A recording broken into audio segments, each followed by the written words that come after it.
The Great Delusion. Liberal Dreams and International Realities. Book by John J. Mearsheimer. Audiobook presented by the Learner's Library. Part 2. Contents. Chapter 5 Liberalism Goes Abroad. Chapter 6 Liberalism as a Source of Trouble. Chapter 7 Liberal Theories of Peace. Chapter 8 The Case for Restraint. Chapter 5 Liberalism Goes Abroad. The previous two chapters focused on describing and analyzing political liberalism as it applies to politics at home. It is time to shift gears and address the question at the heart of this book. What happens when a powerful state adopts a liberal foreign policy? In other words, what happens when a country that is deeply committed to individual rights and doing social engineering to promote those rights employs that template in the wider world? That formidable state will end up embracing liberal hegemony, a highly interventionist foreign policy that involves fighting wars and doing significant social engineering in countries throughout the world.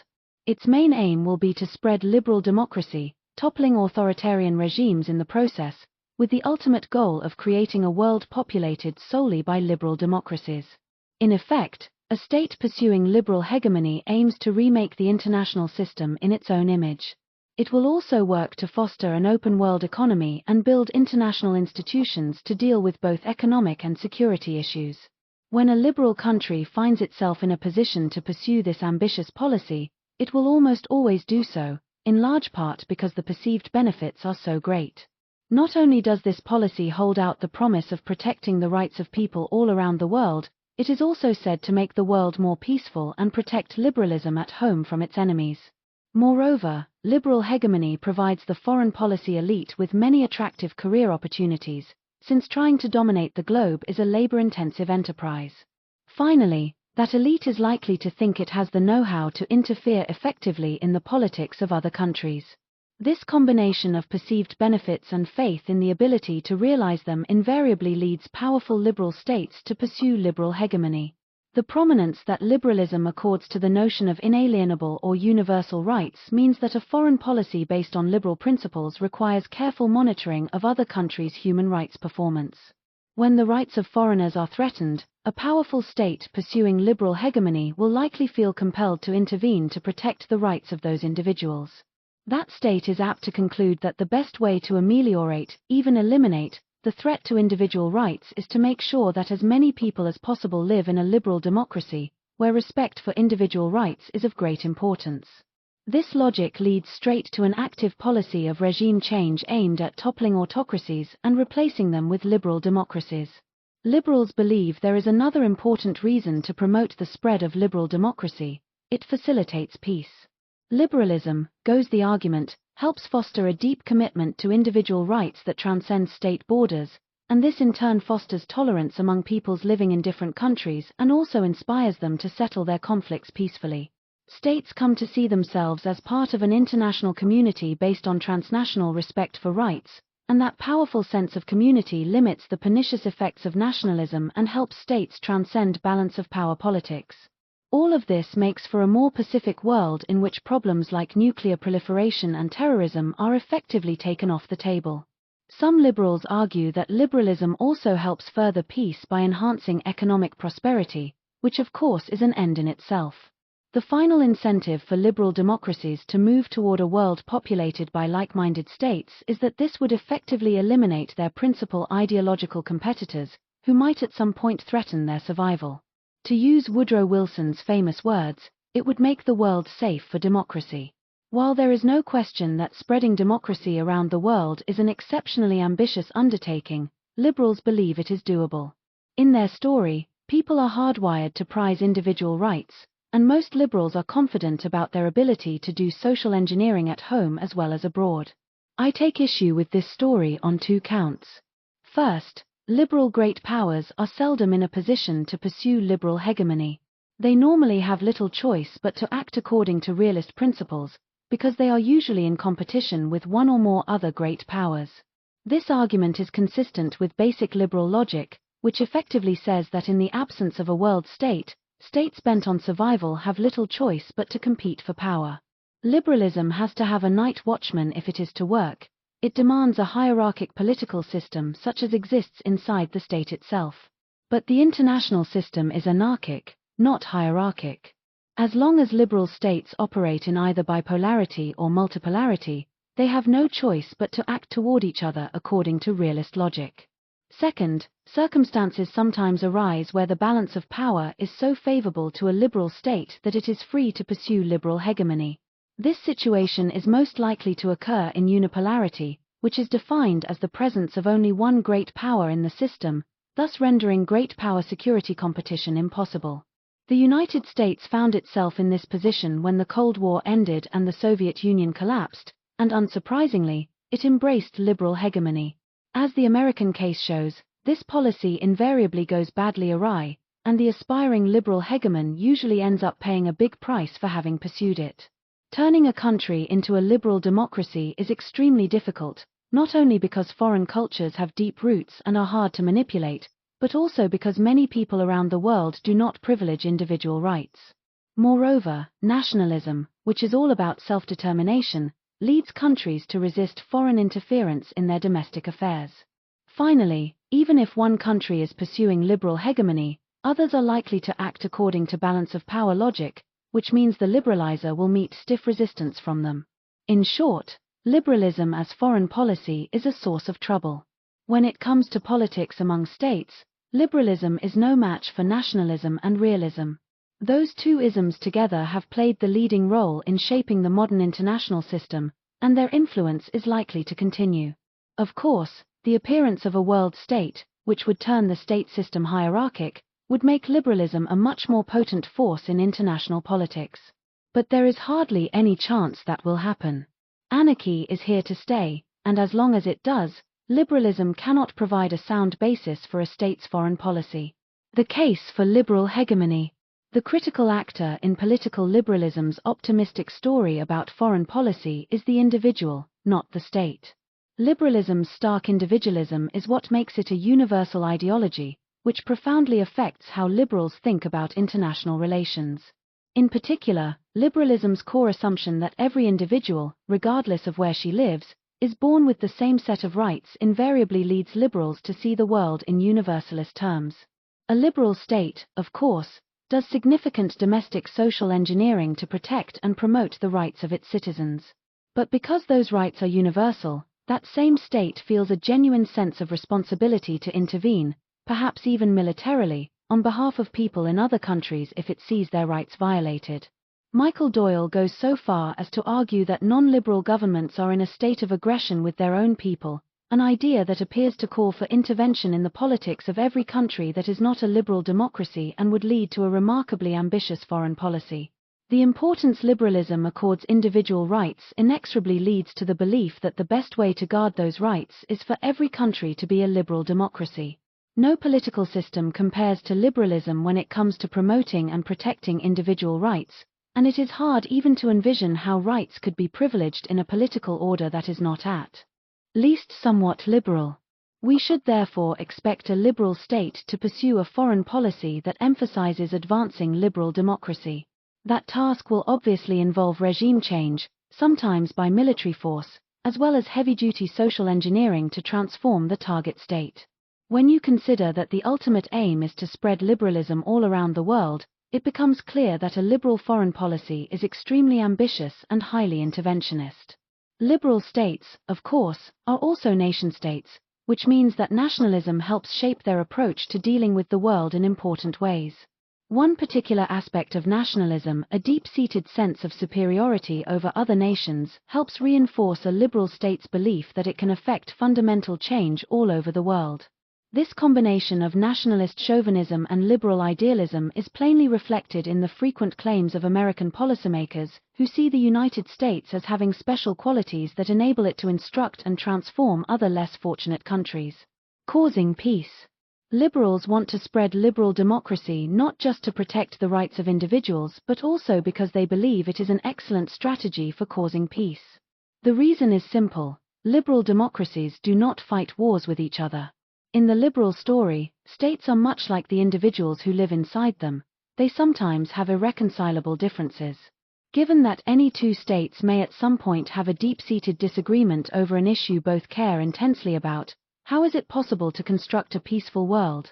There is no higher authority to maintain order in the international system, as there is inside a liberal state. How can liberalism be a pacifier in a world without a night watchman? The answer is found in the all-important concept of individual rights. Not only is everyone bestowed with those rights, but there is also, at least in liberal societies, a deep-rooted and widespread respect for the rights of others. This respect, which is inextricably bound up with tolerance, transcends national borders. Liberal states understand that not just their own people but foreigners as well have inalienable rights, which must be respected at all times. This transnational respect for individual rights fosters a powerful sense of community among liberal states, where trust among them is commonplace. It is striking how often the word community appears in liberal discourse. In addition to the familiar term international community, one often hears reference to the transatlantic community, the European community, and security communities more generally. When Woodrow Wilson spoke about power, a word liberals usually avoid, he would sometimes use the phrase community of power. Liberals also use cognate phrases like international society, family of nations, common humanity, and collective security. Liberal societies develop a powerful norm of peaceful conflict resolution. Disputes between them, even bitter ones, are not settled by threats of force or war but by arbitration and compromise. Clausewitz's famous dictum that war is an extension of politics by other means does not apply in a liberal world, because liberal states do not consider war a legitimate way of settling their disagreements. Yet war remains an acceptable instrument for protecting human rights abroad and for spreading liberal democracy around the world. Doyle points out that liberal democracies are inclined to wage wars against non-democracies with imprudent vehemence. For liberals, as R. H. Tawney notes, war is either a crime or a crusade. There is no halfway house. Realist logic is thus severely attenuated in a world of liberal states. Because they have no intention of attacking each other, they no longer have to worry about their survival and so need not compete with each other for power. As John Eikenberry notes, there is an optimist assumption lurking in liberal internationalism that states can overcome constraints and cooperate to solve security dilemmas, pursue collective action, and create an open, stable system. Liberalism also dominates nationalism, which has a different take on individual rights, not to mention a dark side that sometimes pushes states to hate and fight each other. A committed nationalist would see someone in another nation as not entitled to the same rights as his fellow nationals. Liberals naturally reject this particularist perspective and instead emphasize that rights apply equally to people everywhere. They talk about human rights, not national rights, and the former trump the latter. This effectively neutralizes hypernationalism. John Rawls, for example, focuses explicitly on peoples in his major treatise on international relations, showing that he understands the world is divided into different nations. Peoples is a euphemism for nations in his story. Yet when liberal peoples deal with each other, the nasty side of nationalism is almost completely absent. Just peoples, he writes, are fully prepared to grant the very same proper respect and recognition to other peoples as equals. The individuals who make up these just peoples are driven by common sympathies that overwhelm any nation's sense of superiority over another. This liberal take on nationalism is captured in Bertrand Russell's reflection about his own thinking on the relationship between those two isms. I grew up as an ardent believer in optimistic liberalism. I both hoped and expected to see throughout the world a gradual spread of parliamentary democracy, personal liberty, and freedom for the countries that were at that time subject to European powers, including Britain. I hoped that everybody would in time see the wisdom of Cobden's arguments for free trade, and that nationalism might gradually fade into a universal humanism. The final dimension of the argument that liberalism undermines nationalism and realism concerns the important concept of sovereignty. There is no question the state plays a prominent role in political liberalism, even in the writings of someone like Rawls, who focuses largely on peoples or nations. Yet the state does not have a hard shell around it. Modern liberalism appears to have a more relaxed attitude towards sovereignty than either nationalism or realism. In the liberal story, state borders are soft and permeable, because rights transcend those boundaries, meaning not only that people living in different countries have deep ties and common interests but also that liberal states have the right and responsibility to intervene in other countries' affairs if they violate their citizens' rights. Norms about individual rights overshadow the norm of sovereignty in a world of liberal states. A vibrant international community of liberal states, which by definition will be tolerant toward each other and deeply committed to settling their disputes peacefully, will defang nationalism and largely eliminate security competition and war. States will have little need for nuclear weapons. Deterrence will be an irrelevant concept.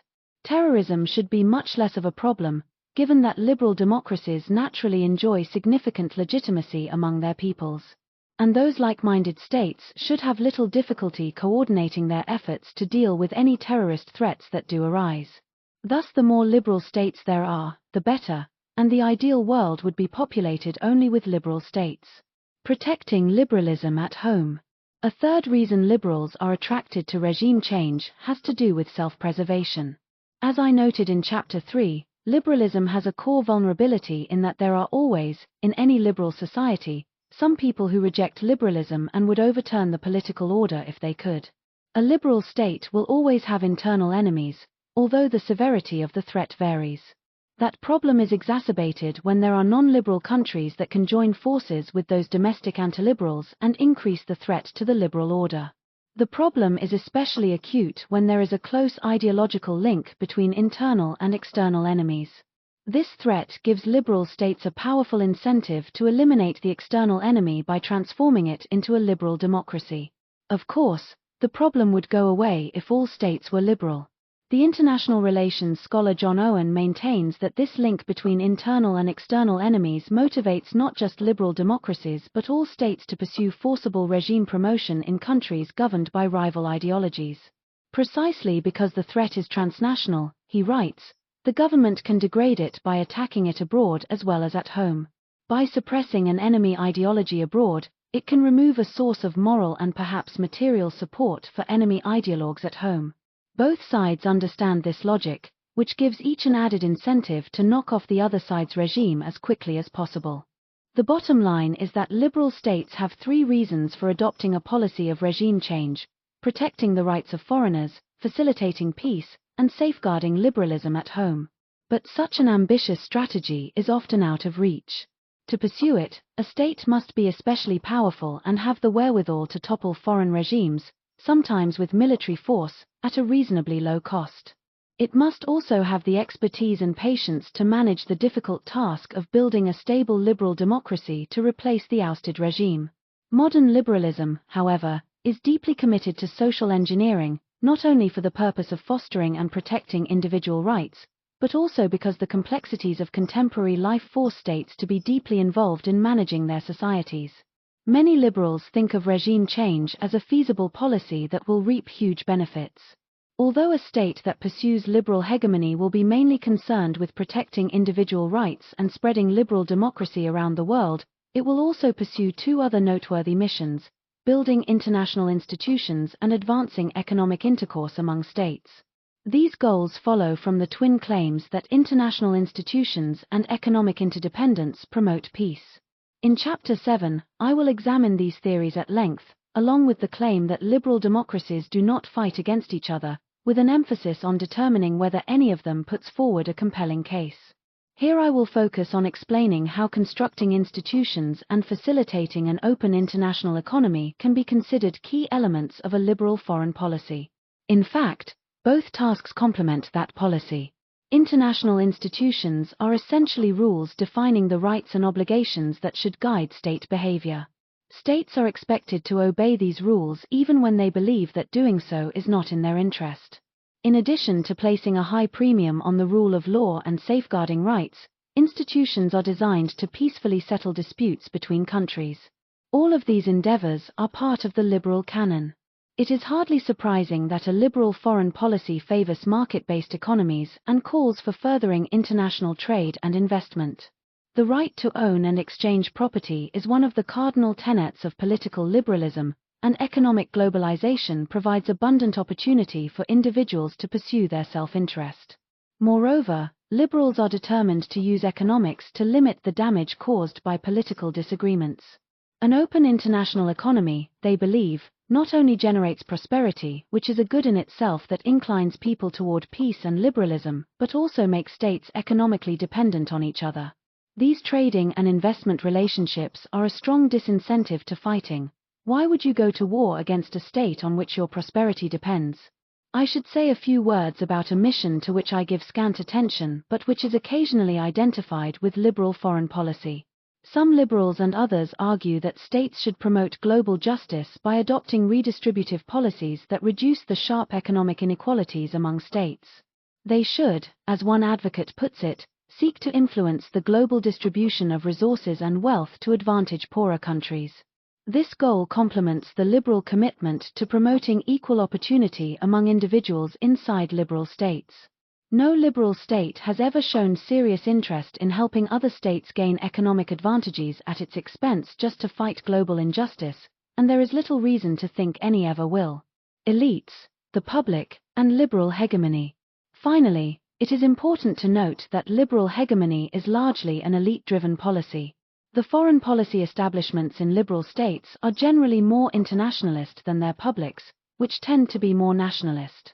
In particular, the foreign policy elites tend to be much more committed to defending individual rights abroad than the average citizen.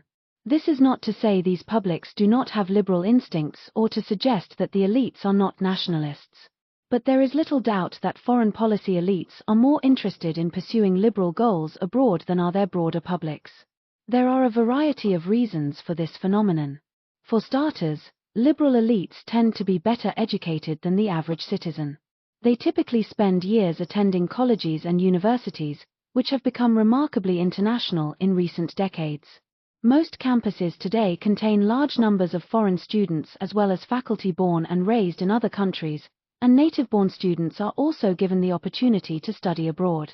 The top colleges and universities have become thoroughly liberal places where nationalist sentiments are seldom on display. Furthermore, elites in modern societies often spend a good deal of time hobnobbing with fellow elites from other countries. Academics, professionals, business leaders, journalists, policymakers, and think tankers all travel abroad, meet their foreign counterparts, and often form close friendships with them. Thus, the foreign policy elites in today's world tend to be decidedly cosmopolitan. This is not to say they all match Samuel Huntington's caricature of the men and women at the World Economic Forum in Davos, Switzerland, who have little need for national loyalty and see national boundaries as obstacles that are thankfully vanishing. But some are not far off. Additionally, foreign policy is le domaine reserve of the state, generally carried out without much public involvement. Of course, groups of citizens can take strong positions on particular issues, organize protests, or press their representatives to vote a certain way on foreign policy-related matters. But overall, the public's direct involvement in day-to-day foreign policy is limited. Elites run it, and they have a material interest in pursuing activist policies like liberal hegemony. Trying to run the world generates numerous high-level positions both inside and outside the government, whereas a more restrictive foreign policy would generate less work. As Stephen Walt puts it, liberal hegemony is a full employment strategy for the foreign policy establishment. Taken together, these two benefits, liberal hegemony's promise to protect individual rights around the world, prevent war, and thwart illiberal elements on the home front, as well as its promise of interesting, consequential, and well-paying job opportunities, help explain why liberal elites are so deeply committed to an expansive foreign policy, even after it runs into serious trouble. Given that the foreign policy elite are so invested in pursuing liberal hegemony, it is hardly surprising that they have constructed a comprehensive narrative outlining its purported benefits, which they disseminate through think tank reports, public speeches, op-eds, and other forms of mass outreach. They fervently believe in this ambitious mission, which they envision as a noble one, and they do an excellent job of selling it to the public at large and to the young men and women who aspire to join the foreign policy establishment. As Walt notes, they are especially effective in marketing their message at the public policy schools that prepare future leaders for public service. In sum, a liberal foreign policy is mainly concerned with maximizing the number of liberal democracies in the world. It is also concerned with the ancillary tasks of building international institutions and promoting an open international economy. But what are the prospects that a state will adopt such a policy? And if it does, can it be successful? Liberalism prescribes realism. No great power can pursue liberal hegemony when there is at least one other great power in the system, which there typically is. As long as the system is either bipolar or multipolar, a powerful state must act according to realist principles. It cannot afford to privilege individual rights in its foreign policy, because the world is too dangerous to let protecting the rights of others come at the expense of one's own security. In fact, liberalism properly understood says that rival great powers have little choice but to compete for power so as to maximize their prospects for survival in a threatening world. Liberalism only works if there is a higher authority, like the state, that can maintain order, but there is no higher authority in the international system. Once there is no night watchman, liberalism devolves into realism. I will begin by laying out realism's core logic. My main goal is to show why states compete for power, and sometimes fight wars, in the absence of a world state. I will explain why liberalism depends on hierarchy and why it effectively becomes realism in any world with two or more great powers.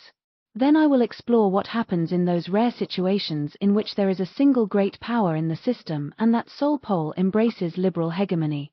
Realism 101. Realists maintain that international politics is a dangerous business and that states compete for power because the more power a state has, the more likely it is to survive.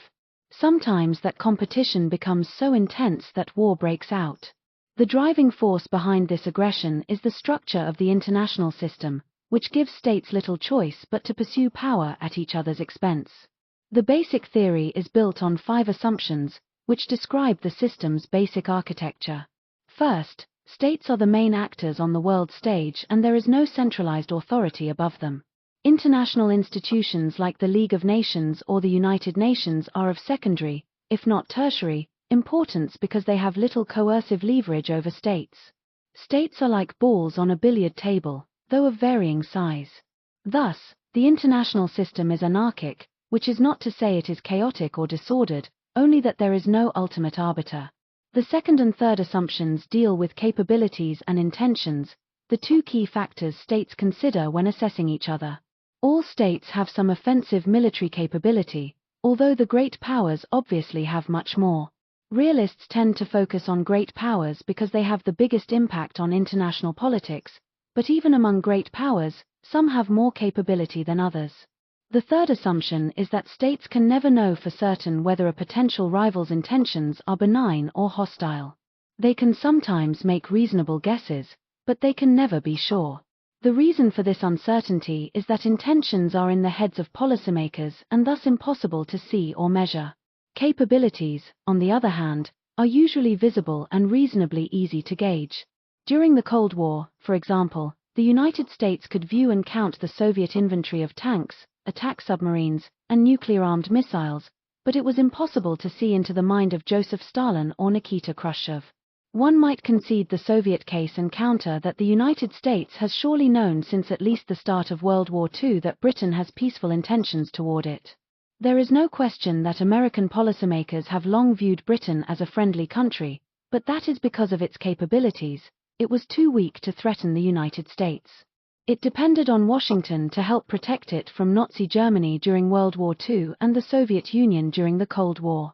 If, over the past 75 years, Britain had been 3 or 4 times more powerful than it actually was, the United States would have worried greatly about its intentions, which would have been difficult to discern. In such cases, intentions are inferred from capabilities. One might argue that policymakers can make their intentions clear through their words, but talk is cheap. Leaders sometimes misrepresent their views or simply lie. Even if one is confident that he knows another state's present intentions, it is impossible to know its future intentions. We have no idea who will be running any country, including our own, in the years ahead, and anyway those future leaders will be operating in circumstances that differ, perhaps drastically, from the present ones. None of this is to say that leaders have or will have malign intentions, only that you cannot know for sure. Fourth, survival is every state's primary goal.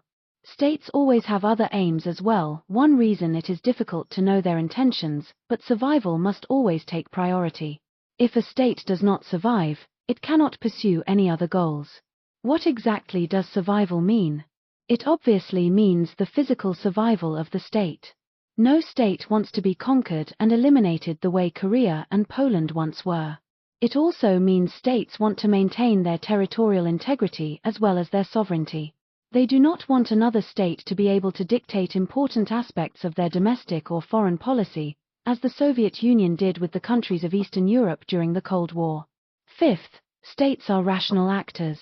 They have the ability to devise strategies that maximize their prospects for survival. States, in other words, are instrumentally rational.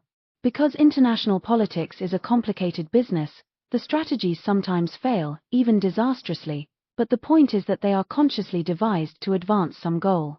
The theory makes no judgments on whether a state's goals are rational, with the one exception of survival. None of these assumptions by itself portrays the competitive and dangerous world usually associated with realism. It is when they are brought together that trouble ensues. The 5 assumptions together tell us that states exhibit 3 kinds of behavior. First, they tend to fear each other. The level of fear varies, but there is always some residual fear among the great powers, partly because no state can be sure another state will not have formidable offensive capabilities and hostile intentions. Think about the United States looking at a rising China today, or Britain looking at a rising Germany in the decades before World War I. American leaders cannot know China's future intentions with high certainty, just as British policymakers could not be sure of Germany's intentions before 1914. Such situations create fear that trouble lies ahead. To compound matters, China will also fear that the United States might have aggressive intentions toward it, just as Germany distrusted Britain's intentions before the Great War. There is another reason states fear each other. If they get into trouble, there is no higher authority they can turn to for help. When a threatened state dials 911, there is nobody at the other end to answer the phone and send help. Because of the anarchic structure of the international system, states have a powerful sense there is always potential for serious trouble. Given this 911 problem, states recognize that they operate in a self-help system, where they must do all they can to provide for their own security. They can always form alliances with other states, but they can never be completely sure those allies will be there for them in times of trouble. Even close allies drift apart over time. States do not have permanent friends. Lord Palmerston told the British Parliament in 1848, "It is a narrow policy to suppose that this country or that is to be marked out as the eternal ally or the perpetual enemy of England. We have no eternal allies, and we have no perpetual enemies. Our interests are eternal and perpetual, and those interests it is our duty to follow." Finally, states understand that the best way to survive in an anarchic system in which they can never be certain about the intentions of other states is to be as powerful as possible relative to their competitors. States therefore aim to maximize the military assets they control and make sure other states do not gain power at their expense, while also looking for opportunities to shift the balance of power in their favor. This zero-sum competition for power, which sometimes leads to war, is what makes international politics a ruthless and treacherous business. Being powerful does not guarantee survival, but it markedly increases a state's prospects of deterring potential attackers, and of winning the war in the event deterrence fails. Having formidable fighting forces is also important because circumstances might arise where a great power feels compelled to initiate a war, either to enhance its security or for other reasons. The ideal situation for any state is to be the hegemon, which effectively means being the only great power in the system. In that circumstance, no other state has the military wherewithal to coerce or defeat the dominant power in a war. In short, great powers are trapped in an iron cage where they have little choice but to compete for power, because power is the means to survival in an anarchic system where conflict is an ever-present possibility. Realism's wide-ranging relevance. Though closely identified with the state system that began to emerge in Europe roughly 500 years ago, realism can also be used to explain international politics in antiquity and the Middle Ages. Thucydides, who is widely regarded as the father of realism, wrote his history of the Peloponnesian War, 431 to 401 BC, long before the first states began to appear in Europe during the early 1500s.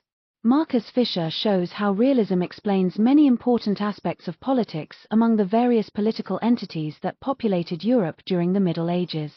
Realism is a timeless theory, simply because the international system has always been anarchic and there has never been a way to discern the intentions of its constituent units with certainty.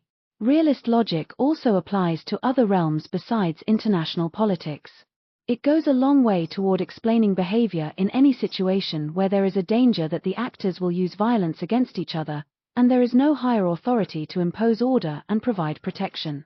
The theory can be used, for example, to explain the behavior of illegal drug dealers anywhere in the world, as well as illicit transactions among alcohol bootleggers in the United States during the era of Prohibition. Neither drug dealers nor bootleggers can call the police or go to court if they are cheated. Unsurprisingly, they usually bring guns to the table when dealing with each other, and violence, or the threat of it, is part of their daily lives. Realist logic also applies in frontier areas that are outside the reach of the state, because there is number 911 that an individual can call if she is threatened with violence. In that setting, it makes good sense for people to be well armed and to shoot first and ask questions later if someone comes toward them in menacing ways. The growing reach of the various political entities that have populated the planet since the beginning of human history seems to explain in good part why violence around the world has steadily declined over time. As Steven Pinker notes, the reduction of homicide by government control is so obvious to anthropologists that they seldom document it with numbers. Finally, the story Thomas Hobbes tells in Leviathan is largely consistent with structural realism. Individuals in the state of nature, which is an anarchic system, cannot know each other's intentions, and they all have the capability to kill each other. That basic structure gives them powerful incentives to fear each other, and sometimes even kill other people to enhance their own survival prospects. For Hobbes, the key to preventing individuals from killing each other is to create a powerful state, a Leviathan, that can impose order from above. Absent that state, without a common power to keep them all in awe, life in an anarchic world is solitary, poor, nasty, brutish, and short. Realism, rights, and the international community. Because states do whatever they deem necessary to guarantee their survival, rights are not an important part of the realist story. Realism certainly has no room for the concept of inalienable rights, although states can reach agreements that confer certain rights on all of them. In practice, however, maximizing power will always take precedence over respecting those rights. Great powers typically respect rights only when it is in their strategic interest to do so, or when doing so is of little strategic consequence. They join forces with autocrats when it suits their interests and overthrow democratically elected leaders if they are seen as threats. One might think the realist story contains one inalienable right, the right to survive. The survival assumption, after all, lies at realism's core. But states tend to think they alone have the right to survive. They do not apply the right to other states. It is not that states are committed to threatening the survival of rival states, but they will do just that if they deem it necessary. Realism, unlike liberalism, is a particularist theory from top to bottom. It has no story about natural rights. For this reason, realists do not assign much importance to the so-called international community, which is based on a deep respect for inalienable rights. For them, that community is a rhetorical device that powerful states use to sound high-minded when they are pursuing their interests, and that weak states invoke when they have no other recourse.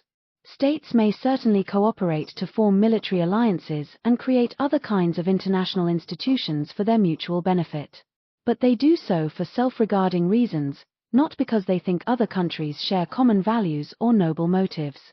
Given that liberalism and realism say such different things about individual rights, how is it possible that liberalism is indistinguishable from realism at the international level? The main reason is that liberalism needs a higher authority or night watchman to work, and the international system has none.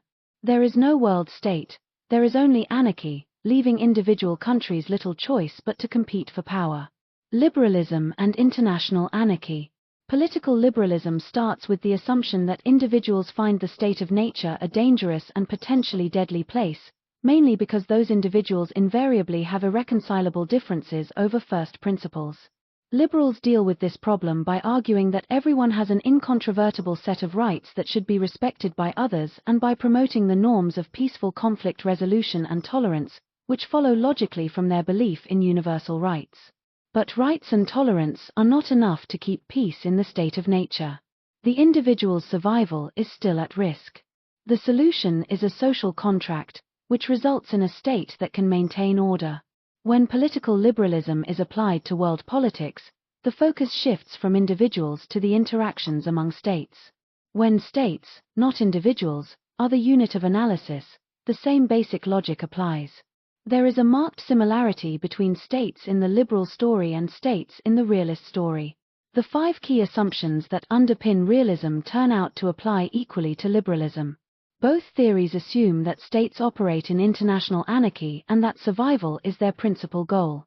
Both recognize that all states have some offensive military capability, and each assumes that states are instrumentally rational actors. Furthermore, uncertainty about intentions, which is a critically important assumption in realism, is an essential feature of liberalism as well. Specifically, states can never be sure that other states will not develop hostile plans for pursuing their goals, especially if those goals, or first principles, are disputed.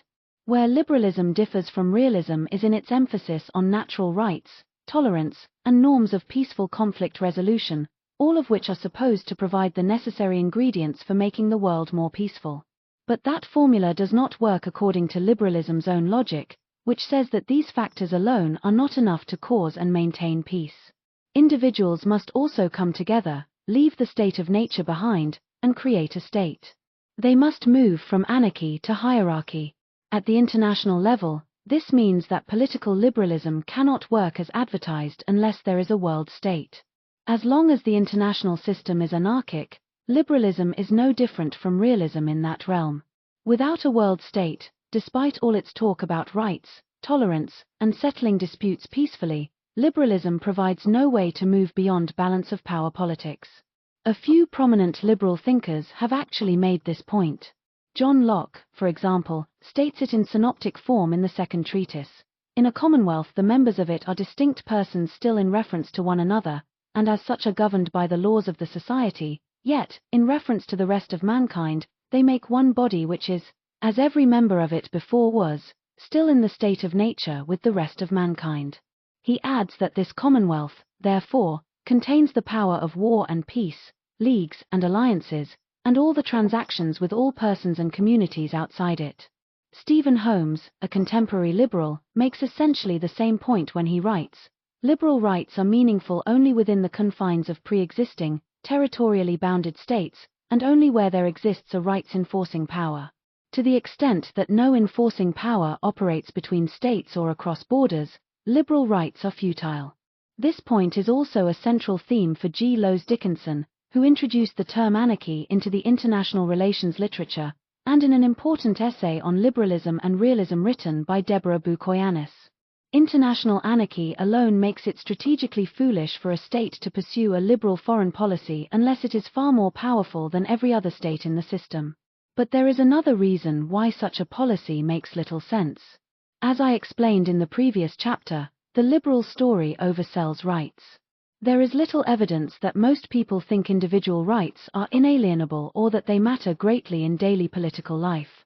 Rights do matter to some extent, but liberals exaggerate their influence on politics, which makes spreading democracy an especially difficult task.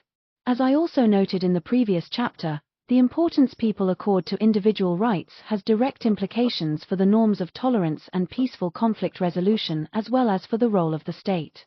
The less regard there is for inalienable rights, the more difficult it is to foster tolerance and persuade people to settle their disagreements peacefully, and the more a powerful state is needed to maintain order. If the universalist strand of liberalism is a less potent force than most liberals recognize, this makes it all the more important to have a formidable world state. The international system, however, remains anarchic. In sum, liberalism properly understood does not trump realism. Until we have a world state, any clear-headed thinker who is deeply committed to liberal principles should approach international politics like a realist. Liberalism can be a powerful force for good inside states, but not when states are dealing with the wider world. Nationalism and the limits of social engineering. The imperative to act according to realist dictates notwithstanding, a liberal state will sometimes find itself so secure that it can embrace liberal hegemony without having to worry about the balance of power. In a unipolar world, the sole great power in the system does not have to fear another great power threatening it, because there are none. Weaker liberal countries are free to join with the liberal unipole to try to spread democracy around the globe. In the wake of the Cold War, the United States and its West European allies, especially Britain, found themselves in just this benign strategic situation, which allowed them to join together to pursue liberal hegemony. It is important to note that a unipole, liberal or not, can pursue strikingly different foreign policies. Nuno Montero points out that the dominant power has three basic choices. It can retreat from the world stage, knowing that it is both powerful and secure. It can remain a central player in international politics and seek to maintain the status quo, or it can attempt to change the status quo in ways favorable to itself. The structure of the international system does not determine which strategy is optimal. That decision is largely a function of domestic politics. A powerful liberal democracy that finds itself in unipolarity will reflexively pursue liberal hegemony, at least initially, because remaking the world in its own image is baked into its DNA and the costs will appear manageable. A liberal great power operating in either bipolarity or multipolarity cannot pursue liberal hegemony, because of the presence of other great powers. Nevertheless, it might occasionally ignore balance of power politics when it should not and selectively pursue liberal policies. The likely outcome of this limited form of liberal interventionism is the same as when a unipole pursues liberal hegemony: failure. Promoting individual rights and turning other countries into liberal democracies is an exceedingly difficult undertaking that rarely succeeds and often backfires. One reason is that any country so targeted will have a deep-rooted culture that is hard to manipulate and reorder. Short of a social revolution, it is difficult even for local elites to make fundamental changes in their own societies. It is even harder for foreigners to come into a country they do not know well and transform it into a liberal democracy, or even just get it to stop abusing its citizens' rights. This problem is compounded by most people's soft commitment to individual rights. In the midst of political turmoil, they are more likely to be concerned with fostering stability. And then there is the remarkably powerful force of nationalism, which further complicates the task of spreading liberalism. I argued earlier that liberalism and nationalism could operate effectively together inside a state, although nationalism is almost always dominant. Once the focus shifts to the international system, nationalism tends to overwhelm liberalism at almost every turn. Nationalism is in large part about identity. Individuals see the world comprising a wide variety of different peoples and nations, and invariably feel a special attachment to their own people. They usually feel far less connected with foreign nationals. This is one reason most people are much more inclined to treat their fellow nationals as equals deserving of rights than they are to respect the rights of foreign nationals. Outsiders are distinctly different in ways that matter to people, and sometimes they are viewed with contempt, if not hatred.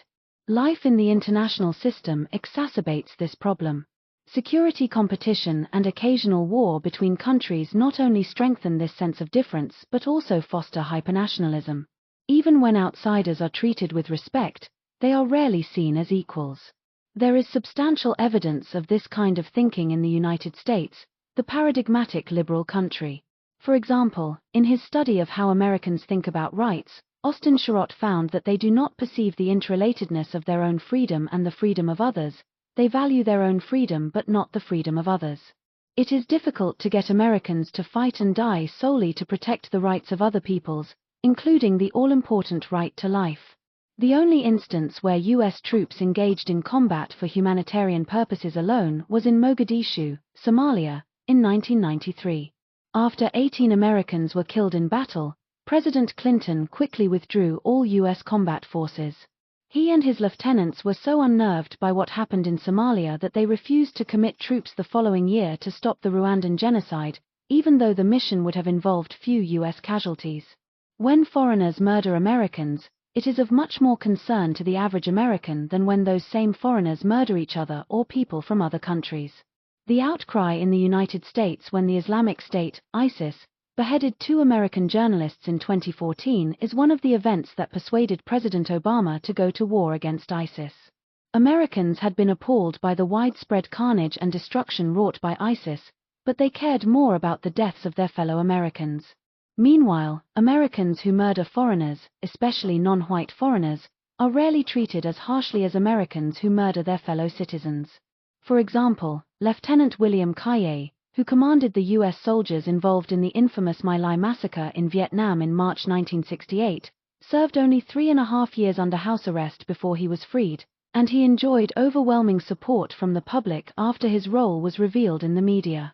Nobody else in his unit was convicted of a criminal offense, even though somewhere between 350 and 500 civilians, mostly women and children, were murdered. Kaye and those under his command surely would not have received such benevolent treatment if they had butchered that number of unarmed American civilians. As John Mueller notes, although Americans are extremely sensitive to American casualties, they seem to be remarkably insensitive to casualties suffered by foreigners, including essentially uninvolved, that is, innocent, civilians. John Terman, who has done a major study on this subject, concurs. One of the most remarkable aspects of American wars is how little we discuss the victims who are not Americans. Of course, this kind of thinking is not peculiar to the United States. All nations think this way, and it cuts directly against liberalism's universalist dimension. This division of the world into distinct and often mutually suspicious nations has significant consequences for the social engineering enterprise at the heart of a liberal foreign policy. Nationalism is all about self-determination, and people who live in a nation-state will want to shape their own politics without interference from an outside power. They will not want foreigners telling them how to conduct their lives, even if the intervening forces have noble intentions. In most cases, the target state will fiercely resist the liberal crusaders, and this resistance may even take the form of terrorism. Liberalism is not an easy sell in alien lands. In addition to the difficulties the liberalizer faces inside the target country, it is likely to meet resistance from other states as well. Some countries may have compelling reasons to check the liberalizer's efforts to spread its ideology. Most other countries will be motivated by realism because, unlike the liberalizer, they do not face a permissive threat environment. They are thus likely to worry that if the liberalizer succeeds in its efforts to turn other countries into liberal democracies, it might gain new allies and shift the balance of power in its favor. Russia, for example, was deeply suspicious of the American-led effort to promote democracy in Eastern Europe through the so-called color revolutions. The February 22, 2014, coup in Ukraine, which the Americans helped facilitate and which toppled a pro-Russian leader, precipitated a major crisis between Moscow and the West. There are also likely to be at least a few countries, Rawls calls them outlaw states, that oppose the spread of liberalism because they are deeply hostile to liberalism in principle. Rawls acknowledges that many persons in the world reject liberalism. For them, he writes, the social world envisaged by political liberalism is a nightmare of social fragmentation and false doctrines, if not positively evil. All of these reasons mean that spreading liberal democracy around the world is destined to fail much more often than it succeeds. What about the two ancillary missions that are part of a liberal foreign policy, building international institutions and promoting an open international economy? These two missions are more likely to succeed because, unlike democracy promotion, they are consistent with a realist foreign policy as well as a liberal one. Realists believe that institutions are important instruments of statecraft. The United States, for example, relied heavily on the North Atlantic Treaty Organization, NATO, the European Community, the International Monetary Fund, IMF, the World Bank, and other institutions in waging the Cold War. Facilitating economic intercourse is generally consistent with realism. Realists enthusiastically supported globalization during the Cold War, which certainly worked to America's advantage. The nub of the dispute between liberals and realists regarding both institutions and economic interdependence has to do with whether they promote world peace. Liberals believe they ameliorate conflict, realists do not. Modus vivendi liberalism, what if? Up to this point, I have assumed that progressive liberalism dominates modus vivendi liberalism. We have no reason to think this situation will change. This suggests that there is hardly any chance modus vivendi liberalism will provide the template for a liberal state's foreign policy. But this conclusion may be too pessimistic.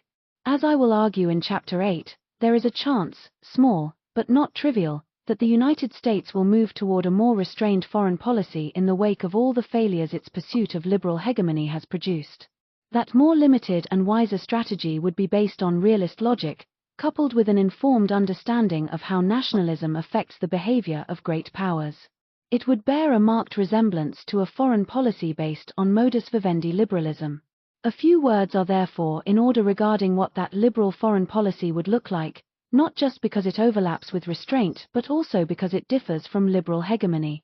A liberal foreign policy centered on the modus vivendi variant would be much less interventionist than one grounded on progressivism.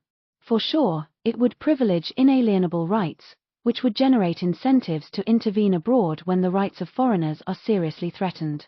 That interventionist impulse, however, would be offset by the fact that modus vivendi liberals are deeply opposed to social engineering, which they do not like in principle and which they think fails more often than not. Their belief that activist governments cannot do much good at home, much less in foreign countries, leads modus vivendi liberals to reject the notion that liberal states should promote regime change around the world so as to help spread liberal democracy. Such a policy, after all, involves social engineering on a grand scale. Instead, they emphasize the importance of paying heed to the principle of self-determination. Given this mindset, modus vivendi liberals are reluctant to sanction human rights interventions in another country unless there is wholesale killing either by the government or by a rebel group. In those rare instances, they would aim to deal with the problem as quickly as possible and then return home without getting bogged down trying to reorder the target state's politics. Of course, a quick exit is difficult. There is a powerful temptation to stay and clean up the mess the intervention created, and then fix the underlying political and social problems that compelled it in the first place. Modus vivendi liberals understand this slippery slope, and it reinforces their opposition to intervening abroad. Modus vivendi liberals are inclined to reject an interventionist foreign policy for another reason as well. Within their own country, they favor a state that mainly keeps order and guarantees individual freedoms. They do not want a powerful state interfering in their daily lives, which is one reason they intensely dislike social engineering, especially for the purpose of fostering positive rights. A liberal country with an interventionist foreign policy invariably ends up building a formidable state, which then is powerfully inclined to interfere in civil society. Modus vivendi liberals deeply fear this kind of national security state, so they favor a small military establishment and a highly restrained foreign policy. Although they consider liberalism the best political order, they prefer a live and let live policy toward the rest of the world, which is one reason they are called modus vivendi liberals. Progressive liberalism, however, has been the dominant form of political liberalism for well over a century now, and it is the driving force behind liberal hegemony. Nevertheless, nationalism and realism have had a much more profound influence in shaping international politics. Perhaps the best way to capture just how powerful nationalism and realism are compared with liberalism is to consider the remarkable transformation over the last 500 years in the basic architecture of the international system. The making of the modern international system. There were no states in Europe before 1500.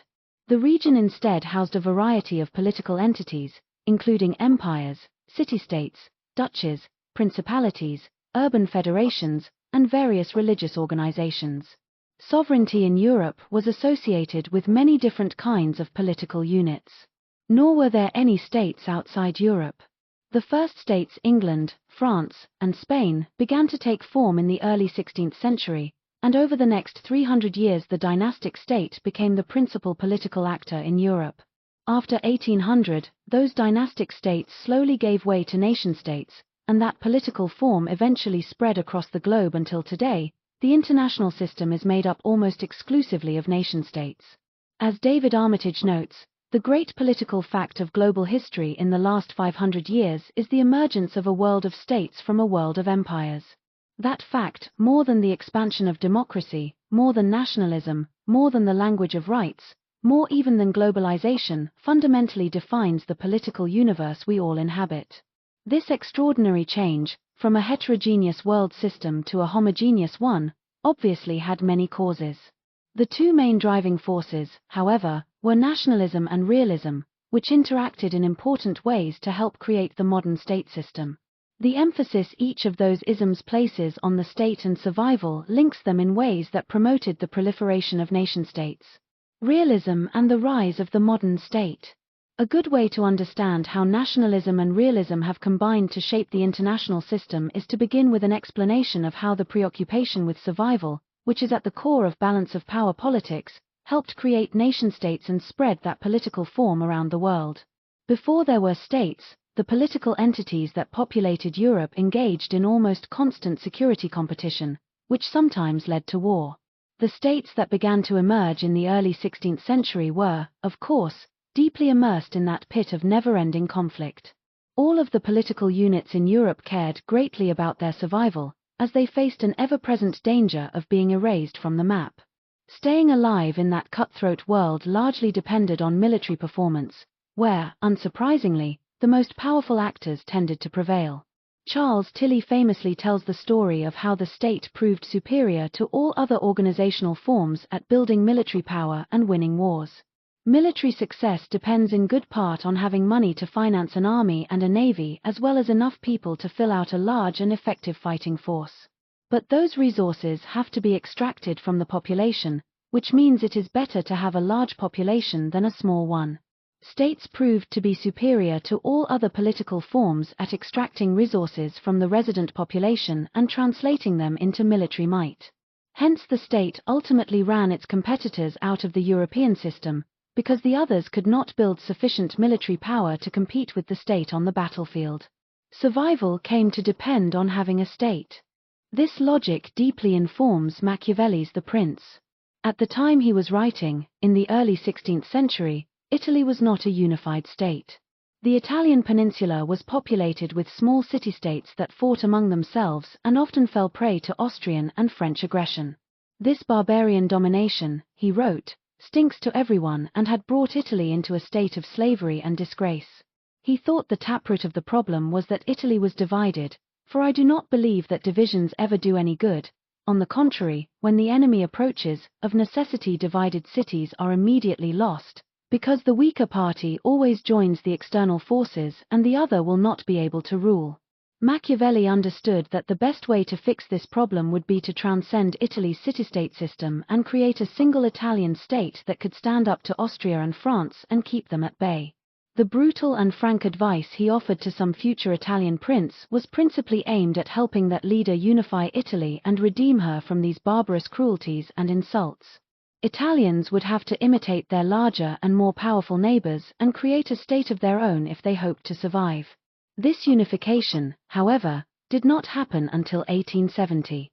Machiavelli wrote at a time when the dynastic state was just emerging in Europe. While that early version of the state was good for extracting resources from its population, it elicited little loyalty from the people living within its borders. Sovereignty was lodged in the crown, not in the population, which is why Machiavelli addressed a prince and instructed him on how to manipulate his people. That situation changed drastically in the wake of the French Revolution, 1789, when France transformed itself into Europe's first nation-state. The arrival of nationalism in France meant that many French people began to feel a powerful allegiance to their state and were even willing to fight and die for it. Nationalism was a huge force multiplier that allowed revolutionary and Napoleonic France to create a remarkably powerful mass army that overran most of Europe. 23 years, 1792 to 1815, and 6 great power coalitions were required to defeat it. The other European states eventually realized that if they hoped to survive in the European arena, they had little choice but to imitate France and become nation-states. Prussia's actions during the Napoleonic Wars provide a clear example of this phenomenon. After Napoleon's forces decisively defeated the Prussian army in battles at Jena and Austerlitz in October 1806, Prussia's leaders realized that overcoming their fear of nationalism and using it to turn their army into a much more formidable fighting force was their only hope for getting out from under Napoleon's yoke. They took the necessary steps, and Prussia subsequently played an important role in helping to defeat Napoleon's armies and end his reign of relentless aggression. By the early 20th century, every state in Europe was effectively a nation-state. Sovereignty no longer resided in the crown but was lodged in the people. The logic of power politics, with its emphasis on survival, had been critical in helping the dynastic state best its competitors, and then in helping the nation-state put the dynastic state out of business. Nations and states. Nationalism also played a crucial role in making the present-day international system. Much of this story has been told in Chapter 4, so just a brief synopsis is necessary here. For a variety of reasons that lie outside the scope of this book, Nations began to appear in Europe and North America in the latter half of the 18th century, when dynastic states were the dominant political unit. What makes nations so special is that they are the highest form of social group in the contemporary world. They function as survival vehicles that allow their members to work together to secure the basic necessities of life. But nations also worry about their survival, since they operate in a world of rival nations that might have incentives to harm them. The best way for a nation to guarantee its survival is to have its own state, which is not to say nations are condemned to ruin if they do not control a state. But it certainly maximizes their prospects of survival. Thus, from the start, nations had an irresistible incentive to have their own state, which eventually led to the rise of nation-states.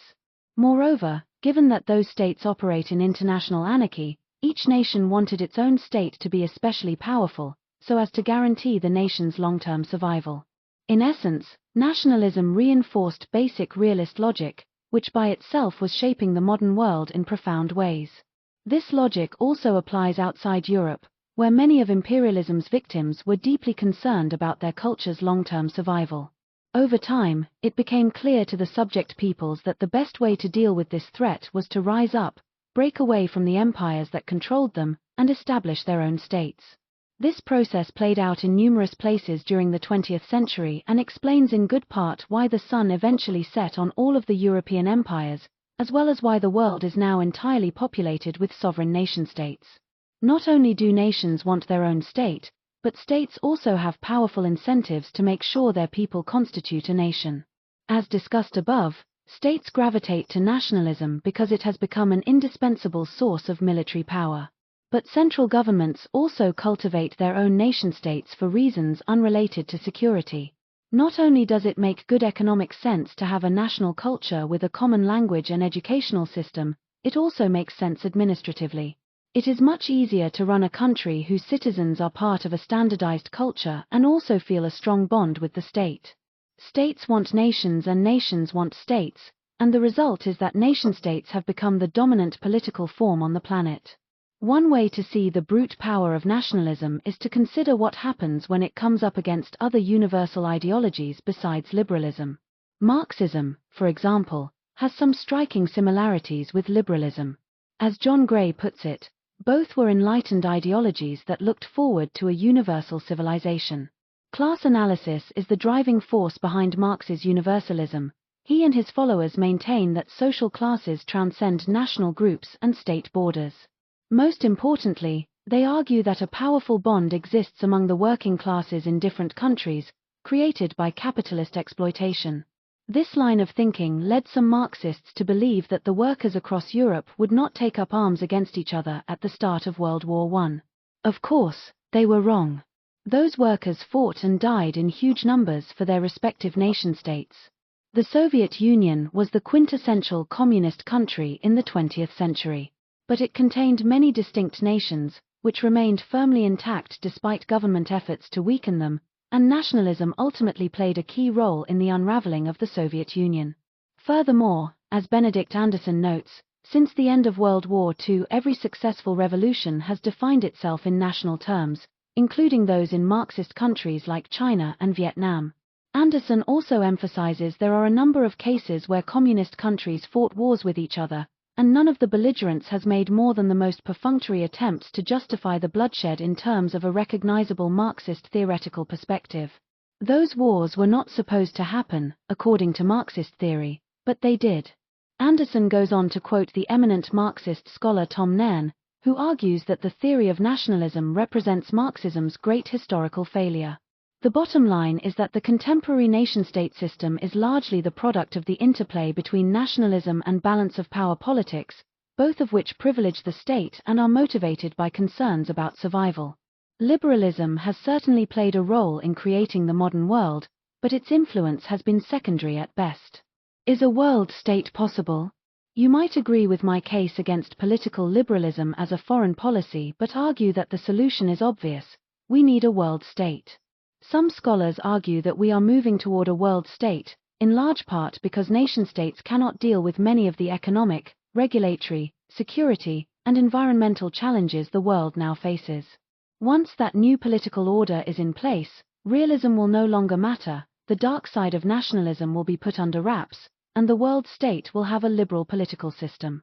Realism would be neutralized because the international system would no longer be anarchic, it would be hierarchic. Balance of power logic does not apply under hierarchy, because there is a night watchman to protect weaker states. International politics would be transformed into domestic politics on a grand scale, leaving liberalism free to blossom. Most people around the globe would surely retain some allegiance to their present nation, but none of those nations, by definition, would have its own state. There would be only one supersized state, and people everywhere would presumably have some sort of universal identity linked with that state, which would override, or at least dampen, their long-standing nationalisms. But even if that proved not to be the case, the Uber-state would work to keep those rival nations from fighting. There is not going to be a world state anytime soon. For starters, there is virtually no chance that any nation with its own state will voluntarily give it up. And it is hard to imagine that those nations clamoring for a state will abandon that aspiration. Nations are obsessed with self-determination and thus unlikely to be willing to put their fate in the hands of a superstate over which they have at best limited control. One might argue that globalization is causing nations to converge toward some universal culture that can serve as the foundation of a world state. There is little evidence to support this belief, and abundant evidence that even in the age of the Internet, deeply rooted cultures remain distinct in ways that are widely recognized and often celebrated. Furthermore, generating a universal culture would mean getting most of humankind to reach broad agreement on what constitutes the good life. Given that it is impossible to achieve such a consensus, there is no prospect of a universal culture, meaning that there will likely be no viable world state with a liberal political system. The other conceivable route to a world state is via conquest. One especially powerful nation-state would have to take the offensive and subjugate the other countries. This is also not going to happen. The planet is simply too big for one country to conquer all or even most of it, especially when you consider the difficulty of projecting military power across oceans. The conqueror would face fierce resistance from its potential subject peoples, who would have powerful incentives to ally with each other to contain and ultimately destroy the aggressor. The United States, the most powerful state in recorded history, has never even hinted at using force to create an American-dominated world state. The reason is simple: it is an impossible task. If my analysis is wrong and a world state becomes a reality, it would probably not be a liberal state. Not only is liberalism foreign to many countries, it is also time-consuming and difficult to grow in new places. To keep all the centrifugal forces within that world state at bay, and there would be many, the center would have to rule with an iron fist. Even then it might not be able to prevent major outbreaks of violence. This is one reason why many liberals have little enthusiasm for a world state. Both Kant and Rawls, for example, opposed the idea because they thought it would be either despotic or, as Rawls put it, a fragile empire torn by frequent civil war. Anarchy is here to stay. If we have no world state in our future, it means international anarchy is here to stay, and the great powers have little choice but to act according to realist dictates. Survival demands no less. At times, however, a favorable balance of power will allow a state to pursue liberal hegemony, in which case failure is likely. Liberalism has many virtues as a political system, but when it is applied to international politics, the resulting policies do not succeed. We can take this criticism of liberalism a step further and argue that pursuing liberal hegemony imposes huge costs not only on the liberal state but also on the target state. Moreover, a powerful state acting according to liberal dictates is likely to end up fostering instability around the world. A liberal foreign policy, in other words, is likely not only to fail but also to backfire. Chapter 6. Liberalism as a source of trouble. The costs of liberal hegemony begin with the endless wars a liberal state ends up fighting to protect human rights and spread liberal democracy around the world. Once unleashed on the world stage, a liberal unipole soon becomes addicted to war. This militarism arises from 5 factors. First, democratizing the globe is a vast mission that provides abundant opportunities to fight. Second, liberal policymakers believe they have the right, the responsibility, and the know-how to use military force to achieve their goals. Third, they often approach their task with missionary zeal. Fourth, Pursuing liberal hegemony undercuts diplomacy, making it harder to settle disputes with other countries peacefully. Fifth, that ambitious strategy also undermines the notion of sovereignty, a core norm of international politics that is intended to limit interstate war. The presence of a powerful state prone to fighting war after war increases the amount of conflict in the international system, creating instability. These armed conflicts usually end up failing, sometimes disastrously, and mainly at the expense of the state purportedly being rescued by the liberal Goliath. One might think liberal elites would learn from their failures and become averse to using military force abroad, but that seldom happens. Liberal hegemony promotes instability in other ways as well. Formidable liberal democracies also tend to embrace ambitious policies short of war that often backfire and poison relations between them and the target countries. For example, they often interfere in the politics of other countries. They are also inclined when engaging diplomatically with an authoritarian country to disregard its interests and think they know what is best for it. Finally, liberalism abroad tends to undermine liberalism at home, because a militaristic foreign policy invariably fosters a powerful national security state prone to violating its citizens' civil liberties. My argument is that a country that embraces liberal hegemony ends up doing more harm than good to itself as well as other countries, especially those it intends to help. I will illustrate this argument by focusing on American foreign policy since Bill Clinton was elected to the White House in November 1992. With the end of the Cold War in 1989 and the collapse of the Soviet Union in 1991, the United States emerged as by far the most powerful country on the planet. Unsurprisingly, the Clinton administration embraced liberal hegemony from the start, and the policy remained firmly intact through the Bush and Obama administrations. Not surprisingly, the United States has been involved in numerous wars during this period and has failed to achieve meaningful success in almost all of those conflicts. Washington has also played a central role in destabilizing the Greater Middle East, to the great detriment of the people living there. Liberal Britain, which has acted as Washington's faithful sidekick in these wars, also bears some share of the blame for the trouble the United States has helped cause. American policymakers also played the key role in producing a major crisis with Russia over Ukraine. At this writing, that crisis shows no signs of abating and is hardly in America's interest, let alone Ukraine's. Back in the United States, American civil liberties have been eroded by an increasingly powerful national security state. Liberal militarism. Because liberals so often speak about the evils of war and the importance of moving beyond power politics to create a peaceful world, it might seem odd to describe them as militarists. But many are militarists, deeply committed to a remarkably ambitious foreign policy agenda and not shy about using military force to advance it. One of liberalism's core missions is to protect people whose rights are being seriously violated. The urge to intervene in other countries is especially powerful when large numbers of those foreigners are being killed. This undertaking is clearly reflected in responsibility to protect, R2P, a norm that grew out of the failure of the so-called international community to prevent the Rwandan genocide in 1994 and the Srebrenica massacre in 1995. R2P mandates that states have a responsibility not only to protect their own populations from serious human rights violations like ethnic cleansing and mass murder, but also to protect people in other countries from these crimes. In essence, nations are told to be on the lookout for major human rights abuses around the globe and, when they arise, to move quickly to stop them. A powerful liberal state with the military wherewithal to intervene in such circumstances is strongly encouraged to go to war to protect the victims.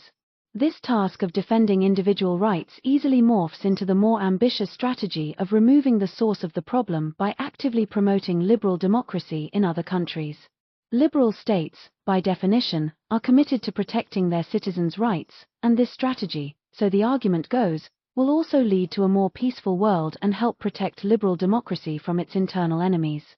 Liberalism is also said to facilitate economic prosperity, which not only is a positive end in itself but also contributes to peace. In short, spreading liberalism is thought to make the world safer, more peaceful, and more prosperous. As we can see from countless comments by American liberals, proponents of this worldview tend to be deeply committed to it. In the midst of World War I, for example, Elihu Root, who had been both Secretary of State and Secretary of War under President Theodore Roosevelt, stated, To be safe, democracy must kill its enemy when it can and where it can. The world cannot be half democratic and half autocratic.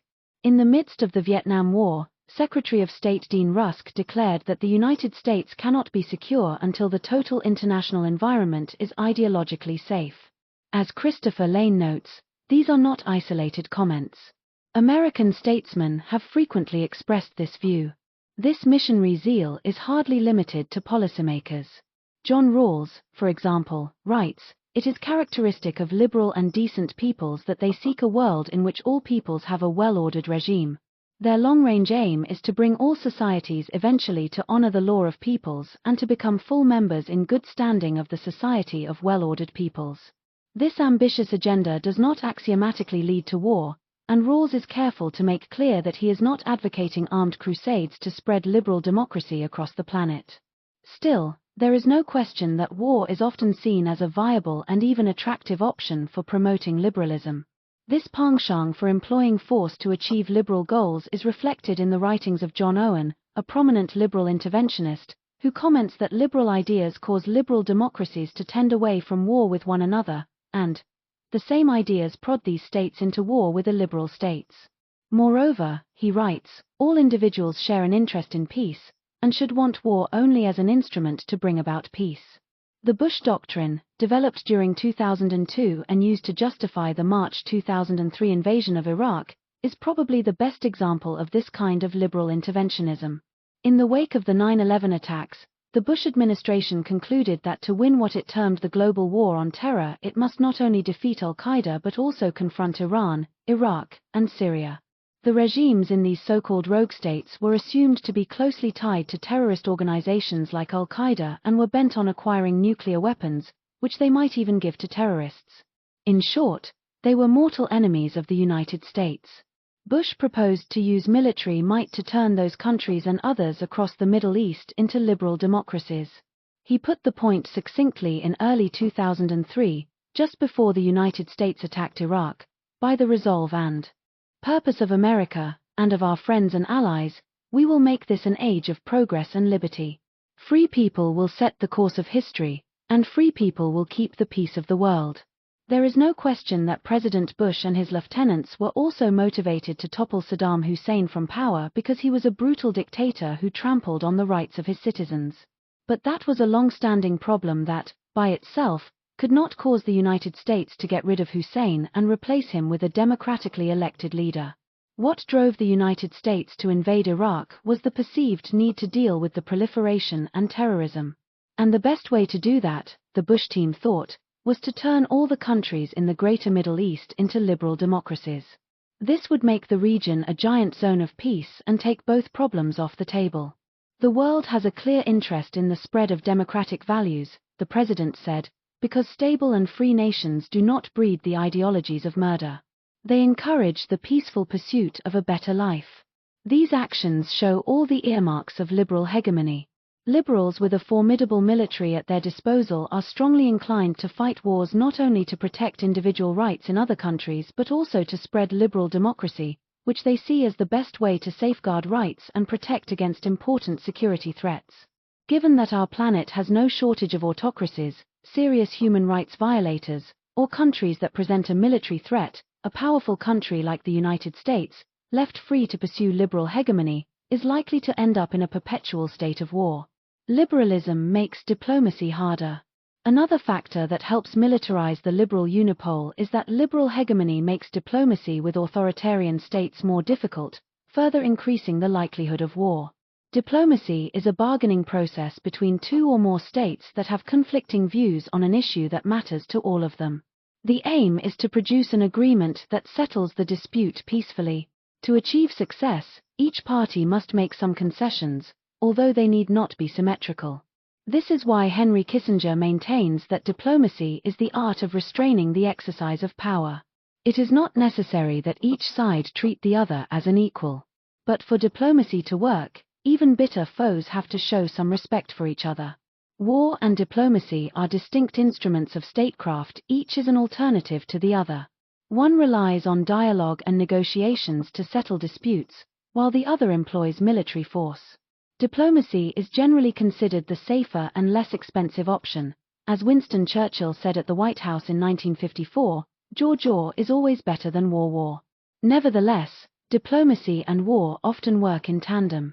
For example, diplomacy is usually more effective when backed up by the threat of military force. And it is often employed during wars to find a way of ending the fighting. Still, the aim of big stick diplomacy is to either avoid or terminate a war. If a state facing a hostile rival abjures diplomacy, war becomes more likely and harder to terminate once it starts. Liberal democracies have little difficulty conducting diplomacy with illiberal states when they are acting according to realist dictates, which is most of the time. In those circumstances, liberal democracies do whatever is necessary to maximize their survival prospects, and that includes negotiating with authoritarian leaders. They sometimes even support or form alliances with murderous dictators, as the United States did in World War II when it worked with Joseph Stalin to defeat Nazi Germany, or when it cooperated with Mao Zedong after 1972 to contain the Soviet Union. Occasionally, they even overthrow democratic regimes they perceive as hostile. Liberal democracies go to great lengths to disguise such behavior with liberal rhetoric, but in fact they are acting contrary to their own principles. Such is the influence of Realpolitik. Diplomacy gets shortchanged, however, when a unipolar state is able to push aside balance of power logic and adopt a liberal foreign policy. Such a state is strongly inclined to eschew diplomacy with its illiberal foes, for reasons that by now should be familiar.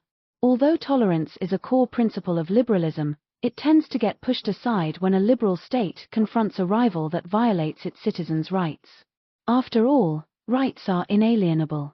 Since authoritarian states regularly shortchange and sometimes trample on the rights of their people, liberal states freed from the shackles of realism are likely to treat them as deeply flawed polities not worthy of diplomatic engagement. Countries pursuing liberal hegemony often develop a deep-seated antipathy toward illiberal states. They tend to see the international system as consisting of good and evil states, with little room for compromise between the two sides. This view creates a powerful incentive to eliminate authoritarian states by whatever means necessary whenever the opportunity presents itself. One consequence of this loathing is that liberal states find it hard to engage in limited wars with illiberal foes and instead are inclined to pursue decisive victories against them.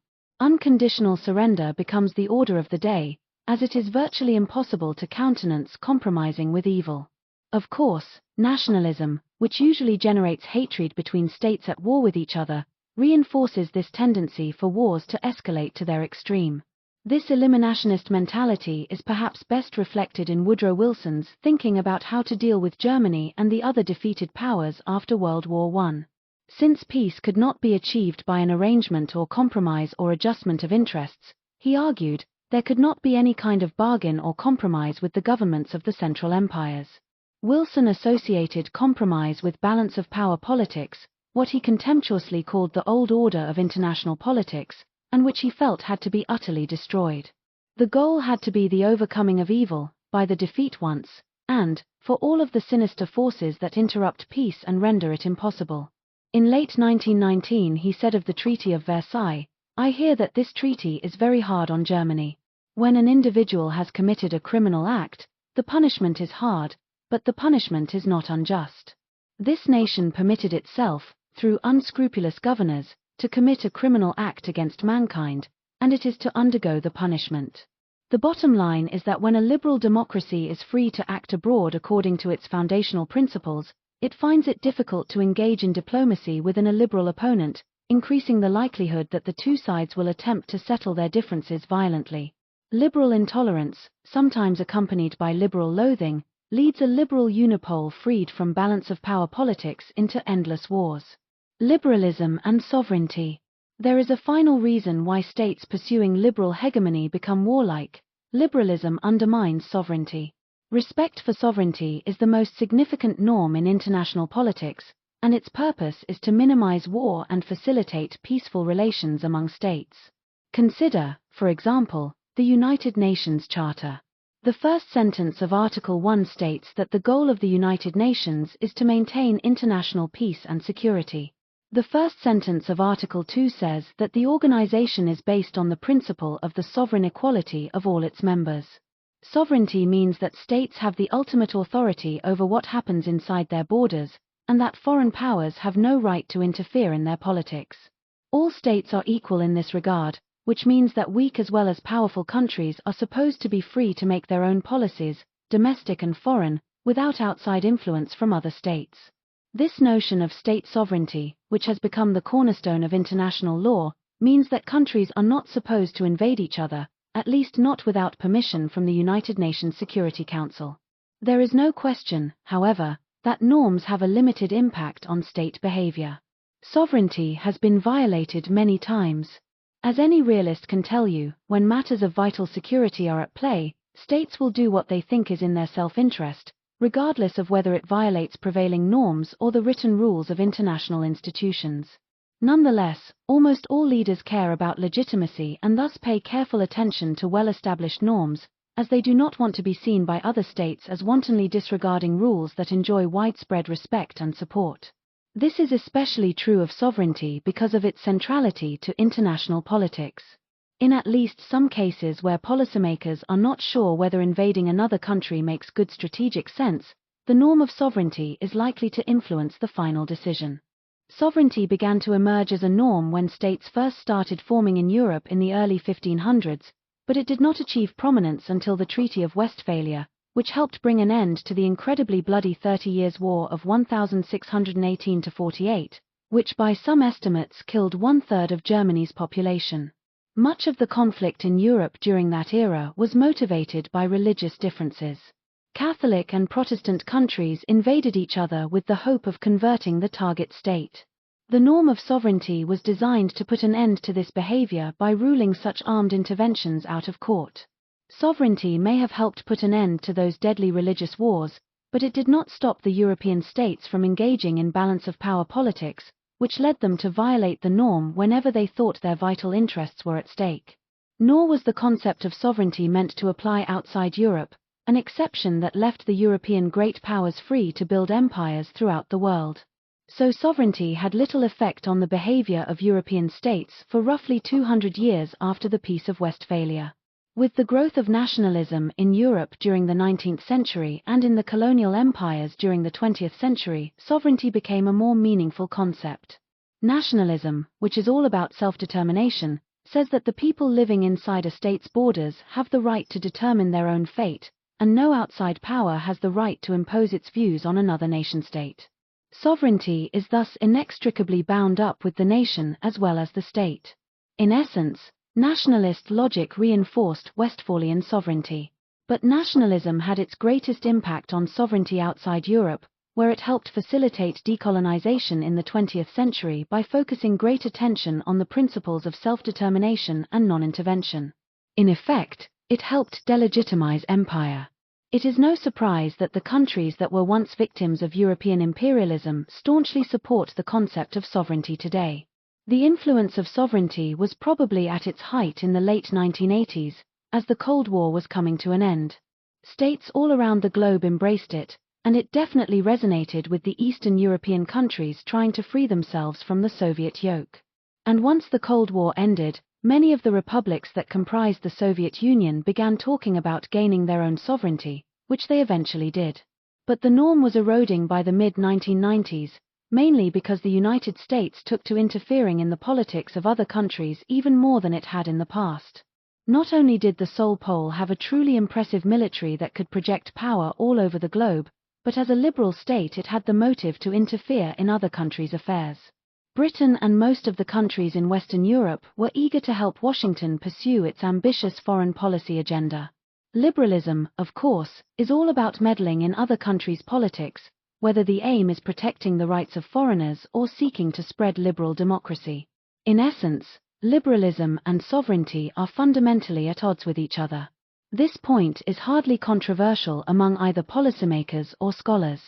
In April 1999, for example, British Prime Minister Tony Blair said, in a highly publicized speech in Chicago, "On the eve of a new millennium, we are now in a new world." The most pressing foreign policy problem we face is to identify the circumstances in which we should get actively involved in other people's conflicts. Non-interference has long been considered an important principle of international order. And it is not one we would want to jettison too readily. One state should not feel it has the right to change the political system of another or foment subversion or seize pieces of territory to which it feels it should have some claim. But the principle of non-interference must be qualified in important respects. 5 years later, in March 2004, as he was trying to justify the Iraq War, Blair referred back to his Chicago speech. So, for me, before September 11th, I was already reaching for a different philosophy in international relations from a traditional one that has held sway since the Treaty of Westphalia in 1648, namely that a country's internal affairs are for it and you don't interfere unless it threatens you, or breaches a treaty, or triggers an obligation of alliance. In May 2000, the German Foreign Minister Joschka Fischer told a Berlin audience, "The core concept of Europe after 1945 was and still is a rejection of the European balance of power principle and the hegemonic ambitions of individual states that emerged after the Peace of Westphalia in 1648, a rejection that took the form of a closer meshing of vital interests and the transfer of nation-state sovereign rights to supranational European institutions." This theme has resonated widely in the academic world, as reflected in books with titles such as Beyond Westphalia, State Sovereignty and International Intervention and the End of Sovereignty, The Politics of a Shrinking and Fragmenting World. Given its power and its deep-seated commitment to liberal principles, the United States has spearheaded the post-Cold War assault on sovereignty. Of course, it jealously guards its own sovereignty. While Washington has occasionally acted unilaterally, it usually has gone to considerable lengths to involve other countries in its interventions so that it can claim that the international community has legitimized its actions. One consequence of undermining sovereignty, however, has been to make it easier for American leaders to launch wars against other countries. The erosion of sovereignty is one more reason a powerful state with a liberal foreign policy ends up fighting never-ending wars and fostering militarism at home. Instability and costly failures. Liberal hegemony also brings other costs. For starters, even though its aim is to make the world more peaceful, it creates greater instability in the system. In other words, there are likely to be more rather than fewer wars. This outcome is hardly surprising, given the liberal state's relative power and inherent bellicosity. Furthermore, when a great power is free to pursue a liberal foreign policy, it invariably ends up causing serious trouble for itself, for its allies, for its target states, and for uninvolved states that end up caught in the crossfire. Antagonizing the major powers. A liberal unipole is unlikely to use military power to protect individual rights or foster regime change in a major power, mainly because the costs are too high. Nevertheless, it is likely to interfere in that country's politics in other ways.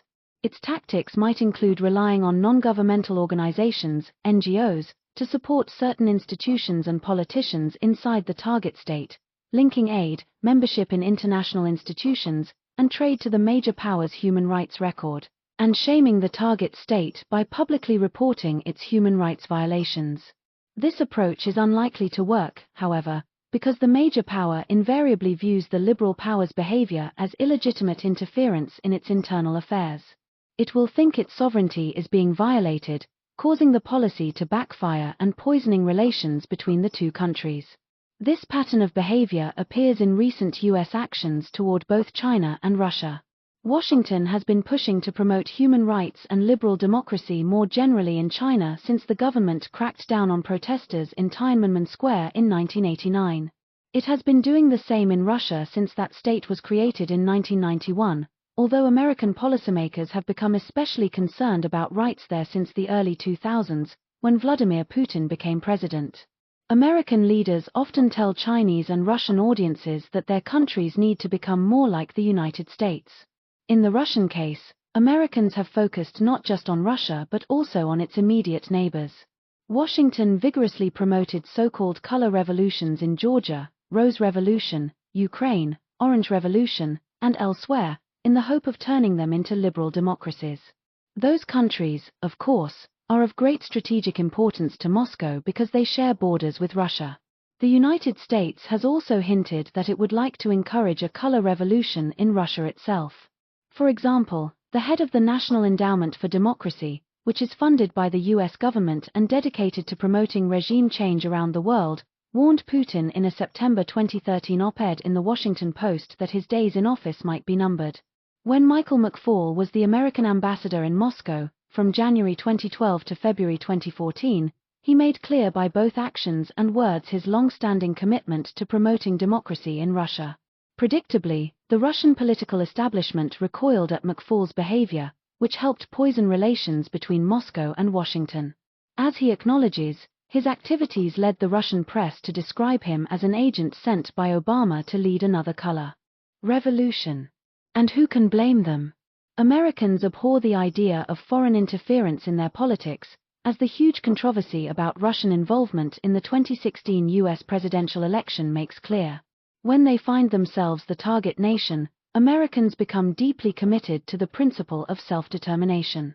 Not surprisingly, so do the Russians. Chinese leaders are no different when it comes to guarding their own sovereignty.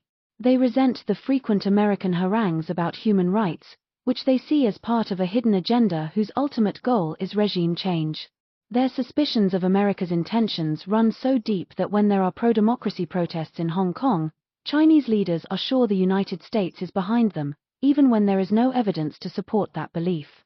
The Chinese have responded to American criticism about human rights by issuing an annual human rights report of their own in which they severely criticize the US record. In short, Washington's efforts to push Beijing to liberalize have worsened relations between the two countries, just as they did with Russia. At the same time, neither country has made any improvement on human rights, and there is no evidence either one will become a liberal democracy anytime soon. There are significant limits on how much social engineering the United States can do inside major powers like China and Russia. It certainly cannot invade to stop human rights violations or promote regime change. It cannot achieve much with economic sanctions and other diplomatic tools, partly because major powers are not that vulnerable to coercion, but also because they usually can retaliate. Weaker states, which lack the material capabilities to defend themselves, make easier targets. Not surprisingly, great powers that go down the liberal hegemony road do their most serious social engineering in weak states, thinking the costs will be low and the benefits great. Even weak states are tough nuts to crack. Yet interventions in minor powers often fail too. The American effort to topple authoritarian rulers in the Greater Middle East and replace them with democratic regimes, which began in earnest after the 9th of November and continued throughout both the Bush and Obama administrations, is a textbook case of the limits of social engineering. The United States has taken aim at 5 countries: Afghanistan, Egypt, Iraq, Libya, and Syria. It used its own military to help topple the regimes in Afghanistan, Iraq, and Libya, but did not do so in Egypt or Syria. Nevertheless, regime change worked twice in Egypt, although not for the better. In Syria, it helped produce a bloody and disastrous civil war. In each case, American policymakers thought they could put in place a stable democracy that would be friendly to the United States and help it deal with serious problems like nuclear proliferation and terrorism. It is quite striking how much confidence Washington's leaders had in their capacity to transform the politics of those 5 countries, and the region more generally. But they failed every time, bringing killing and destruction to the Greater Middle East and committing the United States to what appear to be endless wars in Afghanistan, Iraq, and Syria. The United States went to war against Afghanistan in mid-October 2001, about 1 month after the 9/11 attacks. By early December, it appeared that the American military had won a spectacular victory. The Taliban was routed and a leader who seemed committed to democracy, Hamid Karzai, was installed in Kabul. That apparent success led the Bush administration to think it could produce the same outcome in Iraq, and eventually in the region's other countries as well. This was the genesis of the Bush Doctrine. The United States invaded Iraq in March 2003 and quickly removed Saddam Hussein from power, making it look as though Washington had found the magic formula for transforming the region into a sea of stable democracies. But by late summer, Iraq had descended into civil war, and the American military was beginning to face a major insurgency. While the Bush administration was preoccupied with Iraq, which was spinning out of control by 2004, the Taliban began to come back from the dead. Afghanistan too found itself consumed by civil war. To make sure the Taliban and its allies did not topple the Karzai government and once again take control, the United States moved large numbers of troops into that country. It was now fighting major conflicts in both Afghanistan and Iraq. Contrary to earlier expectations, Washington had not found the way to pacify the greater Middle East and instead was trying to rescue the situation in two countries. Both wars, however, now look like lost causes. The Obama administration pulled all American fighting forces out of Iraq in December 2011, leaving behind a broken country that quickly fell into a civil war between the Shia-dominated government in Baghdad and ISIS, a formidable group of militant Sunnis the Bush administration helped create by toppling Saddam and precipitating a civil war between Iraq's Shias and Sunnis. ISIS was initially so successful on the battlefield in Iraq and Syria that it claimed its own de facto state, which the United States went to war against in August 2014, albeit mainly with air power. Moreover, the Iraqi Kurds, who do not want to be part of a unified Iraq, have created their own de facto state in the north. Given the apparent strength of the Iraqi Kurds and Sunnis, coupled with the weakness of the Baghdad government, the Iraq that existed in 2003 is no more. Still, the United States is back in the fight in that fractured and wrecked country. 1 month after taking office in January 2009, President Obama announced that he would send an additional 17,000 troops to Afghanistan on top of the 36,000 who were already there. Later that year, he decided to commit 30,000 more. At the same time, Obama promised that those forces would not stay indefinitely and would be completely out of Afghanistan by the time he left office in January 2017. That plan went awry because the Taliban stood its ground and even conquered more territory as the American forces were drawn down. Moreover, the army commanded by the pro-American regime in Kabul proved incapable of standing up to the Taliban unaided, and ISIS is now a growing force in the country. There were 8,400 U.S. troops remaining in Afghanistan when Obama departed the White House, and President Trump is under pressure from his commanders there to increase U.S. troop levels in what has become the longest war in American history. Whatever policy the Trump administration pursues in Afghanistan, there is no chance it will defeat the Taliban and turn that country into a stable democracy. The best it can do is delay the day that the Taliban, which now controls roughly 30% of the country, regains control of the rest. In short, the United States is destined to lose in Afghanistan, despite the Herculean efforts of the American military and having invested more money in its reconstruction than was committed to Europe with the Marshall Plan in the aftermath of World War II.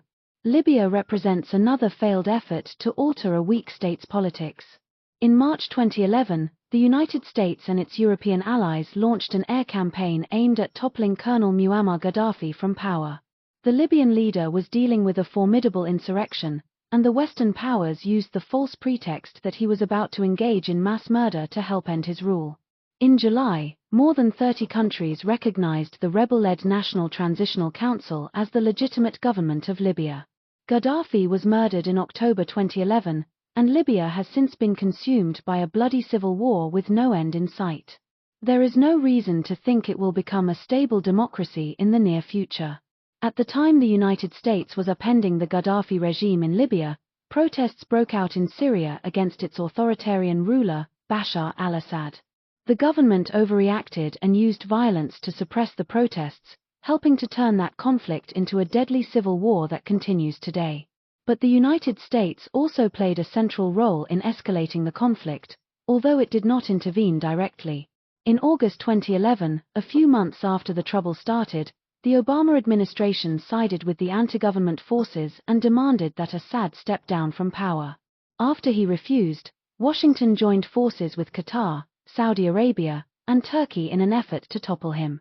The United States provided support to moderate rebel groups, for whom the Central Intelligence Agency, CIA, and the Pentagon ultimately spent more than $1.5 billion on weaponry and training. The strategy has failed completely. Assad is still in power. More than 400,000 people, many of them civilians, have died in Syria's civil war, and almost half of the population has been forced to flee their homes. But even if the Assad government had fallen, a radical insurgent group like the Nusra Front, which is affiliated with al-Qaeda, almost certainly would have replaced it. If that group or any other like-minded group were to come to power, it would almost certainly embark on a bloody rampage against the many members and supporters of the Assad regime. Moreover, the new regime would be deeply hostile to the United States. The Syrian government is not likely to fall, however, because Russia, Iran, and Hezbollah have directly intervened to keep Assad in power.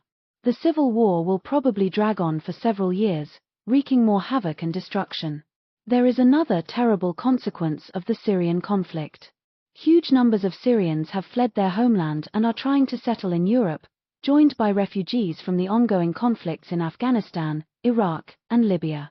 Most European countries welcomed these exiles at first, but the numbers eventually grew so large that some countries, as well as the European Union (EU) itself, erected significant barriers to keep them out. These moves are contrary to Europe's cherished principle of open borders as well as its enlightened policies on asylum. The huge influx of refugees is fueling the growth of Europe's far-right political parties, which are committed to keeping immigrants and refugees out of their countries. In short, the war in Syria, which the United States helped start, has the potential to do serious damage to the EU in addition to the horrendous costs it has inflicted on the Syrian people. Finally, there is the case of Egypt, where protests broke out against President Hosni Mubarak in January 2011. As these protests gained momentum, the Obama administration stepped in and helped oust the Egyptian leader from power. Obama welcomed Egypt's move toward democracy and supported the newly elected government that came to power in June 2012, even though the Muslim Brotherhood was in charge. But after 1 year in office, President Mohamed Morsi, a member of the Brotherhood, was being pressed hard by the Egyptian military and much of the public to resign. The Obama administration, never enthusiastic about Morsi, stepped into this messy situation and gently hinted that it was time for the Egyptian leader to go, which helped facilitate his overthrow. He was replaced by General Abdel Fattah el-Sisi, a military strongman in the Mubarak tradition. In taking this step, the United States helped foster a coup against a democratically elected leader who was not a threat to the United States. The new Egyptian dictator then turned against the Brotherhood and its supporters, killing over 1,000 people and sentencing Morsi to death, although he remains in jail at this writing. The Obama administration lamely tried to prevent this bloody crackdown but failed. It was not willing to withhold the entire $1.5 billion the United States gives Egypt each year, even though American law mandates that all foreign aid be cut to any country whose duly elected head of government is deposed by military coup or decree. Washington's performance in Afghanistan, Egypt, Iraq, Libya, and Syria has been dismal. Not only has the United States failed to protect human rights and promote liberal democracy in those countries, it has played a major role in spreading death and disorder across the greater Middle East. Terrorism is a much greater problem in the region today, and the Iran nuclear deal notwithstanding, the incentives for countries around the world to either acquire or keep their nuclear weapons have increased in the face of America's policy of forcible regime change. Policymakers in countries that have serious differences with the United States surely remember that Colonel Gaddafi gave up his programs to create weapons of mass destruction in December 2003 on the promise that Washington would not try to remove him from power. 8 years later, the Obama administration played a key role in removing him from power. Soon thereafter he was murdered. It is likely he would still rule Libya today if he had possessed a nuclear deterrent. The limits and perils of social engineering. This abysmal record of failure should have been foreseen.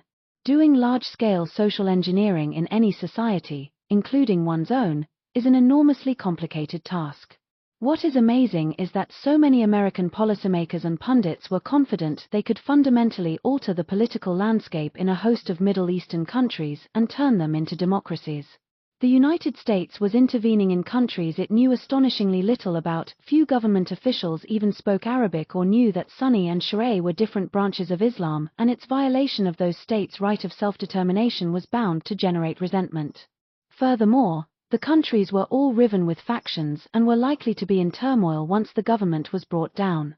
Doing social engineering in a foreign country while fighting to control it is a wickedly hard task. The problem is particularly acute when the United States invades another country, because the American military forces occupying that country inevitably end up tasked with the nation and state building necessary to produce a functioning liberal democracy. In the age of nationalism, however, Occupation almost always breeds an insurgency, as the United States discovered long ago in the Philippines and later in Vietnam, long before it entered Afghanistan and Iraq. The occupier must then engage in counterinsurgency, which means fighting a long and bloody military campaign with high odds of failure. The difficulty of winning at counterinsurgency is clearly reflected in the December 2006 edition of the U.S. Army and Marine Corps Counterinsurgency Field Manual 3-24. It not only warns that insurgencies are protracted by nature but also cautions that political and military leaders and planners should never underestimate their scale and complexity. It is clear from the historical record that the effort to impose democracy on another country usually fails. Andrew Int'l and J. Michael Gregg, for example, examined 43 cases of imposed democratic regimes between 1800 and 1994 and found that nearly 63% failed. Jeffrey Pickering and Mark Pesany, who investigated the democratizing consequences of interventions by liberal states from 1946 to 1996, conclude that liberal intervention has only very rarely played a role in democratization since 1945. As Alexander Downs and Jonathan Montaigne point out, imposing democracy on another country is likely to work if favorable internal preconditions are present. These conditions, unfortunately, are relatively rare in countries where the costs of intervention are low. Great powers like the United States, however, do not invade to attempt regime change unless the costs are low, which means the necessary preconditions for liberal democracy will not be present. Predictably, the United States has a rich history of failing to impose democracy on other countries. New York University professors Bruce Bueno de Mesquita and George Downs report that between World War II and 2004, the United States intervened more than 35 times in developing countries around the world. In only one case, Colombia, after the American decision in 1989 to engage in the war on drugs, did a full-fledged, stable democracy emerge within 10 years. That's a success rate of less than 3%. Pickering and Pesany find only one case, Panama, after the removal of Manuel Noriega, in which American intervention clearly resulted in the emergence of a consolidated democracy. William Easterly and two colleagues at New York University looked at how US and Soviet interventions during the Cold War affected the prospects for a liberal form of government, and found that superpower interventions are followed by significant declines in democracy, and that the substantive effects are large. One might argue that events in Eastern Europe circa 1989 provide an encouraging precedent. But that claim is wrong. Democracy sprouted in that region when communism collapsed and the ruling autocrats fell from power, but these cases have little relevance to what the United States has been trying to do in the Greater Middle East. Democracy was not imposed on the countries of Eastern Europe. It was homegrown in every instance, and the countries already possessed many of the necessary preconditions for democratization. There is no question the United States has helped nurture these nascent democracies, but these are not cases of Washington successfully exporting popular rule to foreign lands, which is what the Bush Doctrine was all about. It is not impossible for the United States to impose liberal democracy abroad. But successes are the exception, not the rule, and they usually occur in countries with a particular set of internal characteristics. It helps greatly, for example, if the target state is ethnically and religiously homogeneous and has a strong central government, reasonably high levels of prosperity, and some experience with democracy. Post-World War II Germany and Japan, which are often held up as evidence that the United States can export liberal democracy to the Middle East, fit these criteria. But they are highly unusual. The costs of ignoring geopolitics. Putting aside the difficulty of interfering successfully in other countries' domestic politics, there is an additional problem that has more to do with realism than nationalism. When a powerful country pursues liberal hegemony, it runs the risk that other states will follow the dictates of realpolitik. This greatly increases the likelihood of miscalculation, which could lead to a crisis or even a war. For example, a liberal state might genuinely believe that its policy is benign or even noble, while another state, operating according to realist principles, might view the same policy as threatening.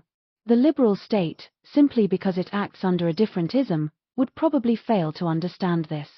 What makes this situation so dangerous for a liberal great power is that most states, most of the time, follow balance of power logic. Liberal great powers typically act this way as well, especially toward other great powers. But occasionally they are free to embrace liberal hegemony. Should they forget that they are still operating in a largely realist world, they may cause a lot of trouble for themselves and other states. The ongoing crisis over Ukraine is a case in point. According to the prevailing wisdom in the West, this problem is largely the result of Russian aggression. President Vladimir Putin, the argument goes, is bent on creating a greater Russia akin to the former Soviet Union, which means controlling the governments in its near abroad, its neighboring states, including Ukraine, the Baltic states, and possibly other Eastern European countries. The coup against Ukrainian President Viktor Yanukovych on February 22, 2014, provided Putin with a pretext for annexing Crimea and starting a war in eastern Ukraine. This account is false. The United States and its European allies are mainly responsible for the crisis. 53 The taproot of the trouble is NATO expansion, the central element in a larger strategy to move all of Eastern Europe, including Ukraine, out of Russia's orbit and integrate it into the West. One might think this policy is a classic deterrence strategy aimed at containing a potentially aggressive Russia, but it is not. The West's strategy was based mainly on liberal principles, and its chief architects did not think Moscow should have seen it as threatening. The aim was to integrate Ukraine into the security community that had developed in Western Europe during the Cold War and had been moving eastward since its conclusion. But the Russians were using a realist playbook. The major crisis that resulted left many Western leaders feeling blindsided. Taking aim at Ukraine. The strategy for making Ukraine part of the West consists of three linked components: NATO enlargement, EU expansion, and the Orange Revolution, which aimed at fostering democracy and Western values in Ukraine and thus presumably produce pro-Western leaders in Kiev. From Moscow's perspective, the most threatening aspect of that strategy is NATO's movement eastward. When the Cold War was ending, the Soviet Union made it clear that it favored keeping the US military in Europe and maintaining NATO. The Soviet leaders understood that this arrangement had kept Germany pacified since World War II and would continue doing so after the country reunified and became much more powerful. But Moscow was deeply opposed to NATO enlargement. The Russians believed their Western counterparts understood their fears and that the alliance would not expand toward the Soviet Union. But the Clinton administration thought otherwise and in the 1990s began pushing NATO expansion. The first extension, in 1999, brought Poland, Hungary, and the Czech Republic into the alliance. The second tranche, which occurred in 2004, included Bulgaria, Romania, Slovakia, Slovenia, and the three Baltic countries. Russian leaders complained bitterly from the start. Boris Yeltsin, for example, said during NATO's 1995 bombing campaign against Serbia, "This is the first sign of what could happen when NATO comes right up to the Russian Federation's borders. The flame of war could burst out across the whole of Europe." The Russians, however, were too weak to derail either expansion. Moreover, save for the tiny Baltic countries, none of NATO's new members shared a border with Russia. The real trouble began at the NATO summit in Bucharest in April 2008, when Ukraine's and Georgia's membership came up for discussion. France and Germany were opposed out of fear that admitting them would unduly antagonize Russia, but the Bush administration was committed to bringing these countries into NATO. The outcome of this standoff was that NATO did not initiate the process necessary to bring Ukraine and Georgia into the alliance, but the summit's final declaration included the news that NATO welcomes Ukraine's and Georgia's Euro-Atlantic aspirations for membership in NATO. "We agreed today that these countries will become members of NATO." Moscow reacted immediately and angrily. Russia's deputy foreign minister warned that Georgia's and Ukraine's membership in the alliance is a huge strategic mistake which would have most serious consequences for pan-European security. Putin maintained that admitting those two countries would represent a direct threat to Russia. One Russian newspaper reported that Putin, speaking directly to Bush, very transparently hinted that if Ukraine was accepted into NATO, it would cease to exist. Any doubts about Russia's determination to prevent Ukraine and Georgia from joining NATO should have been dispelled by the Russia-Georgia War in August 2008.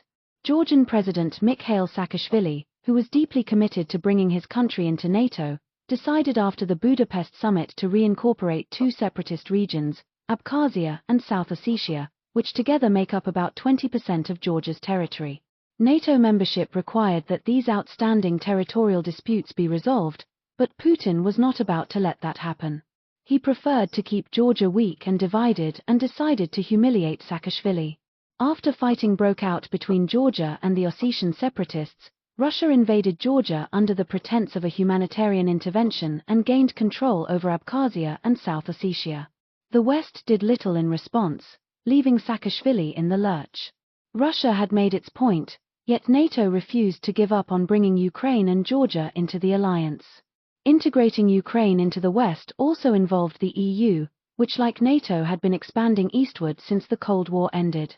Austria, Finland, and Sweden joined the EU in 1995, and 8 Central and Eastern European countries, Czech Republic, Estonia, Hungary, Latvia, Lithuania, Poland, Slovakia, and Slovenia, joined in May 2004 along with Cyprus and Malta. Bulgaria and Romania joined in 2007.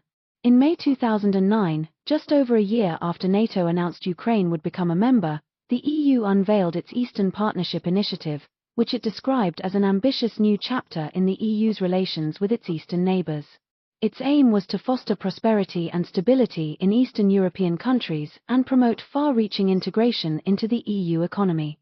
Russian leaders, not surprisingly, viewed the Eastern Partnership as hostile to their country's interests.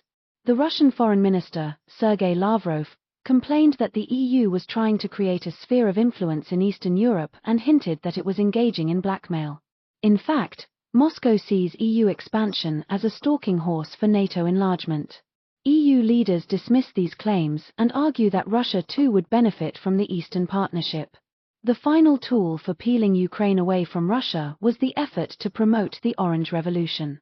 The United States and its European allies are deeply committed to fostering social and political change in countries formerly under Soviet control. They aim to spread Western values and promote liberal democracy, which means supporting pro-Western individuals and organizations in those countries' efforts that are funded by official government agencies as well as NGOs. Of course, Russian leaders worry about social engineering in Ukraine, not just because of what it means for Ukraine but also because they think Russia might be the next target. NATO enlargement, EU expansion, and democracy promotion are a close-knit package of policies designed to integrate Ukraine into the West without antagonizing Russia. But they inadvertently turned Moscow into an enemy, leading directly to the Ukraine crisis. The immediate causes. The crisis began in late November 2013, when President Yanukovych rejected a major economic deal he had been negotiating with the EU and decided instead to accept a Russian counteroffer. That decision led to protests against the government that escalated over the following 3 months. 2 protesters were killed on January 22, 2014, and about 100 more died in mid-February. Western emissaries, hurriedly flown to Kiev to resolve the crisis, struck a deal on February 21 that would have allowed Yanukovych to stay in power until new elections were held sometime before year's end. But the protesters demanded that he leave office immediately, and he fled to Russia the next day. The new government in Kiev was thoroughly pro-Western and anti-Russian. Moreover, it contained 4 members who could legitimately be labeled neo-fascists. Most importantly, the US government backed the coup, although the full extent of its involvement is unknown. Victoria Nuland, the Assistant Secretary of State for European and Eurasian Affairs, and Senator John McCain, Republican Arizona, for example, participated in anti-government demonstrations, while the US ambassador in Kiev proclaimed after the coup that it was a day for the history books. A leaked transcript of a phone conversation revealed that Nuland advocated regime change and wanted Arseniy Yatsenyuk, who was pro-Western, to become prime minister in the new government, which he did. It is hardly surprising that Russians of all persuasions think Western provocateurs, especially the CIA, helped overthrow Yanukovych. For Putin, the time to act had arrived. Shortly after the February 22 coup, he set the forces in motion to take Crimea from Ukraine and incorporate it into Russia. This was not difficult given that Russia already had thousands of troops at its naval base in the Crimean port of Sevastopol.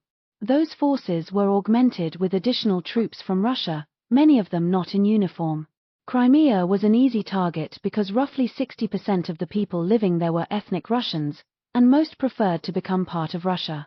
Putin also put massive pressure on the Kiev government to discourage it from siding with the West against Moscow.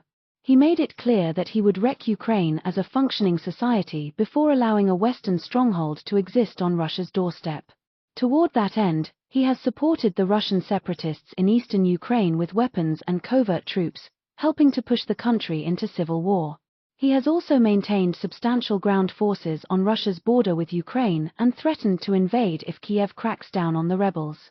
Finally, he has raised the price of gas Russia sells to Ukraine, demanded immediate remittance of overdue payments, and at one point even cut off the supply of gas to Ukraine. As he did with Georgia, Putin is playing hardball with Ukraine, and he has the means to subvert the country indefinitely if it does not abandon its plans to join the West. Liberal blinders. Anyone with a rudimentary understanding of geopolitics should have seen this coming. The West was moving into Russia's backyard and threatening its core strategic interests. A huge expanse of flat land that Napoleonic France, Imperial Germany, and Nazi Germany have all crossed to strike at Russia itself, Ukraine serves as an enormously important strategic buffer to Russia. No Russian leader would tolerate a former enemy's military alliance moving into Ukraine. Nor would any Russian leader stand idly by while the West helped install a government in Kiev that was determined to join that alliance. Washington may not like Moscow's position, but it should understand the logic behind it. Great powers are always sensitive to threats near their home territory. The United States, for instance, under the Monroe Doctrine does not tolerate distant great powers deploying military forces anywhere in the Western Hemisphere, much less on its borders.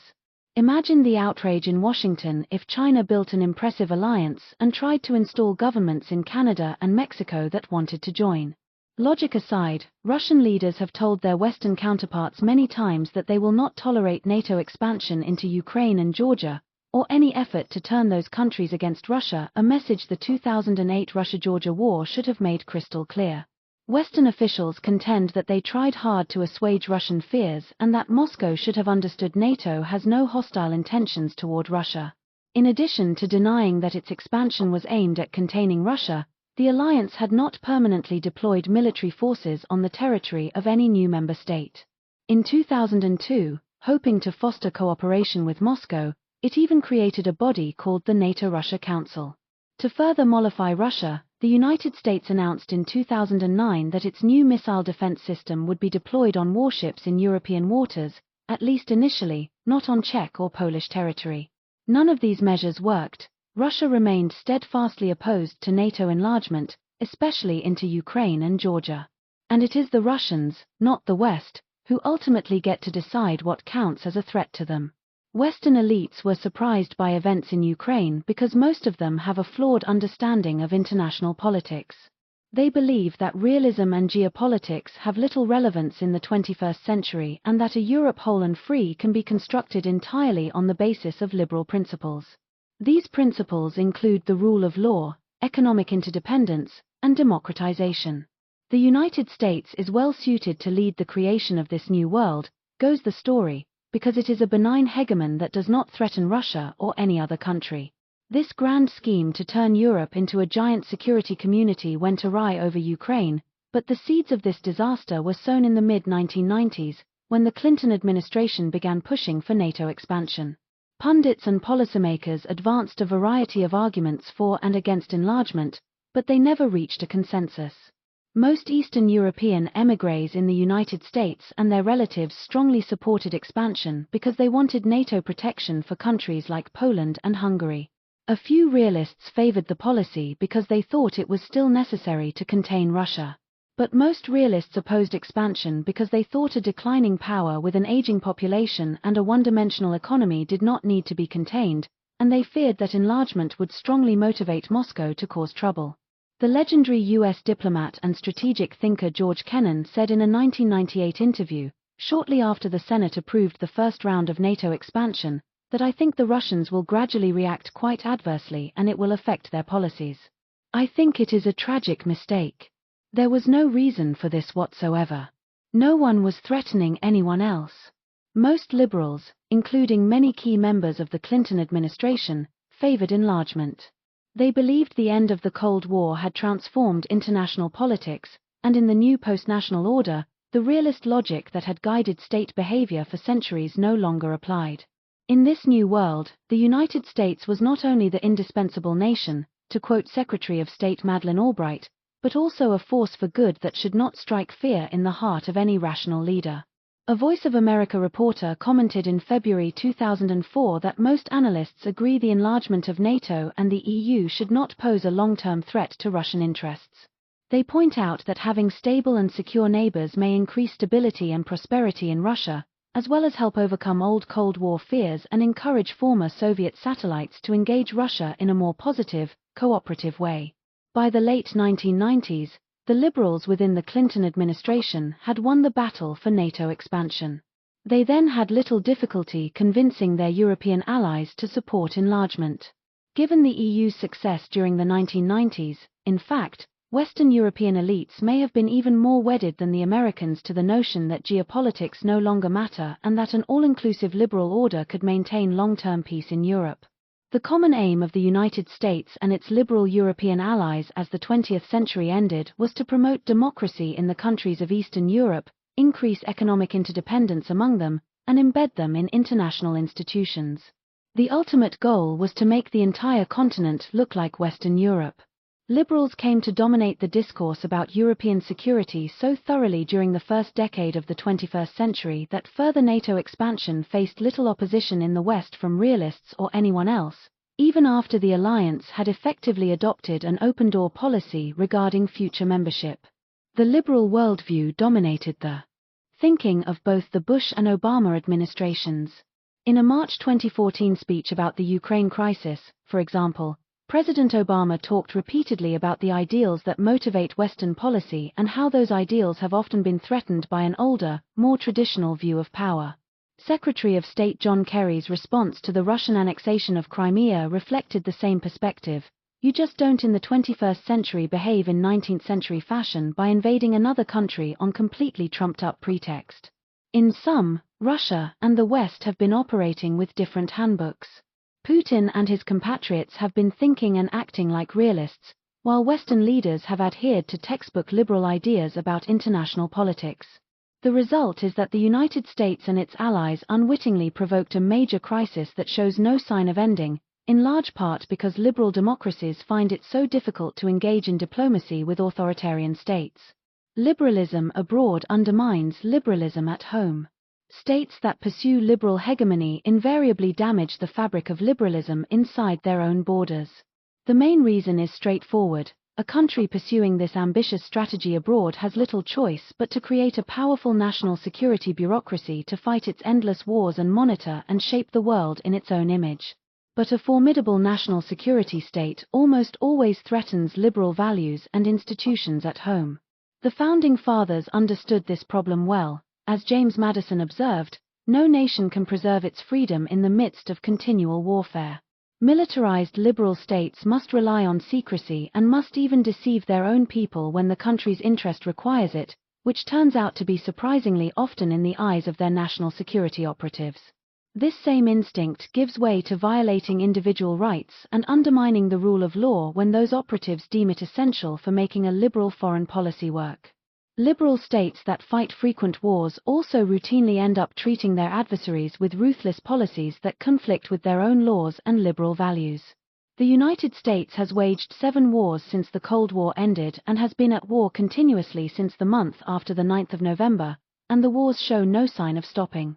All of this conflict has made the formidable national security state that existed in 1991, when the Soviet Union collapsed, even more powerful today. Secrecy and deception. At the domestic level, transparency is indispensable if liberal democracies are to function effectively. It not only allows voters to make informed decisions but also allows the media and outside experts to assess government policies and participate in a workable marketplace of ideas. It is an essential ingredient of any successful liberal democracy. It helps citizens hold policymakers accountable when they make mistakes or engage in criminal behavior. Secrecy, by definition, is all about limiting transparency, which means too much of it can easily undermine a liberal democratic regime. There is no question that every country's foreign policy requires some secrecy. For a liberal democracy, however, it is imperative to minimize the amount of secrecy and maximize the amount of transparency. But pursuing liberal hegemony has the opposite effect, in part because any country that does so is powerfully motivated to limit the amount of information that adversaries have about its policies, strategies, and weaponry. Sometimes it makes sense to hide information even from allies. The more ambitious a country's foreign policy, the more reason it has to hide secrets from friends and foes alike. Liberal states also like secrecy because it helps protect leaders from criticism at home, making it easier to pursue policies that might be controversial. It is hard for journalists and academics to criticize a policy, and perhaps ultimately check it, if they know nothing about it. Finally, policymakers want to avoid accountability if their chosen policy goes awry or if pursuing it leads them to break the law. The best way to accomplish this is to keep the public in the dark. The deep affection for secrecy shown by both the Bush and Obama administrations is not surprising in light of their illegal or at least questionable surveillance of American citizens, which they tried to hide from the public, Congress, and the courts. This is one reason President Obama was so determined to punish Bradley Manning and Edward Snowden, and more generally why he went to war with unprecedented fervor against reporters and whistleblowers. He also went to great lengths to disguise how deeply involved the United States was in the Syrian civil war, and to divulge as little information as possible about drone strikes. Obama was given to claiming that he ran the most transparent administration in history. If true, the credit should go to the reporters and whistleblowers who defied his deep commitment to government secrecy. Another harmful consequence of a highly interventionist foreign policy is that it gives leaders numerous occasions to lie, or at least distort the truth, when trying to motivate the public to support military action abroad. This behavior was clearly on display during World War I, when the Wilson administration unleashed a comprehensive propaganda campaign to stir up public sentiment in support of the fight against Imperial Germany. Inflating the Soviet threat was commonplace during the Cold War, and the George W. Bush administration waged a highly effective deception campaign in the run-up to the 2003 Iraq War. Deception campaigns involve three kinds of behavior: lying, spinning, and concealment. Lying is where a policymaker makes a statement that he knows to be false in the hope that others will think it is true. Spinning, a more common form of deception, is where a leader tells a story that emphasizes certain facts and either de-emphasizes or omits other facts, for the purpose of selling or defending some policy. No attempt is made to render a fully accurate account. Spinning, in other words, involves exaggeration and distortion but not prevarication.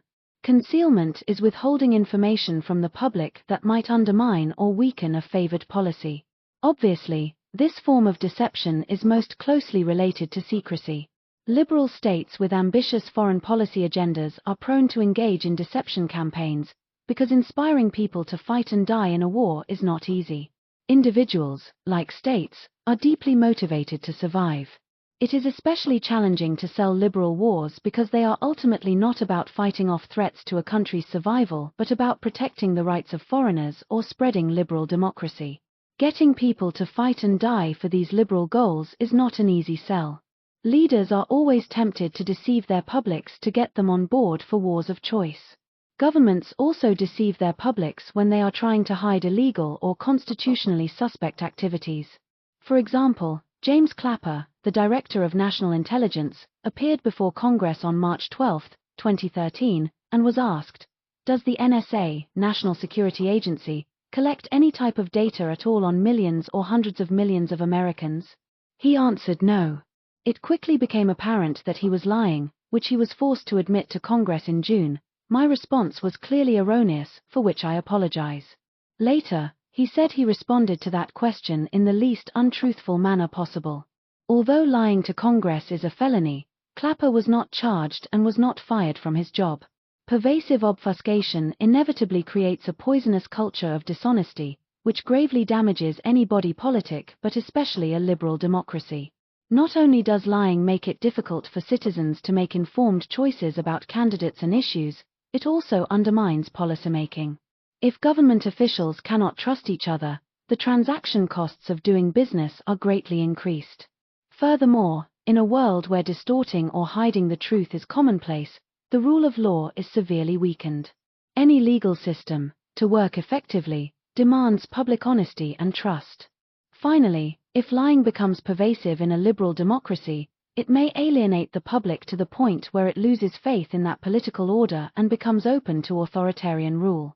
Eroding civil liberties.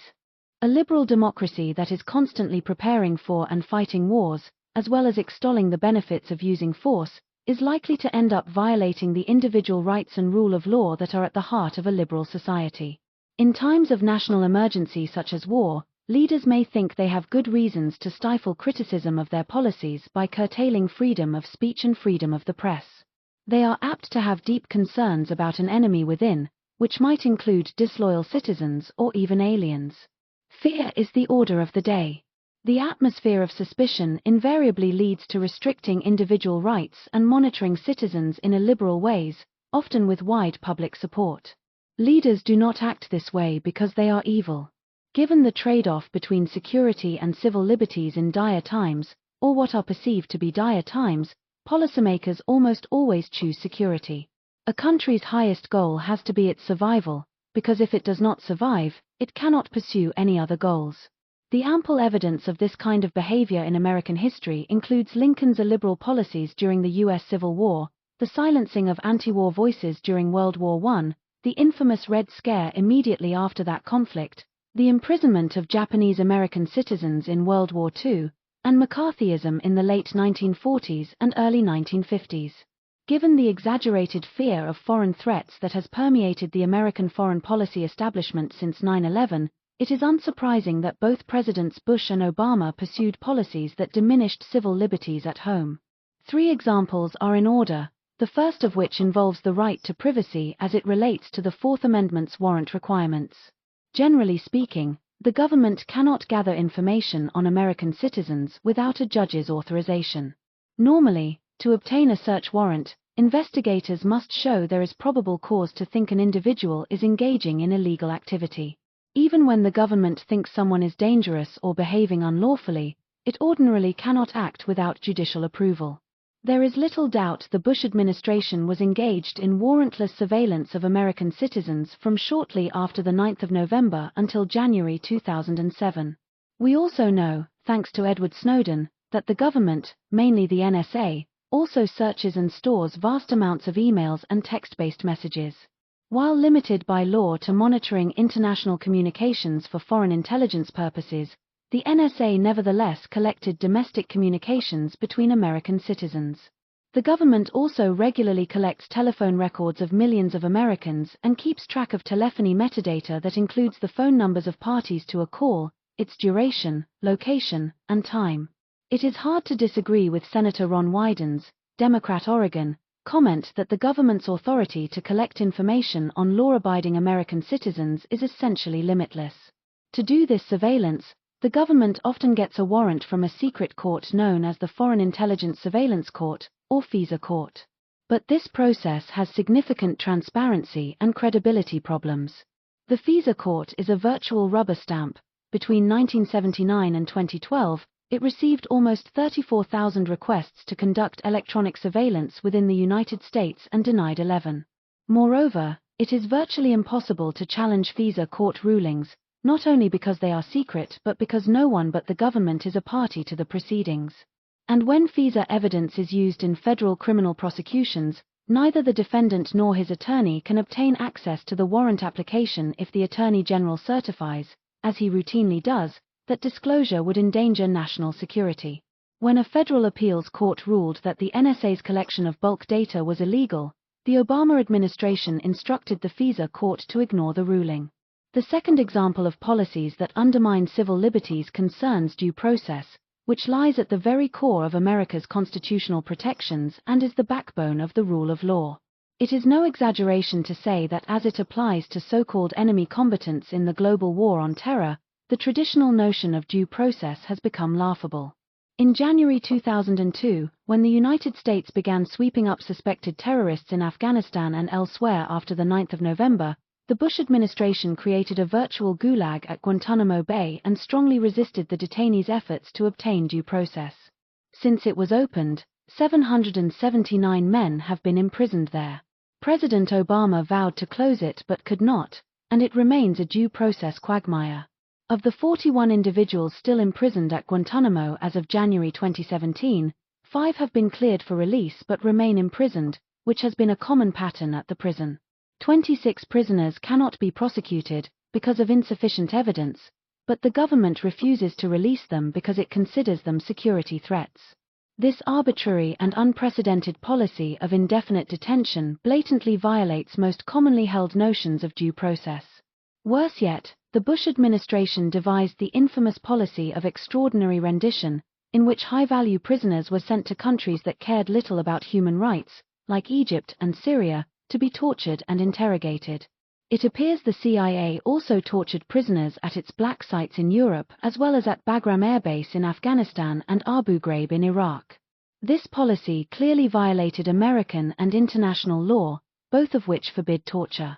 Not surprisingly, as Amrit Singh, who directs the Project on National Security and Counterterrorism at the Open Society Justice Initiative, reported, the secret detention program and the extraordinary rendition program were highly classified, conducted outside the United States, and designed to place detainee interrogations beyond the reach of the law. Taken together, the policies of illegal detention and illegal torture not only subvert the rule of law but conspire to prevent its restoration in the future.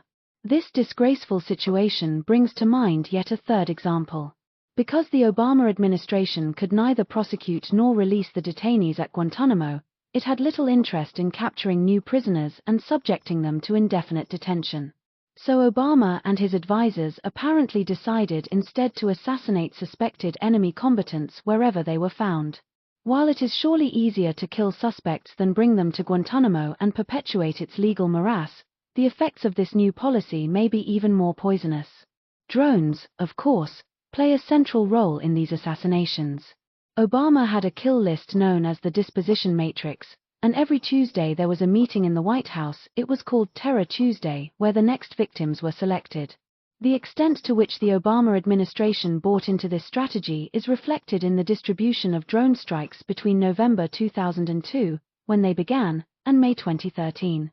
Micah Zenko reports that there were approximately 425 non-battlefield targeted killings, more than 95% by drones. Roughly 50 took place during Mr. Bush's tenure, and 375, and counting, under Mr. Obama's. As the journalist Tom Engelhart writes, once upon a time, off-the-books assassination was generally a rare act of state that presidents could deny.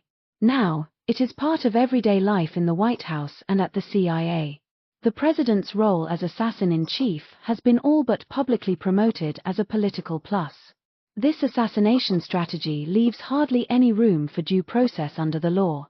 The CIA is even authorized to kill young men who are not known to be terrorists but are merely exhibiting suspicious behavior, whatever that might be. It is also difficult to clearly identify targets from thousands of feet above. Thus it is hardly surprising that there are many cases where drones have killed innocent civilians. While it is hard to get firm numbers, at least 10 to 15% of the victims appear to have been civilians. A comment by former CIA Director Michael Hayden in 2012 captures just how misguided Obama's assassination strategy was. Right now, there isn't a government on the planet that agrees with our legal rationale for these operations, except for Afghanistan and maybe Israel. Individual rights and the rule of law do not fare well in a country that maintains a large and powerful military and is addicted to fighting wars. The high modernist ideology. In Seeing Like a State, James Scott sets out to determine why so many well-intended schemes to improve the human condition have gone so tragically awry.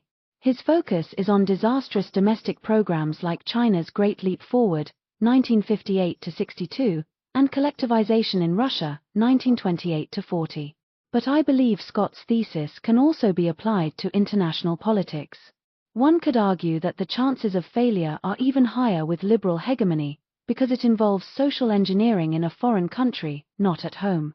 Scott maintains that many of the great disasters in modern history are caused by great utopian social engineering schemes that depend on a high modernist ideology. Liberal hegemony appears to qualify on both counts. It calls for doing social engineering all across the globe, which is nothing if not utopian. A high modernist ideology, Scott says, is best conceived as a strong, one might even say muscle-bound, version of the self-confidence about scientific and technical progress, the expansion of production, the growing satisfaction of human needs, the mastery of nature, including human nature, and, above all, the rational design of social order commensurate with the scientific understanding of natural laws. Again, liberal hegemony, with its confidence in the virtues of liberal democracy and open economic markets and its use of international institutions to purvey standard metrics that make states more legible, fits the bill well. According to Scott, disastrous failure requires two additional ingredients: an authoritarian state that is willing and able to use the full weight of its coercive power to bring these high modernist designs into being, and a prostrate civil society that lacks the capacity to resist these plans. Liberal democracies and authoritarian states represent fundamentally different political forms, but this distinction is largely moot in the international realm. A powerful liberal state can be intensely single-minded and willing to coerce other countries when it thinks this is not only morally correct but also good for its own security. When liberal democracies feel seriously threatened, they are likely to declare a state of emergency, allowing themselves to take on many of the features of an authoritarian state. Moreover, civil society simply has no international equivalent. All the talk one hears about the international community, which implies that the citizens of the world might come together and stand up to a great power, is ultimately empty rhetoric. The international community is prostrate from the outset. There is little danger that popular opposition will stop a liberal great power from trying to impose its high modernist ideology on weaker states. Of course, the crusading state may run into opposition from other states, but there will not be enough to prevent it from trying to fulfill its ambition to make the world safe for liberal democracy. All of Scott's ingredients were firmly in place in the United States as the dust was settling after the 9th of November. The Bush administration adopted a policy of using the American military to topple regimes and bring democracy to the Greater Middle East, an area that had little experience with democracy. The Bush Doctrine was a radical strategy that has no parallel in American history. President Obama, though more cautious than his predecessor, nonetheless continued Bush's policy of toppling illiberal regimes and trying to promote democracy across the Middle East. Not only did both presidents fail at almost every turn, their policies brought widespread killing and devastation to the region. We have seen that a liberal foreign policy is likely to fail and that the costs of failure are high. Yet even those who recognize the risks sometimes argue that the effort can be justified. Thanks for tuning in to the Learner's Library. Please like, subscribe, comment, and share for more. Chapter 7. Liberal Theories of Peace. Liberal hegemony is built around three missions: increasing the number of liberal democracies in the world, facilitating an open economic order, and building international institutions. The assumption is that achieving these goals, especially the first one, is a formula for international peace. I argued in the previous two chapters that such a policy is not only enormously costly both at home and abroad but also likely to fail. States that pursue a liberal foreign policy invariably find themselves worse off. In this chapter 1 will examine liberal hegemony's purported benefit, that it will bring peace and wealth and effectively end problems like nuclear proliferation and terrorism. One might argue that it makes sense to try to realize those aims even if the costs are great, simply because the benefits are even greater. To determine whether that might be true, I examine the three main liberal theories of international politics: democratic peace theory, economic interdependence theory, and liberal institutionalism, to see how well each works. These three theories correspond with the three principal missions of a liberal foreign policy. My bottom line is that none of these theories provides a formula for peace. Not only is liberal hegemony prone to costly failures, it would not bring us a world without war even if it achieved its goals. Each liberal theory takes dead aim at realism, which takes security competition among the great powers and war to be a normal part of life in the international system. Liberal theorists seek a compelling story that trumps realism and leads to a more peaceful world. But none of these liberal theories makes the case for world government, which might seem to make sense given that political liberalism can work inside a country only when there is a higher authority that maintains order. Instead, each theory assumes that the existing state system is here to stay and that we need a strategy for producing peace under international anarchy. Furthermore, none of the three theories assumes that states no longer have reasons to go to war. They are not positing a world such as Francis Fukuyama describes in his famous 1989 article The End of History. Instead, each theory acknowledges that states sometimes have fundamental political differences, which may cause them to consider military action. Yet liberalism's proponents maintain that other, more powerful factors cut against realist logic and ultimately overwhelm it when there is a serious possibility of war. States will sometimes be tempted, for one reason or another, to unsheath the sword, but one or more of the liberal logics will outweigh that temptation, and there will be no war. Democratic peace theory maintains that liberal democracies do not fight wars with each other, but it does not predict any decrease in wars between democracies and non-democracies. The principal explanation for peace among liberal democracies is that their deep-seated respect for individual rights, coupled with their emphasis on tolerance and peaceful conflict resolution, overwhelms any rationale they might have to initiate a war. Other accounts maintain that specific institutional and normative characteristics of democracy, not liberal rights, prevent war between liberal democracies. Economic interdependence theory grows out of the liberal emphasis on the right to own and exchange property, which inexorably leads to promoting investment and trade among states. The ensuing economic intercourse not only leads to greater prosperity for the trading states but also makes them dependent on each other for their prosperity. This economic interdependence, the theory says, militates against war, simply because the costs of fighting become unacceptable. In the end, concerns about prosperity trump political as well as security considerations. Liberal institutionalism stems from the importance liberals place on acting according to well-established rules that stipulate the rights and obligations of individuals. According to the theory, states voluntarily come together and establish international institutions, which are effectively a set of rules that states agree to obey even when they are tempted to disregard them and act aggressively. When push comes to shove, a deep-seated commitment to the rule of law will quash any temptation a state might have to start a war. These theories are well known in both the academic and policy worlds. Liberal theorists and policymakers often bundle them together, arguing that they complement each other and thus work in tandem to foster peace. Kant, for example, maintained that the best way to maximize the prospects for perpetual peace is to foster commerce, which makes war unprofitable, promote republican constitutions, and create a confederation of republican states, which would be an international institution. More recently, two liberal scholars, Bruce Russett and John O'Neill, wrote a book whose title captures their commitment to tying these theories together, triangulating peace, democracy, interdependence, and international organizations. For these scholars, each strand of liberalism reinforces the others to increase the chances of peace. Two strands cause more peace than one, and all three strands cause even more. Another prominent liberal theorist, Michael Doyle, has a different take. He maintains that all three theories must work together at once for liberalism to produce peace. For Doyle, the liberal case for peace collapses if just one of the theories either does not apply or does not work as expected. For Russett and O'Neill, however, all three theories need to be knocked out to make a convincing case that liberalism does not produce peace. Liberal policymakers are also fond of packaging these theories together. Consider how President Bill Clinton's administration sold two of its most important policies, NATO expansion and engagement with China.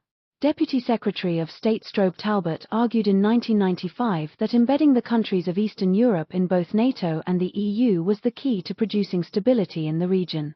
Enlargement of NATO, he wrote, would be a force for the rule of law both within Europe's new democracies and among them. Moreover, it would promote and consolidate democratic and free market values, further contributing to peace. At the same time, Secretary of State Madeleine Albright claimed that the key to sustaining peaceful relations with a rising China is to engage with it, not try to contain it the way the United States contained the Soviet Union during the Cold War. Engagement would help democratize China, integrate it into the American-led economic order, and lead to its membership in some of the world's major institutions. As a responsible stakeholder in the international system, China would be highly motivated to maintain peaceful relations with other countries. I take issue with the claim that these liberal theories offer a formula for a peaceful world. Each theory is fatally flawed, and packaging them together does not remedy the problem. To make my case, I will examine each theory in detail, asking two questions. First, how well do its predictions fit the empirical record? Is there good evidence that any of the liberal theories have actually caused peace? Second, is the causal logic behind the theory sound? Does the theory offer a compelling story about why peace breaks out? But before assessing each theory in detail, I want to consider two features that are common to all of them: scope conditions and claims about the certainty of peace. The aim is to show that even if you accept these theories on their own terms, they still do not provide a formula for leaving realism behind. The problem is that the case for liberalism, including all three theories, is structured in a way that makes it impossible to diminish the importance that countries place on the survival motive, which sits at the core of realism. The primacy of survival. In the realist story, states worry about their survival above all else, and this motivates them to pursue power at each other's expense. To supersede realism, therefore, a liberal theory must offer an alternative consideration that figures more prominently in policymakers' minds than survival. For democratic peace theory, respect for individual rights, coupled with tolerance and norms of peaceful conflict resolution, dominates concerns about survival. With economic interdependence theory, a deep-seated interest in prosperity overshadows fears about survival, and liberal institutionalists see adherence to rules as the key to alleviating those fears. None of these factors, however, can eclipse concerns about survival and take realist logic off the table. They come up short for two reasons, both of which involve limitations that are common to all the liberal theories. First, they all have restricted scope, in that they do not apply unless the necessary conditions are present. International institutions, for example, cannot promote peace if they do not exist, and there must be economic interdependence for prosperity to trump security. But these conditions do not always exist. The world has never been populated with democracies alone, which significantly restricts the scope of democratic peace theory. For theorists like Doyle, who maintain that all three theories must be operative to achieve peace, the range of relevant circumstances is even more restricted. Of course, in the absence of institutions and economic interdependence, states follow the dictates of Realpolitik, just as democracies do when confronting non-democracies. Consider, for instance, that none of the liberal theories was relevant to the superpower competition during the Cold War. The Soviet Union was not a democracy, the two sides had little economic intercourse, and few international institutions had both sides as members. Or think about how most liberals talk about the prospects of China's rising peacefully. China is not a democracy today and shows little prospect of becoming one. One rarely hears the argument that democratic peace theory can provide the basis for peace in Asia. But one frequently hears that economic interdependence theory can explain why China's rise will be peaceful. China's economy is tied to the economies of its rivals, and this linkage means not only that China and its trading partners depend on each other to keep prospering, but also that prosperity depends on their peaceful relations. A war involving China would be tantamount to mutual assured destruction at the economic level. Hence, economic interdependence will keep the peace in Asia as China rises. It is possible to hypothesize a world in which one or more of the liberal theories apply universally, and one where none of them applies at all. But those are not our world. In our world, those theories are likely to cover certain situations but not others. Consider, for example, how democratic peace theory would apply to a scenario in which the United States removes its military forces from Europe and NATO disappears. There would then be three major powers on the continent: France, Germany, and Russia. According to the theory, France and Germany would not fight each other, because they are both liberal democracies and thus would not compete with each other for power. But they would have a fundamentally different relationship with non-democratic Russia. They would be guided by realist logic, with its emphasis on the survival motive. In that situation, all three countries would end up trying to maximize their positions in the global balance of power. Let us assume that Russia becomes a democracy. Democratic peace theory would then apply to relations among all three major powers. Yet democratic Russia would have to fear a rising China, which is not a democracy, on its southern border, and so would have to act according to balance of power logic in its dealings with China. France and Germany do not share a border with China, but they would still have to worry about a possible threat if China became a superpower. As long as there is one powerful non-democracy in the system, no democracy can escape from acting according to realist logic. As Alexander Wendt notes, one predator will best 100 pacifists because anarchy provides no guarantees. This argument is powerful in part because it is so weak, Rather than making the strong assumption that all states are inherently power-seeking, it assumes that just one is power-seeking and that the others have to follow suit because anarchy permits the one to exploit them. This logic applies even though the democracies in the system would still behave peacefully toward each other, at least according to the theory. A second and even more fundamental problem inherent in the three liberal theories concerns what they say about the likelihood of peace. For any of these theories to dominate realism, its proponents have to argue that it makes war certain not to occur. It is not enough for them to argue that their theories lead to enhanced interstate cooperation or make war much less likely. One might think I am setting the bar too high. But as long as there is some chance of war between any two states in the system, every state has little choice but to privilege survival and act in accordance with realist principles. Even if the likelihood of war is judged to be only 1 or 2%, states must think and act according to balance of power logic because the dire consequences of losing a major war require them to worry about their survival. This situation resembles nuclear deterrence. The likelihood that any nuclear-armed state would use those incredibly destructive weapons is low, but the consequences would be horrendous. This is what makes nuclear weapons the ultimate deterrent. There is no question that cooperation can ameliorate conflict. Yet it can also increase the likelihood of war, since two states can cooperate to launch a war against a third country, as the Germans and Soviets did against Poland in 1939 or as Egypt and Syria did against Israel in 1973. Furthermore, powerful states sometimes cooperate to exploit the resources of weaker regions, as Britain and France did during World War I, when they arranged via the Sykes-Picot Agreement of 1916 to divide up much of the Middle East between themselves. Cooperation and peace are certainly related, but they are not the same thing. What liberal theorists must explain is not why their theories produce more cooperation, but why they eliminate the possibility of war. Hardly any liberal theorists argue that war is taken off the table when their theories are operative. They make bold claims but do not rule out war as a possibility. They sometimes emphasize enhanced cooperation among states or say that war becomes highly unlikely.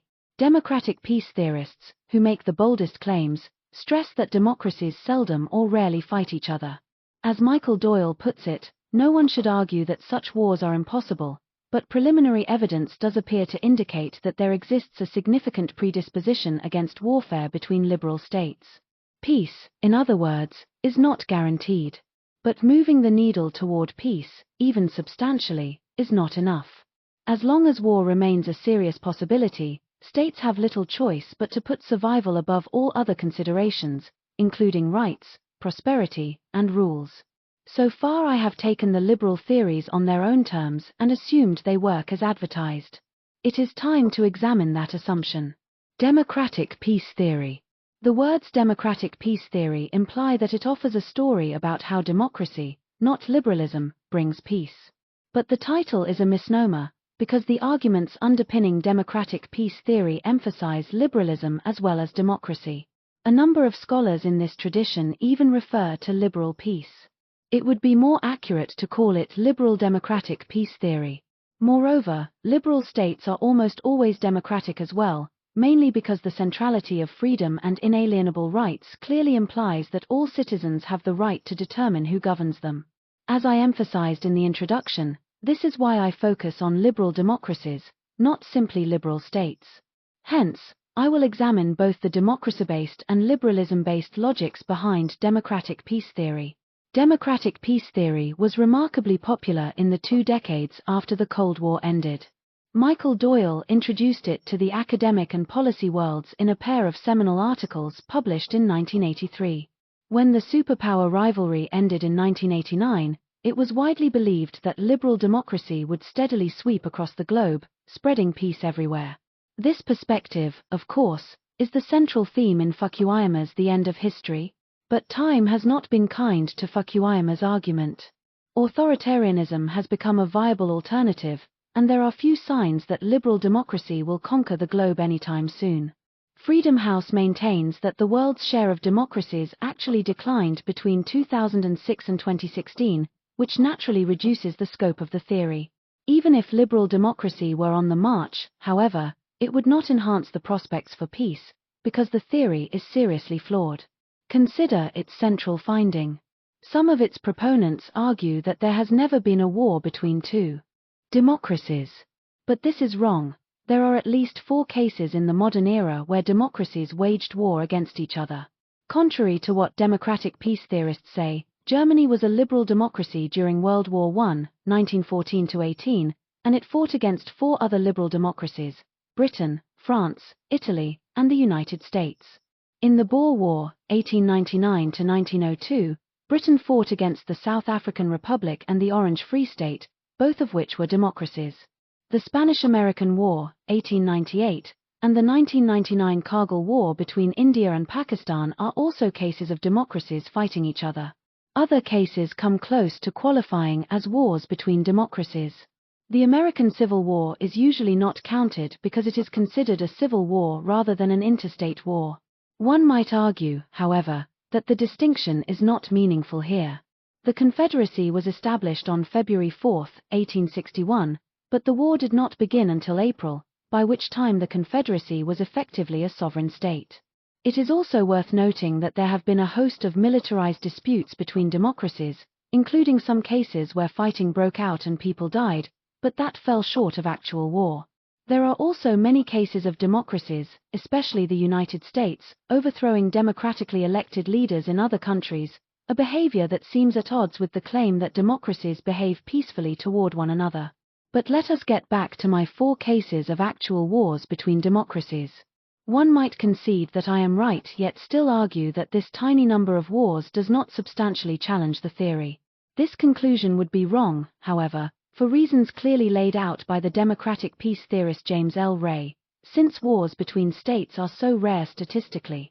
The existence of even a few wars between democratic states would wipe out entirely the statistical and therefore arguably the substantive significance of the difference in the historical rates of warfare between pairs of democratic states, on the one hand, and pairs of states in general, on the other. Those 4 wars between democracies, in other words, undermine the central claim of democratic peace theorists. The second major problem with democratic peace theory is that it offers no good explanation for why liberal democracies should not fight each other. Democratic peace theorists have put forward various explanations, some of which focus on democratic institutions and norms and others that emphasize liberal norms. But none are compelling. Democratic institutions and peace. There are 3 institutional explanations for why liberal democracies do not go to war with each other. The first emphasizes that publics are pacific by nature, and if asked whether to initiate a war they will almost certainly say no. Kant articulates this argument in Perpetual Peace: if the consent of the citizens is required in order to decide that war should be declared, nothing is more natural than that they would be very cautious in commencing such a poor game, decreeing for themselves all the calamities of war. This argument was popular during the Cold War among neoconservatives, who believed that liberal democracies were inclined to appease authoritarian states because democratic peoples were not only soft but influential, because they could vote. The fatal flaw in this argument is that it proves too much. If the citizens of a liberal democracy were so averse to war, they would be disinclined to fight against non-democracies as well as democracies.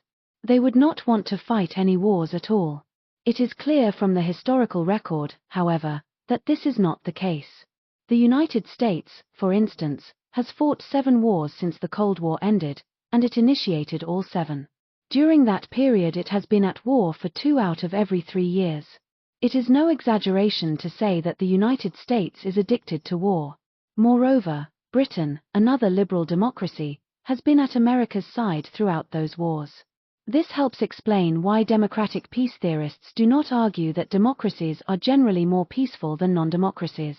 Several factors explain why democratic peoples sometimes favor starting wars. For one, there are sometimes good strategic reasons for war and most citizens will recognize them. Furthermore, democratic leaders are often adept at convincing reticent publics that war is necessary, even when it is not.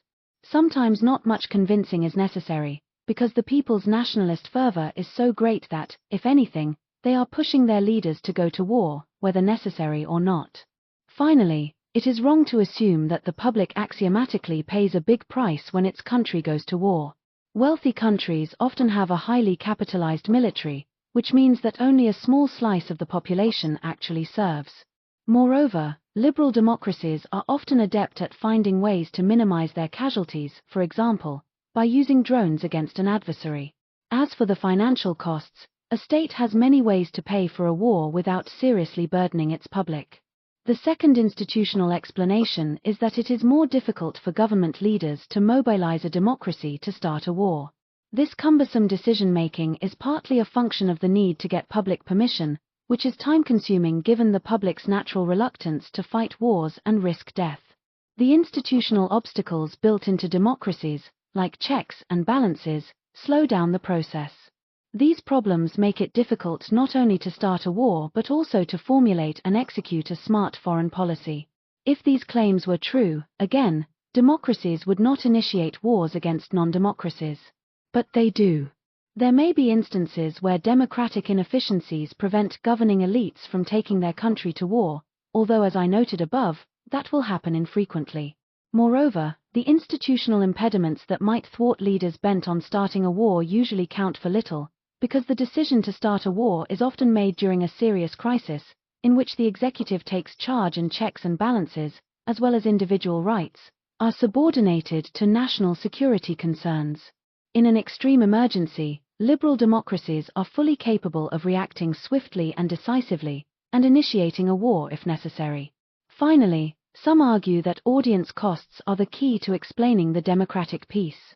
This claim rests on the belief that democratically elected leaders are especially good at signaling their resolving crises because they can make public commitments to act in particular circumstances, which they are then obligated to follow through on. In other words, they can tie their own hands. If they renege on their commitments, the public will punish them by voting them out of office.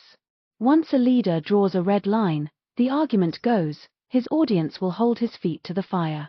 Two democracies can thus make it clear to each other what exactly they would fight over, which allows them to avoid miscalculation and negotiate a settlement. The audience cost story is intuitively attractive, but empirical studies have shown that it has little explanatory power. There is hardly any evidence that audience costs have worked as advertised in actual crises. Moreover, there are many reasons to question the theory's underlying logic. For example, leaders are usually wary about drawing red lines, preferring instead to keep their threats vague so as to maximize their bargaining space. In such cases, audience costs logic does not even come into play. But even if a leader draws a red line and then fails to follow through, the public is unlikely to punish her if she ends the crisis on favorable terms. Moreover, one should never underestimate political leaders' ability to spin a story so that it appears they did not renege on a commitment when they actually did. And even if a leader gives a signal, there is no guarantee the other side will read it correctly. In sum, none of the mechanisms involving democratic institutions provides a satisfactory explanation for why democracies rarely fight wars with each other. Some prominent democratic peace theorists recognize the limits of these institutional explanations and instead rely on normative arguments linked to democracy and liberalism. The normative logics. There is substantial overlap between the normative logic that flows from democracy and the one that flows from liberalism. Both emphasize four key concepts: peaceful conflict resolution, respect for others, tolerance, and trust. Democracy and liberalism, however, rivet on those concepts for different reasons, and each emphasizes some more than others. The central feature of democracy is the electoral process, which is how citizens settle their differences and determine whose vision of the political order will prevail. This way of doing business has the effect of promoting peaceful conflict resolution. The basic norm of liberal democratic theory, Russet writes, is that disputes can be resolved without force through democratic political processes. Furthermore, he maintains that the norms of regulated political competition, compromise solutions to political conflicts, and peaceful transfer of power are externalized by democracies in their dealing with other national actors in world politics.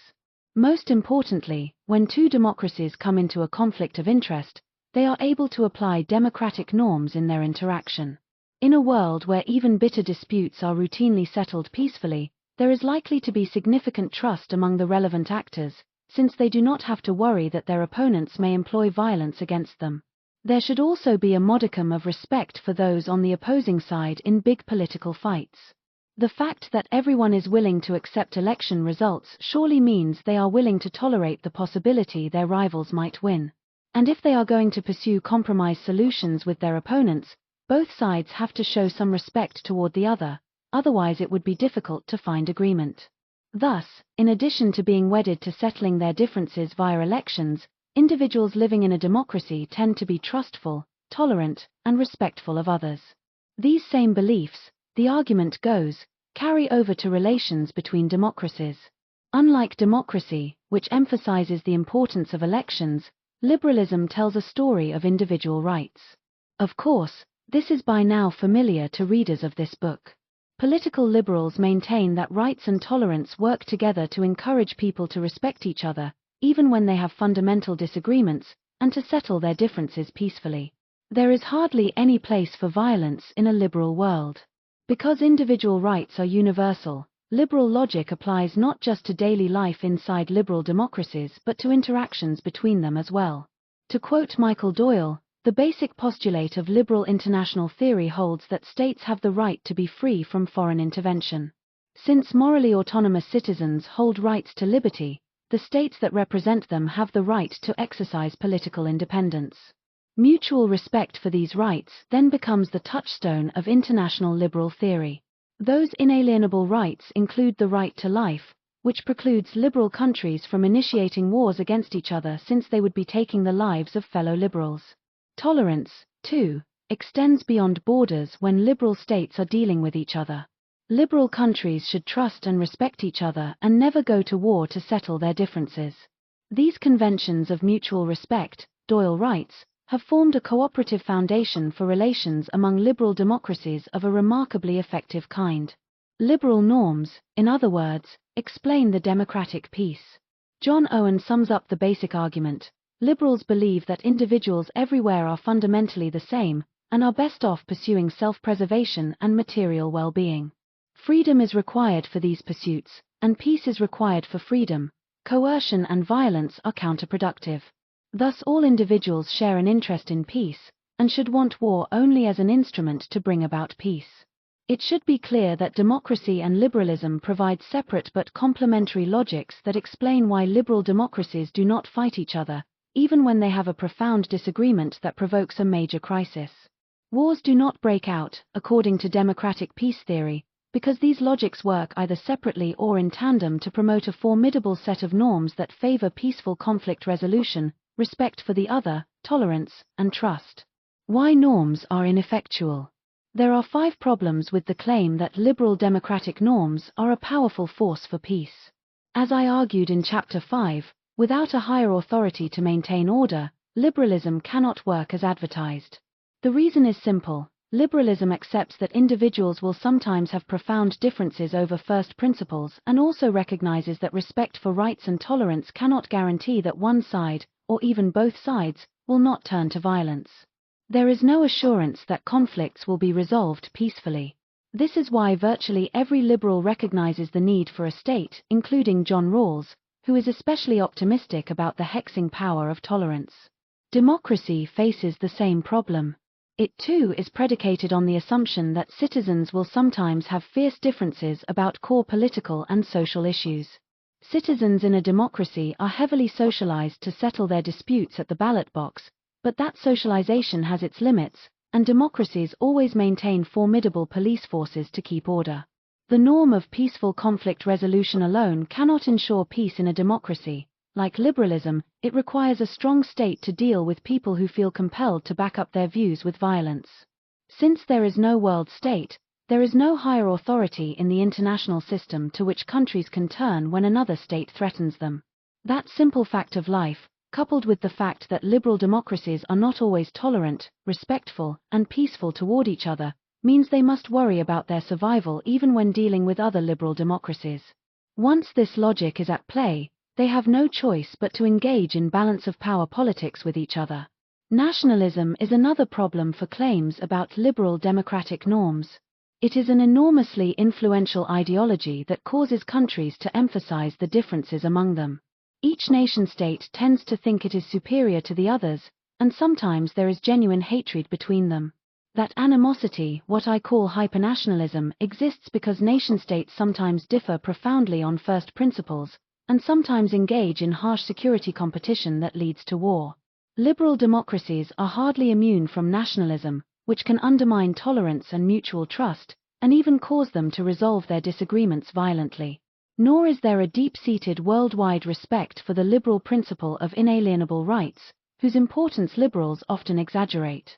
Especially when it confronts nationalism, liberalism's universalist dimension holds less sway than liberals assume.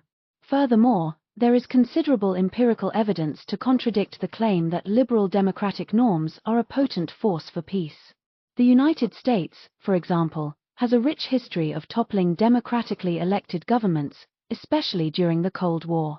The more prominent cases include Iran in 1953, Guatemala in 1954, Brazil in 1964, and Chile in 1973. Following the January 2006 Palestinian elections, in which Hamas defeated the US-supported Fatah, the United States and Israel, another democracy, moved to destabilize the new government and marginalize Hamas. They treated Fatah as the legitimate representative of the Palestinian people, even though it had lost the election. The United States, as we saw, also played a role in toppling the democratically elected Muslim Brotherhood in Egypt in 2013. The record of American interventions in the developing world, Sebastian Risotto notes, suggests that democratic trust and respect has often been subordinated to security and economic interests. Perhaps the most damning evidence against the case for liberal democratic norms is found in Christopher Lane's careful examination of 4 cases where a pair of liberal democracies marched to the brink of war, but one side pulled back and ended the crisis. He carefully examines the decision-making process in both Britain and the United States during the 1861 Trent Affair and the Venezuelan crisis of 1895–96, the Fashoda crisis between Britain and France in 1898, and the 1923 Rouen crisis involving France and Germany, and convincingly argues that liberal norms had little to do with settling these crises. There was substantial nationalist fervor on each side, and all 4 outcomes were primarily determined by strategic calculations involving the balance of power. A final, albeit indirect, reason to doubt that liberal norms carry much weight in international politics is that there is little evidence that liberal democracies fight wars in especially virtuous ways. Given the emphasis liberalism places on inalienable rights, one would expect liberal democracies to go to some lengths to avoid killing civilians, or at least do better than authoritarian states. This is one of the central tenets of just war theory, a quintessentially liberal theory that has individual rights at its core. Michael Doyle, for instance, urges that all sides in a conflict maintain a scrupulous respect for the laws of war. But when Alexander Downes did his groundbreaking study of civilian victimization in war, he found that democracies are somewhat more likely than non-democracies to target civilians. John Terman shows in his detailed analysis of how the United States fights its wars that it has killed millions of civilians, many on purpose. And although Jeffrey Wallace shows autocracies are more likely than democracies to abuse prisoners of war, he provides plenty of evidence that democracies mistreat their prisoners. The widespread use of torture by the United States in the wake of 9/11 is just one example.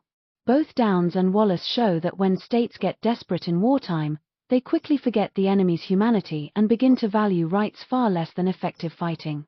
Liberal democracies are no exception. In short, the norms of liberal democracies provide no persuasive explanation for why they would never fight against each other. There is neither a compelling institutional story nor a normative story underpinning democratic peace theory. Another reason to doubt this theory is the problem of backsliding. A democracy may always become an authoritarian state. It has happened many times, and as I noted, Freedom House reports that in recent years democracy has been in worldwide retreat. There is no guarantee democracy will last forever even where it is well established. If China were to become a democracy in, say, the next 10 years, we could not be highly confident it would retain that political system over the long term. The United States would have to be prepared for the eventuality that it might not, which means that just to be safe, it would try to maximize its power relative to China.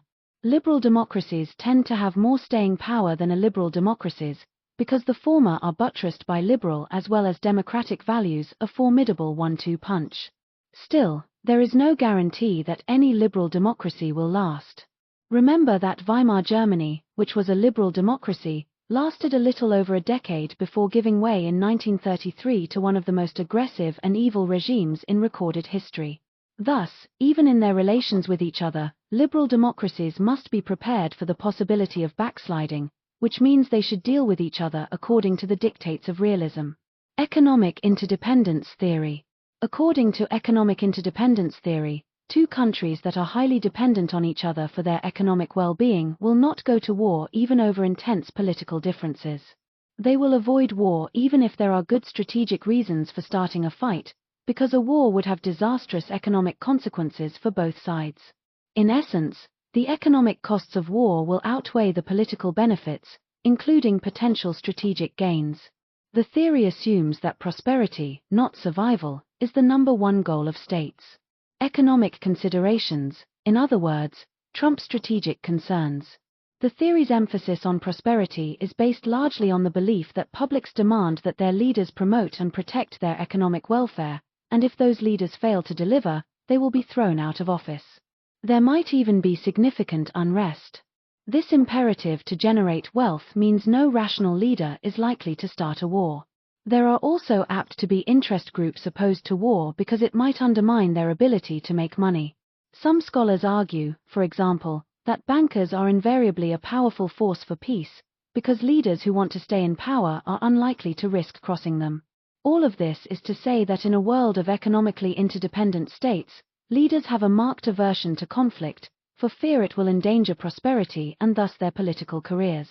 Even security competition among these countries is likely to be moderate, not just because leaders prefer to concentrate on maximizing their country's wealth, but because an intense rivalry might inadvertently lead to war and economic disaster. Different scholars refine this basic logic in various ways. In its early incarnation, the theory described economic interdependence in terms of trading relations among countries. Norman Angel's name is famously attached to this perspective, even though he makes a somewhat different argument in his classic 1910 book The Great Illusion. More recently, Richard Rosecrans argued for the pacifying effects of trade in his 1986 book The Rise of the Trading State. Eric Gartzker contends, however, that trade is the wrong factor to look at when assessing economic interdependence, and instead argues for focusing on capital markets. Integrated capital markets, he maintains, foster peaceful relations among states. Patrick MacDonald, on the other hand, claims that it is trade underpinned by the presence of liberal economic institutions, market-promoting institutions. He stresses that the predominance of private property and competitive market structures within domestic economies produce peace. Not all economic interdependence theorists believe that trade and capital flows thwart armed conflict. Stephen Brooks, for example, argues that the key to peace in today's globalized world is the fact that the production facilities of multinational corporations are dispersed all over the globe, which means that virtually every major country is dependent on many other countries for the products it consumes. Thus, no developed country can afford to go to war for fear this would paralyze its multinational corporations and ultimately its own economy. Finally, Dale Copeland, who is usually regarded as a realist, makes an argument that has both liberal and realist strands. He maintains that when any two states expect the high levels of trade between them to continue, the logic of basic economic interdependence will facilitate peaceful relations. But when they do not expect to sustain that trade over time, realist logic kicks in and may push the two sides toward war. Finally, economic interdependence theorists sometimes argue that conquest does not pay in the modern world. Before the Industrial Revolution, the economic benefits of territorial expansion were real, but today a country's economy hardly benefits from conquering another state. This is actually Angel's main point in The Great Illusion, as well as an important theme in The Rise of the Trading State. When we include this additional argument, the overarching claim is that economic interdependence makes war prohibitively costly, while conquest provides few benefits. I will focus mainly on the argument that economic interdependence brings peace by driving up the costs of war, which is the theory's core assertion. The limits of economic interdependence theory. It would be wrong to say that economic interdependence does not matter at all. There will surely be cases where it tips the balance away from war, especially when the economic costs of fighting are great but the political stakes are not. Nevertheless, in many circumstances it will not sway policymakers, and thus it does not come close to guaranteeing peace between economically interdependent states. To render Realpolitik irrelevant, that guarantee is necessary. Economic interdependence theory has three main problems. First, the costs of going to war for economically interdependent countries are not always high, and often when they prove to be high, they are underestimated before the fighting starts. Moreover, wars sometimes lead to economic gains. Second, even when states recognize that there will be significant costs, the political urge to go to war usually trumps economics, especially when core security interests are at stake. Finally, there is little empirical evidence that economic interdependence is a major force for international peace. Economically interdependent countries can sometimes fight wars while avoiding significant economic costs. A country might take aim at a single rival, come up with a clever military strategy, and win a quick and decisive victory. Or it might pick a fight with a much weaker adversary that it defeats rapidly and easily. Most states go to war anticipating a swift triumph, not that they always get it. When they do, however, the economic costs are often small. The costliest wars are protracted ones involving multiple countries, such as the two world wars. But again, most leaders do not take their countries to war expecting that outcome. Furthermore, nuclear weapons make it highly unlikely that contemporary great powers will fight a major conventional conflict like World War II. Wars between them are likely to be limited in both means and goals. It is hard to imagine, for example, that China and the United States would engage in an all-out conventional war in Asia, but it is not difficult to envision them fighting a limited conflict in the South China Sea or over Taiwan with the thought that the economic costs of such a war could be kept manageable. There is also abundant evidence that states at war with each other do not always break off economic relations. Sometimes they trade with the enemy in wartime because each side believes it benefits from the continued intercourse. Jack Levi and Catherine Barbieri, two of the leading experts on this subject, write, "It is clear that trading with the enemy occurs frequently enough to contradict the conventional wisdom that war will systematically and significantly disrupt trade between adversaries." They add, trading with the enemy occurs during all-out wars fought for national independence or global dominance as well as during more limited military encounters. In short, a country may fight a war against a rival with which it remains economically interdependent and not threaten its own prosperity. Finally, as Peter Lieberman explains in his important book Does Conquest Pay? Sometimes it does. For example, if China fought and won a war for control of the South China Sea, it would end up owning the abundant natural resources on the sea floor that would surely help fuel Chinese economic growth. States occasionally start wars with the expectation that victory will bring economic and strategic benefits that outweigh the costs of undermining interdependence. The primacy of politics over economics. But even if one assumes significant costs of war between two economically interdependent states, war remains a real possibility. Proponents of the theory disagree, because they believe the high cost of war will outweigh the expected political benefits. They assume in effect that the principal goal of states is prosperity, not survival. But this is wrong. Political calculations often trump economic ones. This is certainly true when matters of national security are at stake, because survival is ultimately more important than prosperity. A country cannot prosper if it does not survive, but even countries impoverished by war can recover and become rich. Europe was quite prosperous before 1914, yet World War I happened. Germany, which was principally responsible for that conflict, was bent on preventing Russia from growing more powerful and also wanted to establish its own hegemony in Europe. Politics overwhelmed economics. One might argue that not every dispute involving security is a matter of national survival.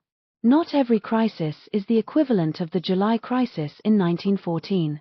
There is certainly truth in this claim, and it is one reason economic interdependence logic sometimes works as advertised. But ultimately it is not a compelling argument, largely because of what I call want of a nail logic. States often worry that if they fail to address minor security problems, their adversary will continue to take advantage and the balance of power will eventually shift profoundly against them. It is better to nip the problem in the bud than wait until survival really is at stake. The power of this viewpoint is magnified by the degree to which survival matters for states. I should say a brief word about Copeland's argument. He claims that economic interdependence trumps realpolitik when there is the prospect of future trade among rivals. This does not make sense. One problem is that it is impossible to know for sure how long any mutual dependence will last, and thus states have powerful incentives to prepare for its end. When it stops, according to Copeland, those states are back in a realist world, and it is always best to plan for that rainy day by following realist dictates before it arrives. Furthermore, as Copeland himself emphasizes, it is impossible to know the future intentions of states. Ignorance about intentions means that a state deeply committed to peace and prosperity today might someday find reasons to start a war, despite the economic consequences. Again, it is best to act according to rainy day logic. Politics also wins out over prosperity when nationalism is at play.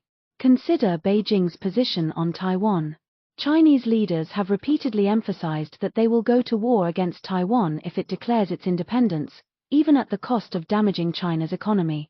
Chinese thinking about Taiwan is deeply influenced by nationalism. Almost everyone in China considers that island sacred territory that must eventually be reintegrated into the mainland. I should also note that history is littered with civil wars, and in almost every instance the combatants had been economically interdependent before the fighting broke out. Nevertheless, political calculations proved more influential. To drive home the point that political and strategic factors often outweigh economic ones, consider the effectiveness of economic sanctions. The historical record clearly shows that sanctions usually do not achieve their goal. One reason they fail is that the target states can absorb enormous punishment and still not bend to the coercer's demands. This toughness is driven in good part by nationalism, which invariably causes the people in the targeted state to rally around their leaders, not to revolt against them. Britain and the United States discovered this in World War II, when their bombing campaigns against German and Japanese cities failed to spur uprisings by the target populations. It is no surprise that the Russian people have responded to the West's sanctions on Russia over the Ukraine crisis by rallying around Vladimir Putin. The Ukraine crisis points up the other reason sanctions regularly fail in the face of political or strategic calculations. For Russia, Ukraine is a core strategic interest, and the West's efforts to peel Ukraine away from Moscow's orbit and incorporate it into Western institutions is categorically unacceptable. From Putin's perspective, the policy of the United States and its European allies is a threat to Russia's survival. This viewpoint motivates Russia to go to enormous lengths to prevent Ukraine from joining the West. We should not be surprised that a theory that is undermined by both balance of power logic and nationalism finds little support in the historical record. For sure, there are studies that claim economic interdependence makes conflict less likely, although no proponent of the theory argues that it effectively rules out war between countries whose economies are tied closely together. There are other studies, however, showing no effect one way or the other. Some scholars even claim that it makes war more likely because it has the potential in troubled economic times to fuel tensions between trading partners. Consider, for example, how the crisis over the euro is fueling nationalism in Europe. Iraq invaded Kuwait in August 1990, despite their close economic ties, in part because Kuwait was violating production limits set by the Organization of Petroleum Exporting States, OPEC, and driving down Iraq's oil profits. In sum, there is no basis for believing that economic interdependence makes a firm foundation for international peace, even if it may occasionally serve as a brake on war. Liberal institutionalism. Liberal institutionalism is probably the weakest of the three major liberal theories. Its chief proponents make modest claims about what international institutions can actually do to bring peace, and the historical record shows clearly that for any great power on the road to war, they are little more than a speed bump. That includes liberal democracies like Britain and the United States. Institutions are the set of rules that describe how states should cooperate and compete with each other. They prescribe acceptable forms of behavior and prescribe unacceptable behavior.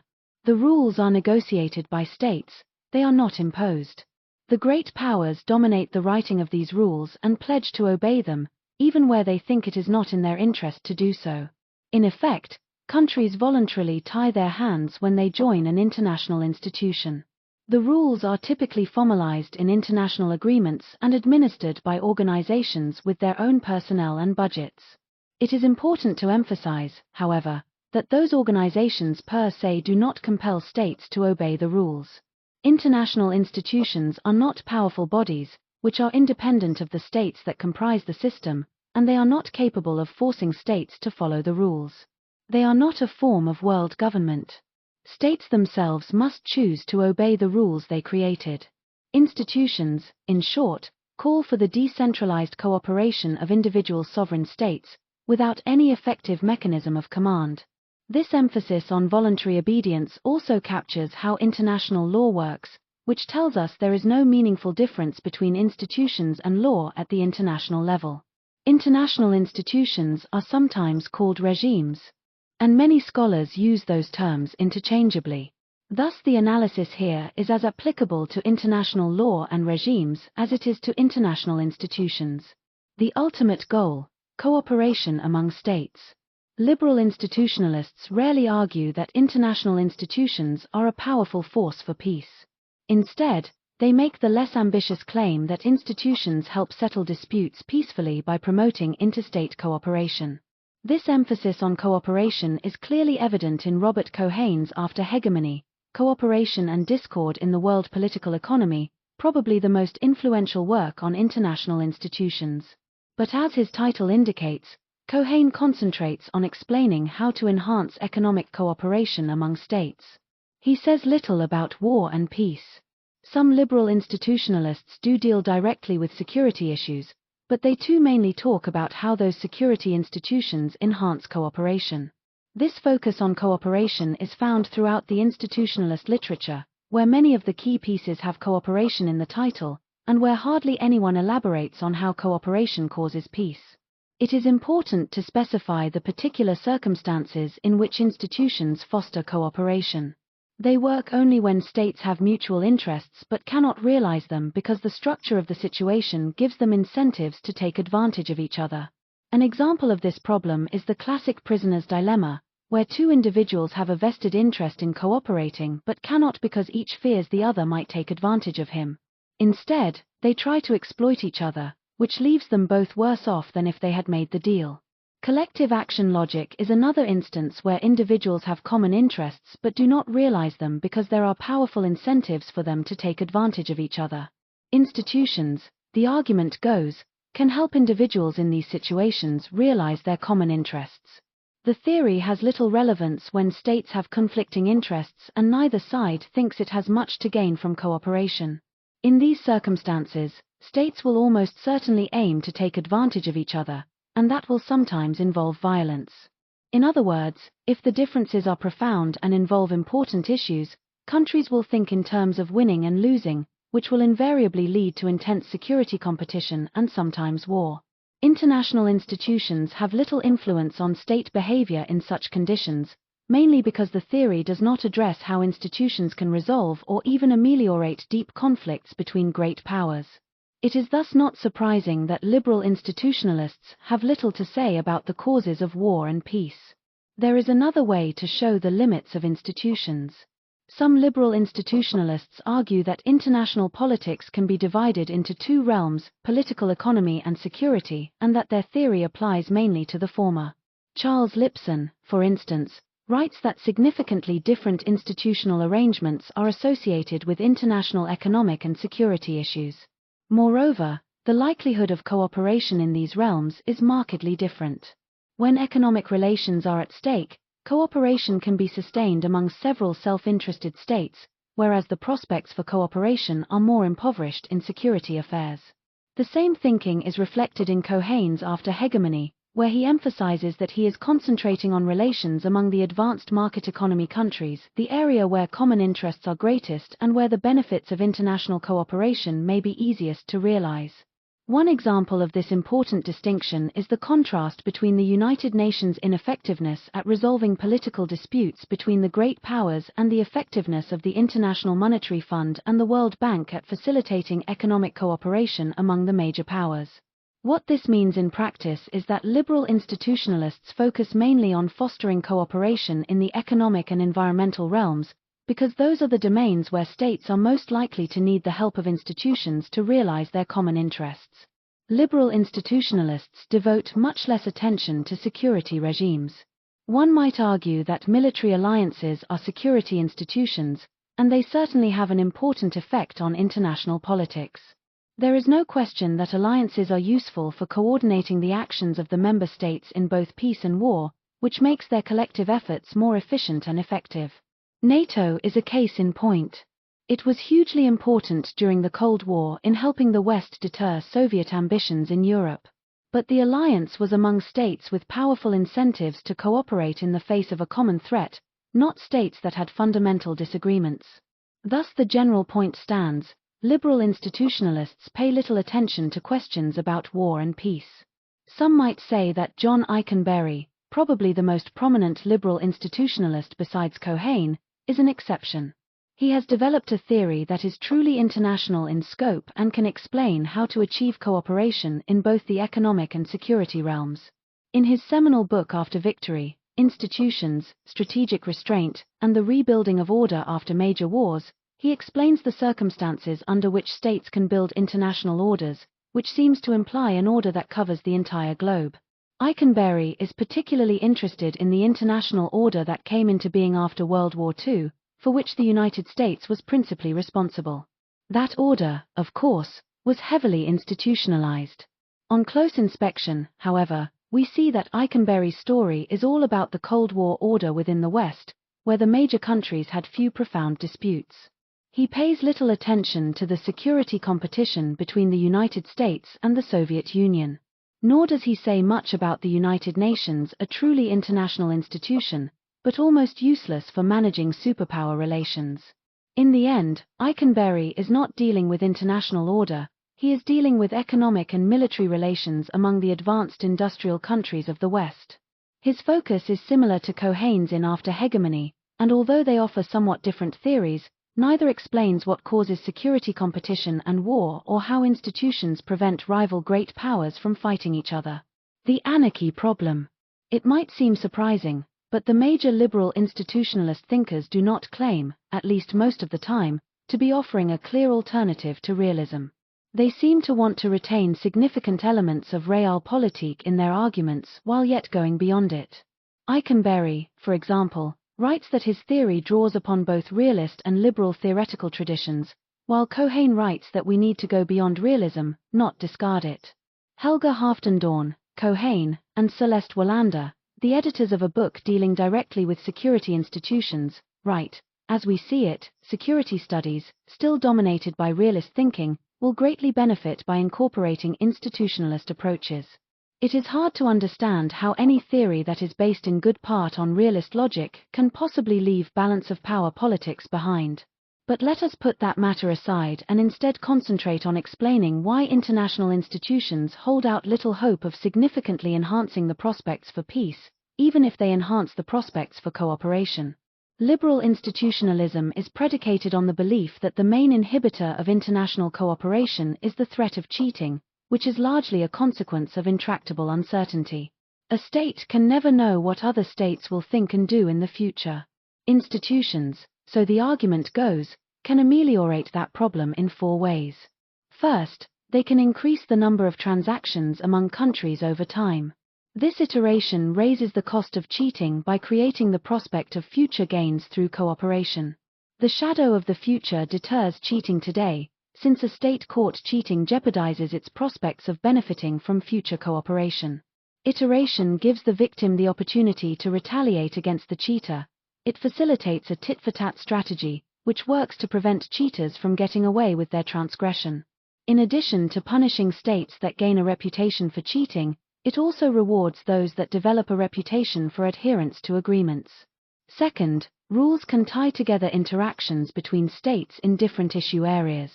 The aim of issue linkage is to create greater interdependence between states, which will make them more reluctant to cheat in one issue area for fear that the victim, and perhaps other states, will retaliate in another area. Like iteration, linkage raises the costs of double dealing and provides ways for victims to retaliate against the cheater. Third, a system of rules can increase the amount of information available to the participants in cooperative agreements, which permits close monitoring. Raising the level of information discourages cheating by increasing the likelihood cheaters will be caught. It also provides victims with early warning of possible cheating, enabling them to take protective measures before they are badly hurt. Finally, rules can reduce the transaction costs of individual agreements. When institutions perform the tasks described above, states are able to devote less effort to negotiating and monitoring agreements, and to hedging against possible defections. By increasing the efficiency of international cooperation, institutions make it more profitable and thus more attractive. There is no question that the fear of a rival state breaking the rules, either covertly or openly, is a central element in the realist story, and one of the driving forces behind security competition and war. States are deeply concerned about the balance of power because they can never be certain they will not fall victim to another state cheating. If they do, there is no night watchman they can turn to for help. The key question for our purposes is whether international institutions solve the cheating problem in any way that challenges basic realist logic. Almost certainly, they do not. The central problem, of course, is the absence of a higher authority that can credibly threaten to punish states if they disobey the rules. International institutions are not autonomous actors that can force a state to obey the rules when it thinks that doing so is not in its national interest. There is no evidence of any institution coercing a great power into acting against realist dictates. Instead, institutions depend on their member states to stick to the rules, because they think it serves their long-term interests. In the institutionalist story, member states have to police themselves. But we know from the historical record that states will cheat or disobey when they think that adhering to the rules is not in their interest. Consider, for example, that the United States, the quintessential liberal democratic state, violated international law to initiate wars against Serbia in 1999 and Iraq in 2003. In both cases, Washington failed to secure the required United Nations Security Council resolution sanctioning those wars. Still, the United States opted to ignore international law in both cases because it felt there were strong moral and strategic imperatives for doing so. Naturally, it was never punished. One could also point to instances when France and Germany violated well-established EU rules because they believed doing so was in their interest. They were not punished either. It is hard to find a case where an international institution punished a great power in any serious way for breaking the rules. Given that states sometimes have fundamental differences and international institutions cannot meaningfully constrain them, those states recognize that they are operating in a self-help world where it makes eminently good sense to control as large a share of global power as possible, regardless of whether they gain that control by following the rules. After all, if a state obeys the law but sacrifices its security, who will come to its rescue if it is attacked by a rival state? Probably nobody. This logic explains why liberal institutionalism has so little to say about matters of war and peace, and why it does not offer a serious challenge to realism. I would add a final word about cheating. Fear of cheating is generally considered a more formidable obstacle to cooperation when security issues are at stake. Betrayal in such circumstances could bring a devastating military defeat. This threat of swift, decisive defection, as Charles Lipson writes, is simply not present in international economics. Given that the costs of betrayal are potentially much graver in the military sphere, it is hardly surprising that liberal institutionalism has little to say about security affairs but much to say about economic and environmental cooperation. As we saw, the other reason liberal institutionalism is relevant in the economic realm is that states often have common interests that institutions can help realize. In the security realm, where rival states often have fundamental differences, institutions are largely irrelevant, save for alliances. In sum, international institutions are useful tools of statecraft when states have common interests and need help realizing them. They can facilitate cooperation among states, although that cooperation is not always for peaceful ends. The more important point, however, is that there is no reason to think institutions can push states away from war. Why I am a realist. This discussion of the main liberal theories of international politics brings me to the reason I am a realist and why I think states, especially great powers, are strongly inclined to act according to balance of power logic. Simply put, No country can ever be certain that a potential rival will hew to liberal dictates during a serious dispute, especially given the powerful influence of nationalism.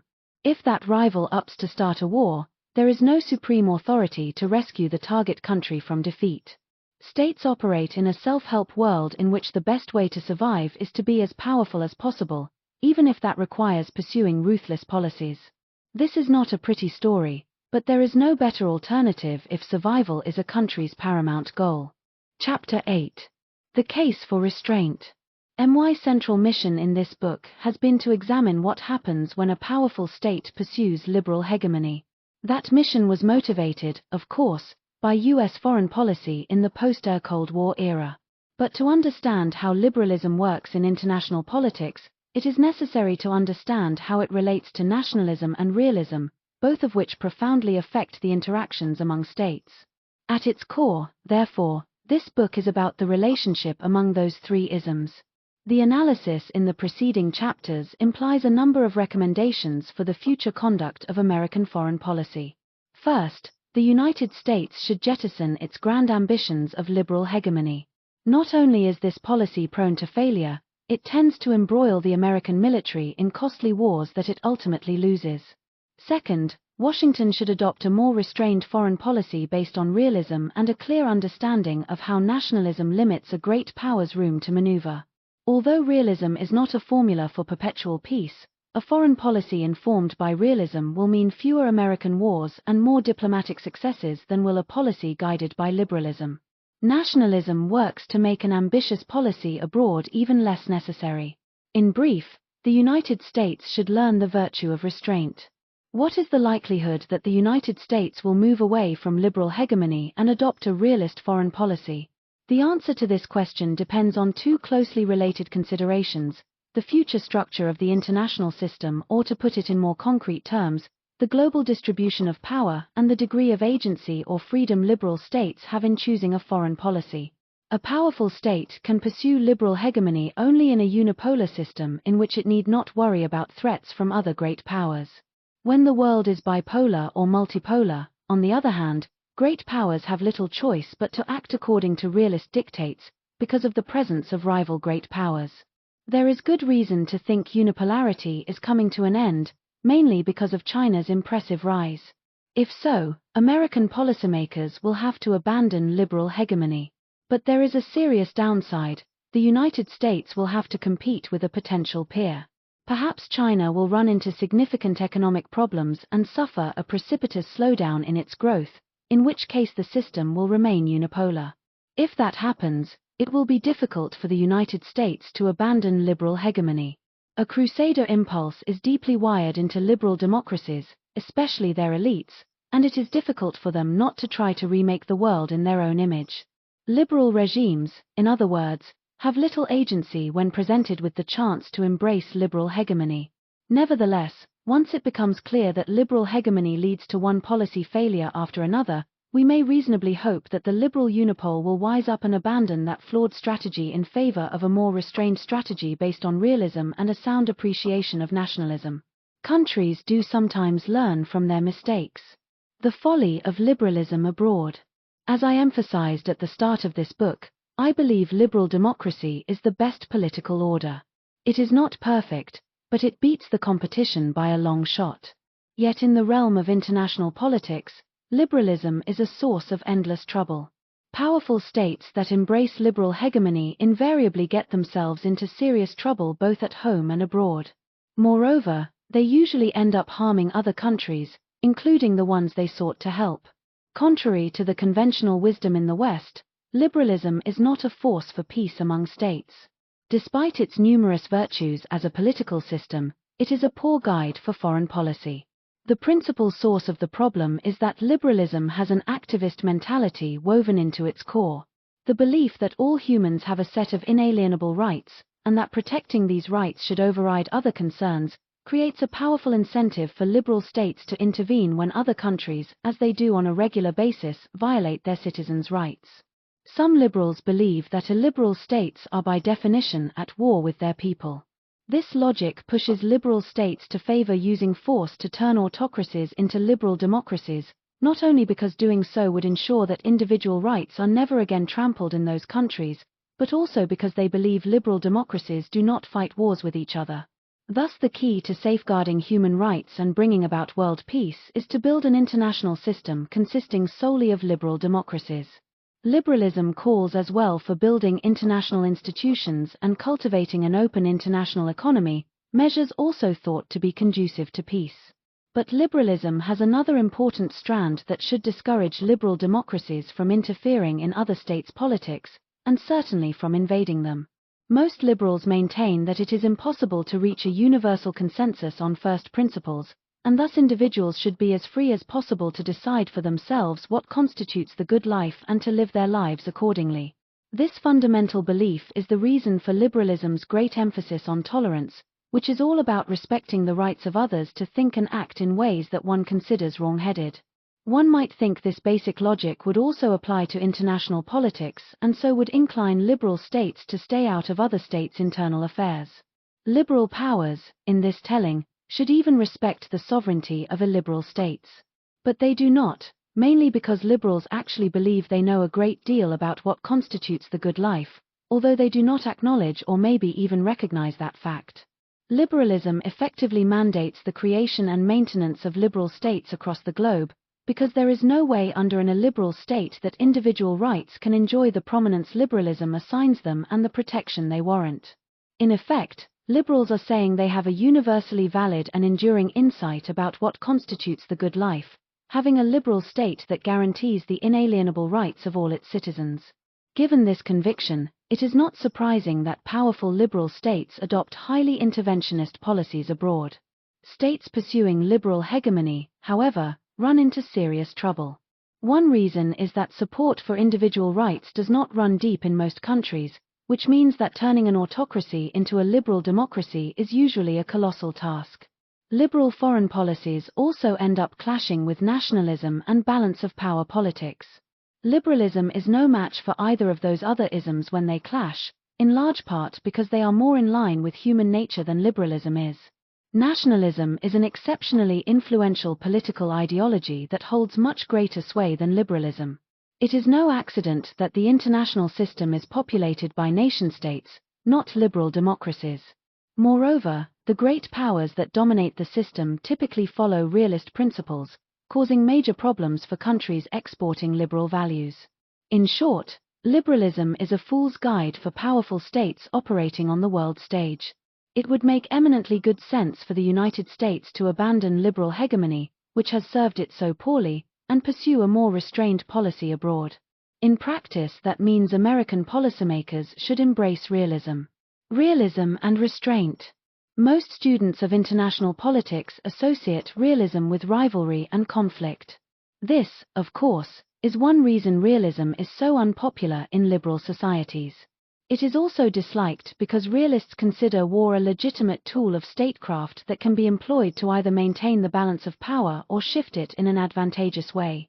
Advocates of realpolitik downplay the prospects for cooperation among states, moreover, because they think countries have to provide for their own security, given that they operate in a world with no higher authority to protect them.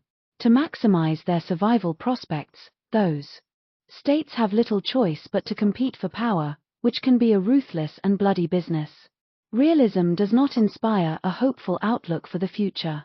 Nevertheless, realists are generally less warlike than liberals, who have a strong inclination to use force to promote international peace, even while they dismiss the argument that war is a legitimate instrument of statecraft. This point is illustrated by Valerie Morkevius's observation, in her comparison of the two bodies of theory, that most realists opposed the U.S. invasion of Iraq in 2003, while America's three most prominent just war theorists, Gene Elshtain, James Turner Johnson, and Michael Walzer, viewed the war more positively.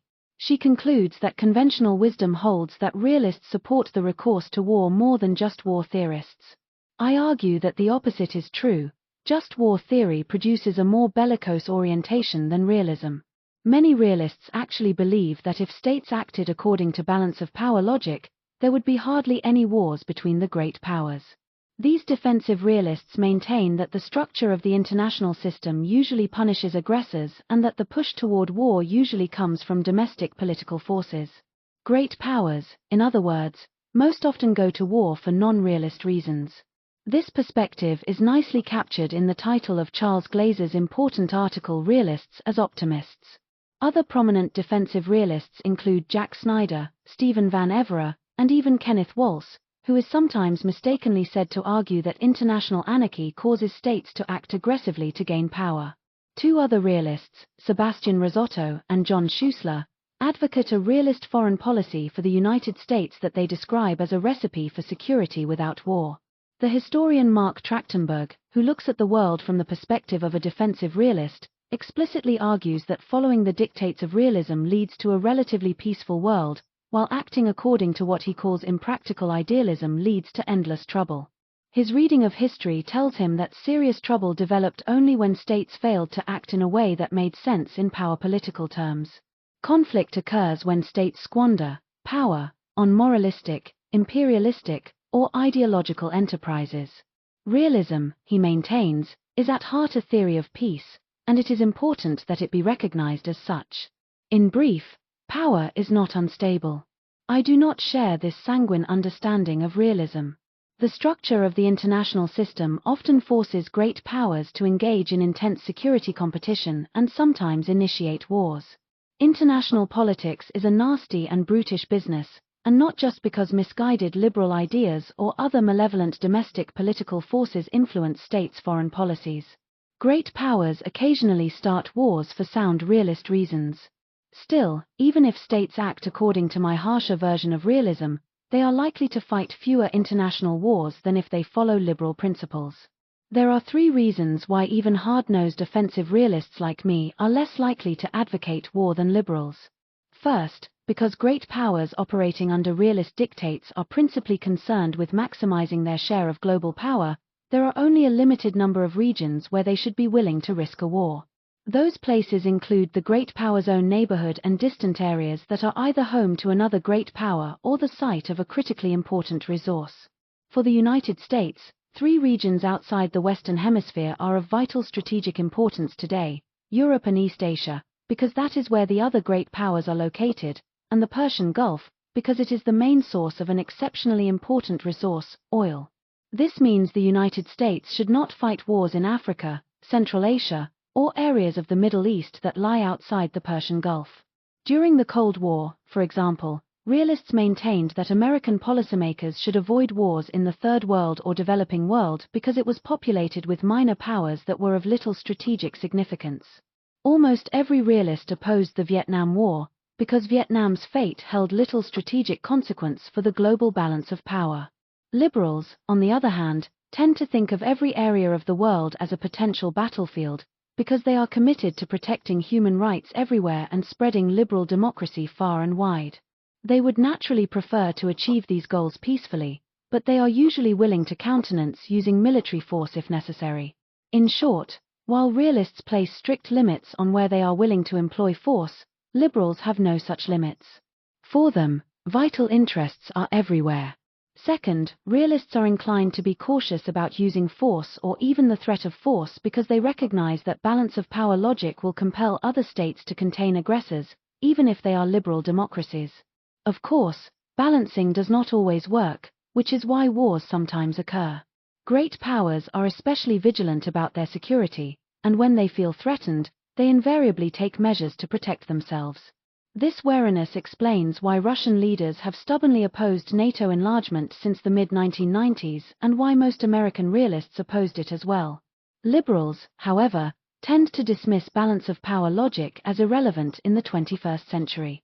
This kind of thinking helps to make liberals less restrained than realists about using military force. Third, realists are Clausewitzians in the sense they understand that going to war takes a country into a realm of unintended consequences. Occasionally those consequences are disastrous. Virtually all realists appreciate this basic fact of life because they study war closely and learn that leaders who take their countries to war are sometimes surprised by the results. The mere fact that it is hard to be certain about how a war will turn out makes realists cautious about starting them, which is not to say war never makes sense. Circumstances sometimes call for unsheathing the sword. Liberals, on the other hand, are usually not serious students of war at an intellectual level, probably because they are not inclined to treat war as a normal instrument of statecraft. Clausewitz on war is unlikely to be on their reading lists. Thus they tend to have little appreciation of war's complexities and its potential for unwelcome outcomes. To be clear, realism is not a recipe for peace. The theory portrays a world where the possibility of war is part of the warp and woof of daily life. Moreover, realism dictates that the United States should seek to remain the most powerful state on the planet. It should maintain hegemony in the Western Hemisphere and make sure that no other great power dominates its region of the world, thus becoming a peer competitor. Still, a foreign policy based on realism is likely to be less warlike than one based on liberalism. Finally, a proper understanding of how nationalism constrains great powers, especially in their relations with minor powers, provides further reason for the United States to adopt a policy of restraint. A brief analysis of how American policymakers thought about interacting with smaller powers during the Cold War shows that they not only failed to appreciate how nationalism limits Washington's ability to intervene in other states, but also did not understand how that ism works to America's advantage. If the United States had to run the Cold War all over again, or had to engage in a similar security competition in the future, it would make good sense to pursue containment in a markedly different way.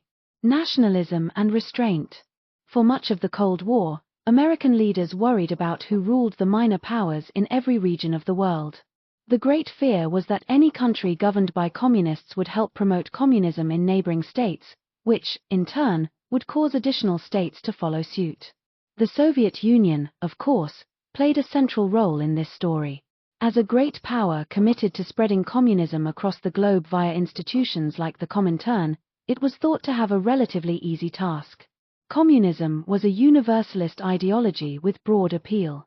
With Soviet sponsorship, more and more states would jump on that bandwagon until, at some point, Moscow would dominate the international system. This phenomenon was known as the domino theory. The American response to this perceived threat was to do everything possible to prevent minor powers from going communist. Washington intervened in the politics of virtually every country whose politics showed signs of moving leftward, which led the United States into hard-nosed social engineering on a global scale. In practice, this approach meant, 1. Giving money, weapons, and other resources to friendly governments to keep them in power, 2. Fostering coups against perceived foes, including democratically elected rulers, and 3. Intervening directly with American troops. This strategy was doomed to fail. Social engineering in any country, even one's own, is difficult.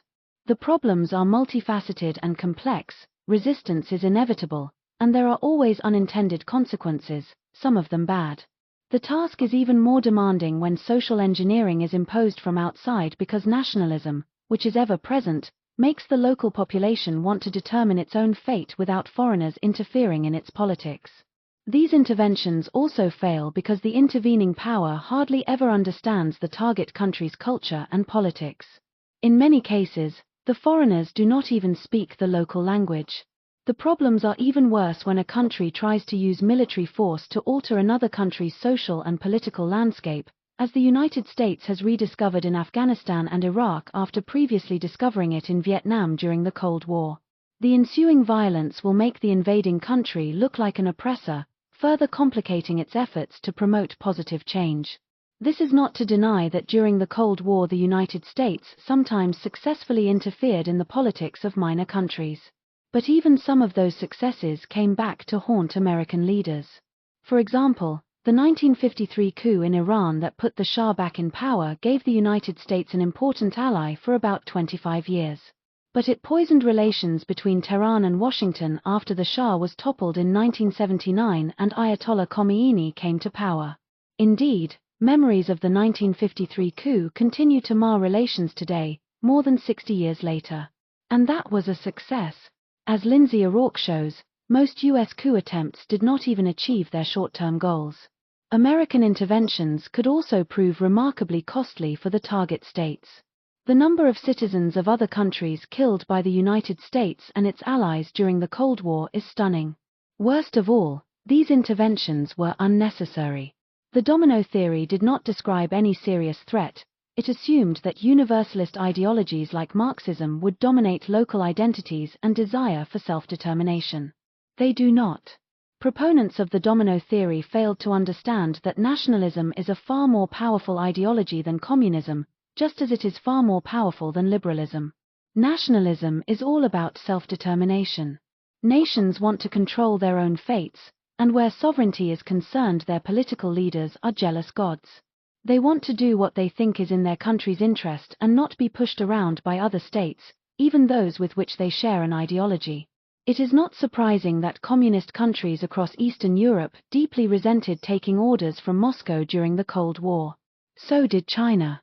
Nor is it an accident that the Soviet Union disintegrated in good part because Ukrainians, Azeris, Armenians, Georgians, Estonians, and many others wanted independence.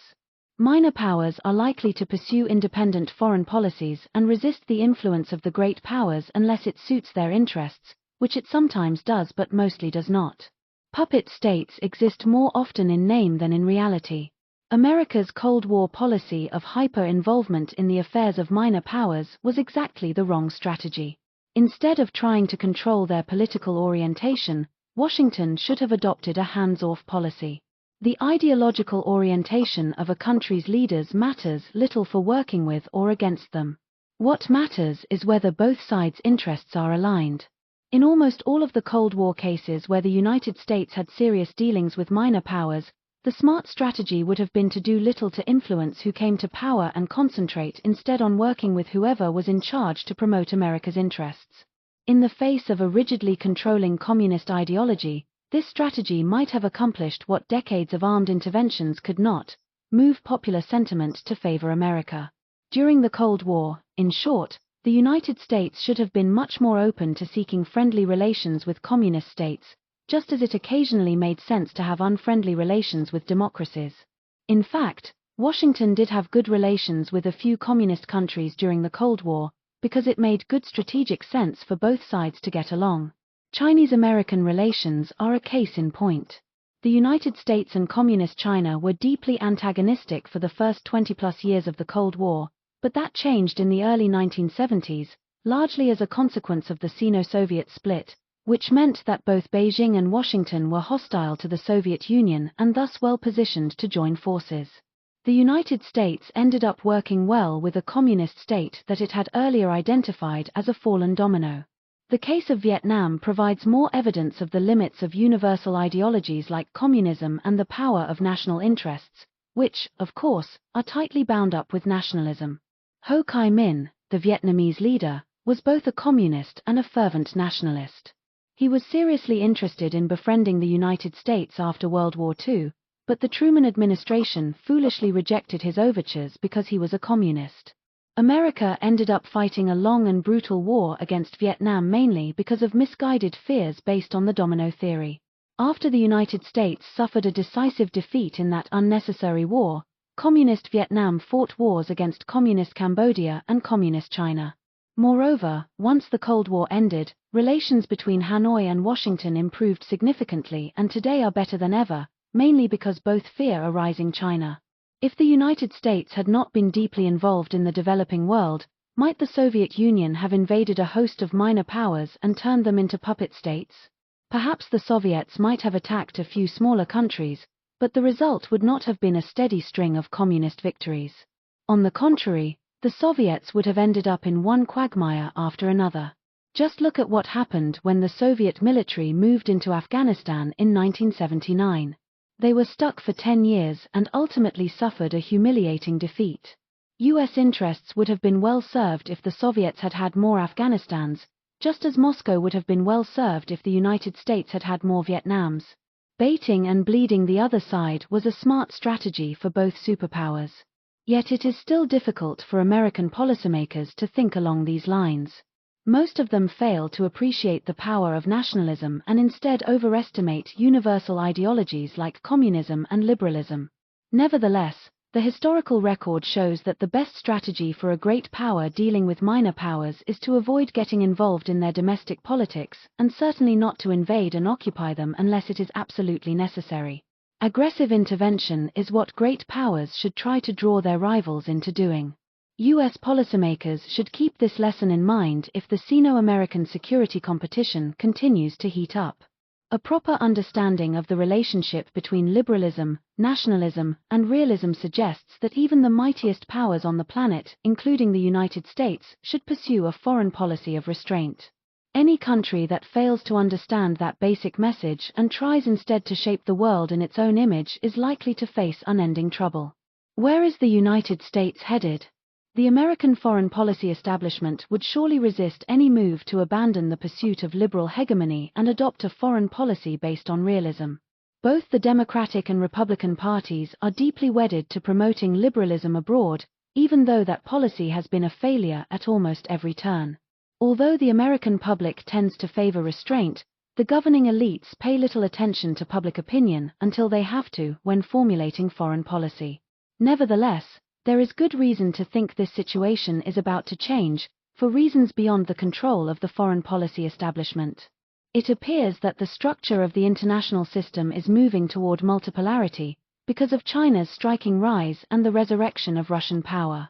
This development is likely to bring realism back to the fore in Washington, since it is impossible to pursue liberal hegemony when there are other great powers in the international system. American policymakers have not had to concern themselves with the global balance of power since the Cold War ended and the Soviet Union collapsed, but the unipolar system seems to have been short-lived, which means that the United States will once again have to worry about other great powers.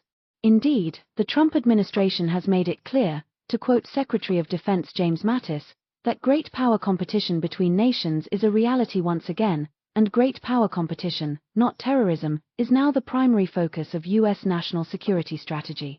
In a world of three great powers, especially when one of them has China's potential military might, there is sure to be security competition and maybe even war. The United States will have little choice but to adopt a realist foreign policy, simply because it must prevent China from becoming a regional hegemon in Asia. That task will not be easy if China continues to grow economically and militarily. Still, liberalism will most likely continue to influence U.S. policy abroad in small ways, as the impulse to spread democracy is by now hardwired into the foreign policy establishment's DNA. Although great power competition will prevent Washington from fully embracing liberal hegemony, the temptation to pursue liberal policies abroad will be ever present. In addition to this lingering tendency to adopt liberal strategies on the margins of a largely realist foreign policy, there is also the danger that U.S. policymakers will not fully grasp that nationalism limits their ability to intervene in other countries just as much as it limits their adversaries' ability to conquer other states. They failed to understand the effects of nationalism both during the Cold War and in the post-Cold War world, and there is no assurance they will get it in the future. Even with the return of realism and the demise of liberal hegemony, it will still be imperative to sound the toxins about the dangers of a liberal foreign policy and the importance of understanding how nationalism limits great powers' ability to act. There is also an alternative scenario. The Chinese economy could encounter serious problems that markedly slow its growth over the long term, while the American economy grows at a solid pace. In that situation, the present power gap, which clearly favors the United States, would widen even further and make it impossible for China to challenge American power. One might wonder whether Russia is likely to pose a future challenge to the United States, even if China does not. America's three principal great power rivals from the 20th century, Germany, Japan, and Russia, are all depopulating, and the United States is likely to become increasingly powerful relative to each of them over the next few decades. China is the only country on the planet with the potential to challenge U.S. power in a meaningful way, but if it does not realize that potential, the United States will remain by far the most powerful state in the international system. In other words, the system will not remain multipolar for long before reverting back to unipolarity. In that event, American policymakers would be free to continue pursuing liberal hegemony, since they would again have little reason to worry about the U.S. position in the global balance of power. Even the further foreign policy disasters that would surely follow would not endanger the security of the United States because no other great power could threaten it. Should this scenario pan out, is there any hope that Washington might abandon liberal hegemony and adopt a foreign policy that emphasizes restraint rather than permanent war? There is no question that it would be difficult to get the United States to stop pursuing liberalism abroad, simply because liberal democracies reflexively want to create a world populated solely with liberal states. Barack Obama's experience is instructive here. During the 2008 presidential campaign, he emphasized that he would end America's involvement in the Afghanistan and Iraq wars, avoid getting the United States tangled in new conflicts, and concentrate on nation-building at home instead of abroad. But he failed to change the direction of U.S. foreign policy in any meaningful way. American troops were still fighting in Afghanistan when he left office, and he oversaw American involvement in regime change in Egypt, Libya, and Syria. He removed U.S. troops from Iraq in 2011 but sent them back in 2014 to wage war against ISIS, which had overrun large parts of Iraq and Syria. It is clear from a series of wistful interviews he gave The Atlantic before leaving office in January 2017 that he understood the Washington playbook was deeply flawed, yet he had operated according to its rules and strategies. Point 23, he was ultimately no match for the foreign policy establishment. Still, there is a glimmer of hope that a unipolar United States could be persuaded to move away from liberal hegemony. Powerful liberal states do have agency and are not doomed to follow a misguided strategy, even though the pressure to do so is enormous. The main reason to think the United States can move beyond liberal hegemony revolves around the distinction between the decision to adopt that strategy when the opportunity first presents itself and the decision to forsake it after seeing the long-term results. It is almost impossible to stop a liberal state, when it first gains unipolar status, from embracing that extraordinarily ambitious policy. It promises great benefits and its costs are not yet apparent. But once the strategy has been tried and its flaws become clear, derailing it becomes possible. The 2016 presidential election shows that liberal hegemony is vulnerable. Donald Trump challenged almost every aspect of the strategy, reminding voters time after time that it had been bad for America. Most importantly, he promised that if he were elected president, the United States would get out of the business of spreading democracy around the world.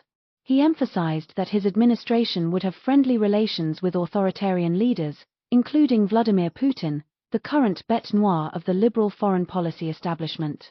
He was also critical of international institutions, going so far as to call NATO obsolete.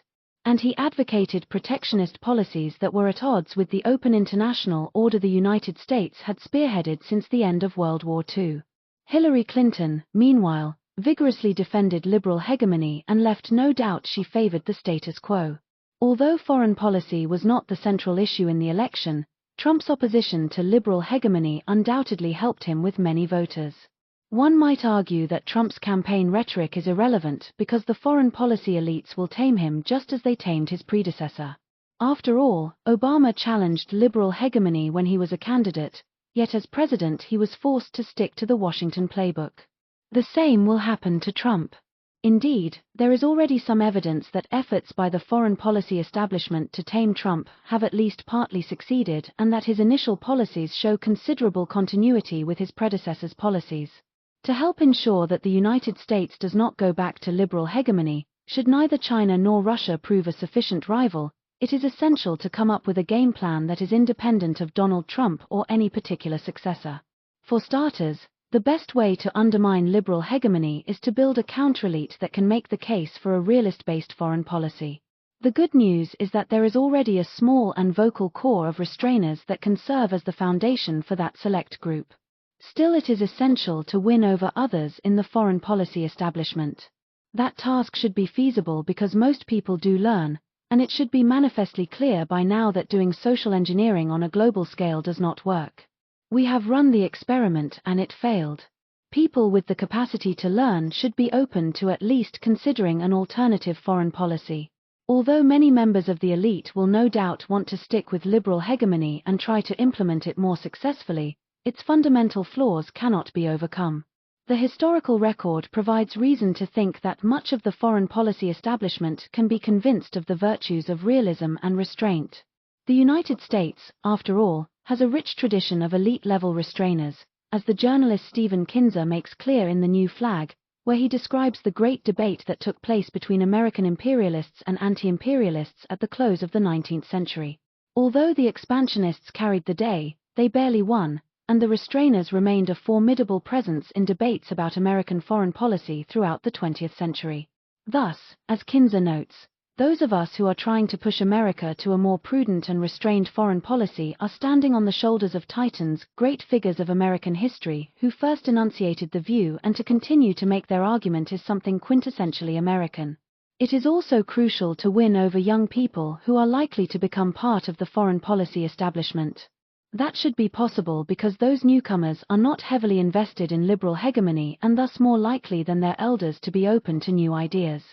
The first order of business for the counterelite hoping to reign in American foreign policy is to build formidable institutions from which they can make the case.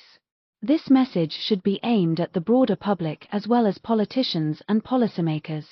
The public is an especially important target because it is likely to be receptive to arguments for restraint. Most Americans prefer to address problems at home rather than fight endless wars and try to run the world. Unlike the foreign policy establishment, they are not deeply committed to liberal hegemony, so it should be possible to persuade many of them to abandon it. The best evidence of the public's dissatisfaction with liberal hegemony is that the last 3 U.S. presidents all gained the office by campaigning against it. Hillary Clinton, on the other hand, defended liberal hegemony to the hilt in 2008 and again in 2016 and lost both times, first to Obama and then to Trump.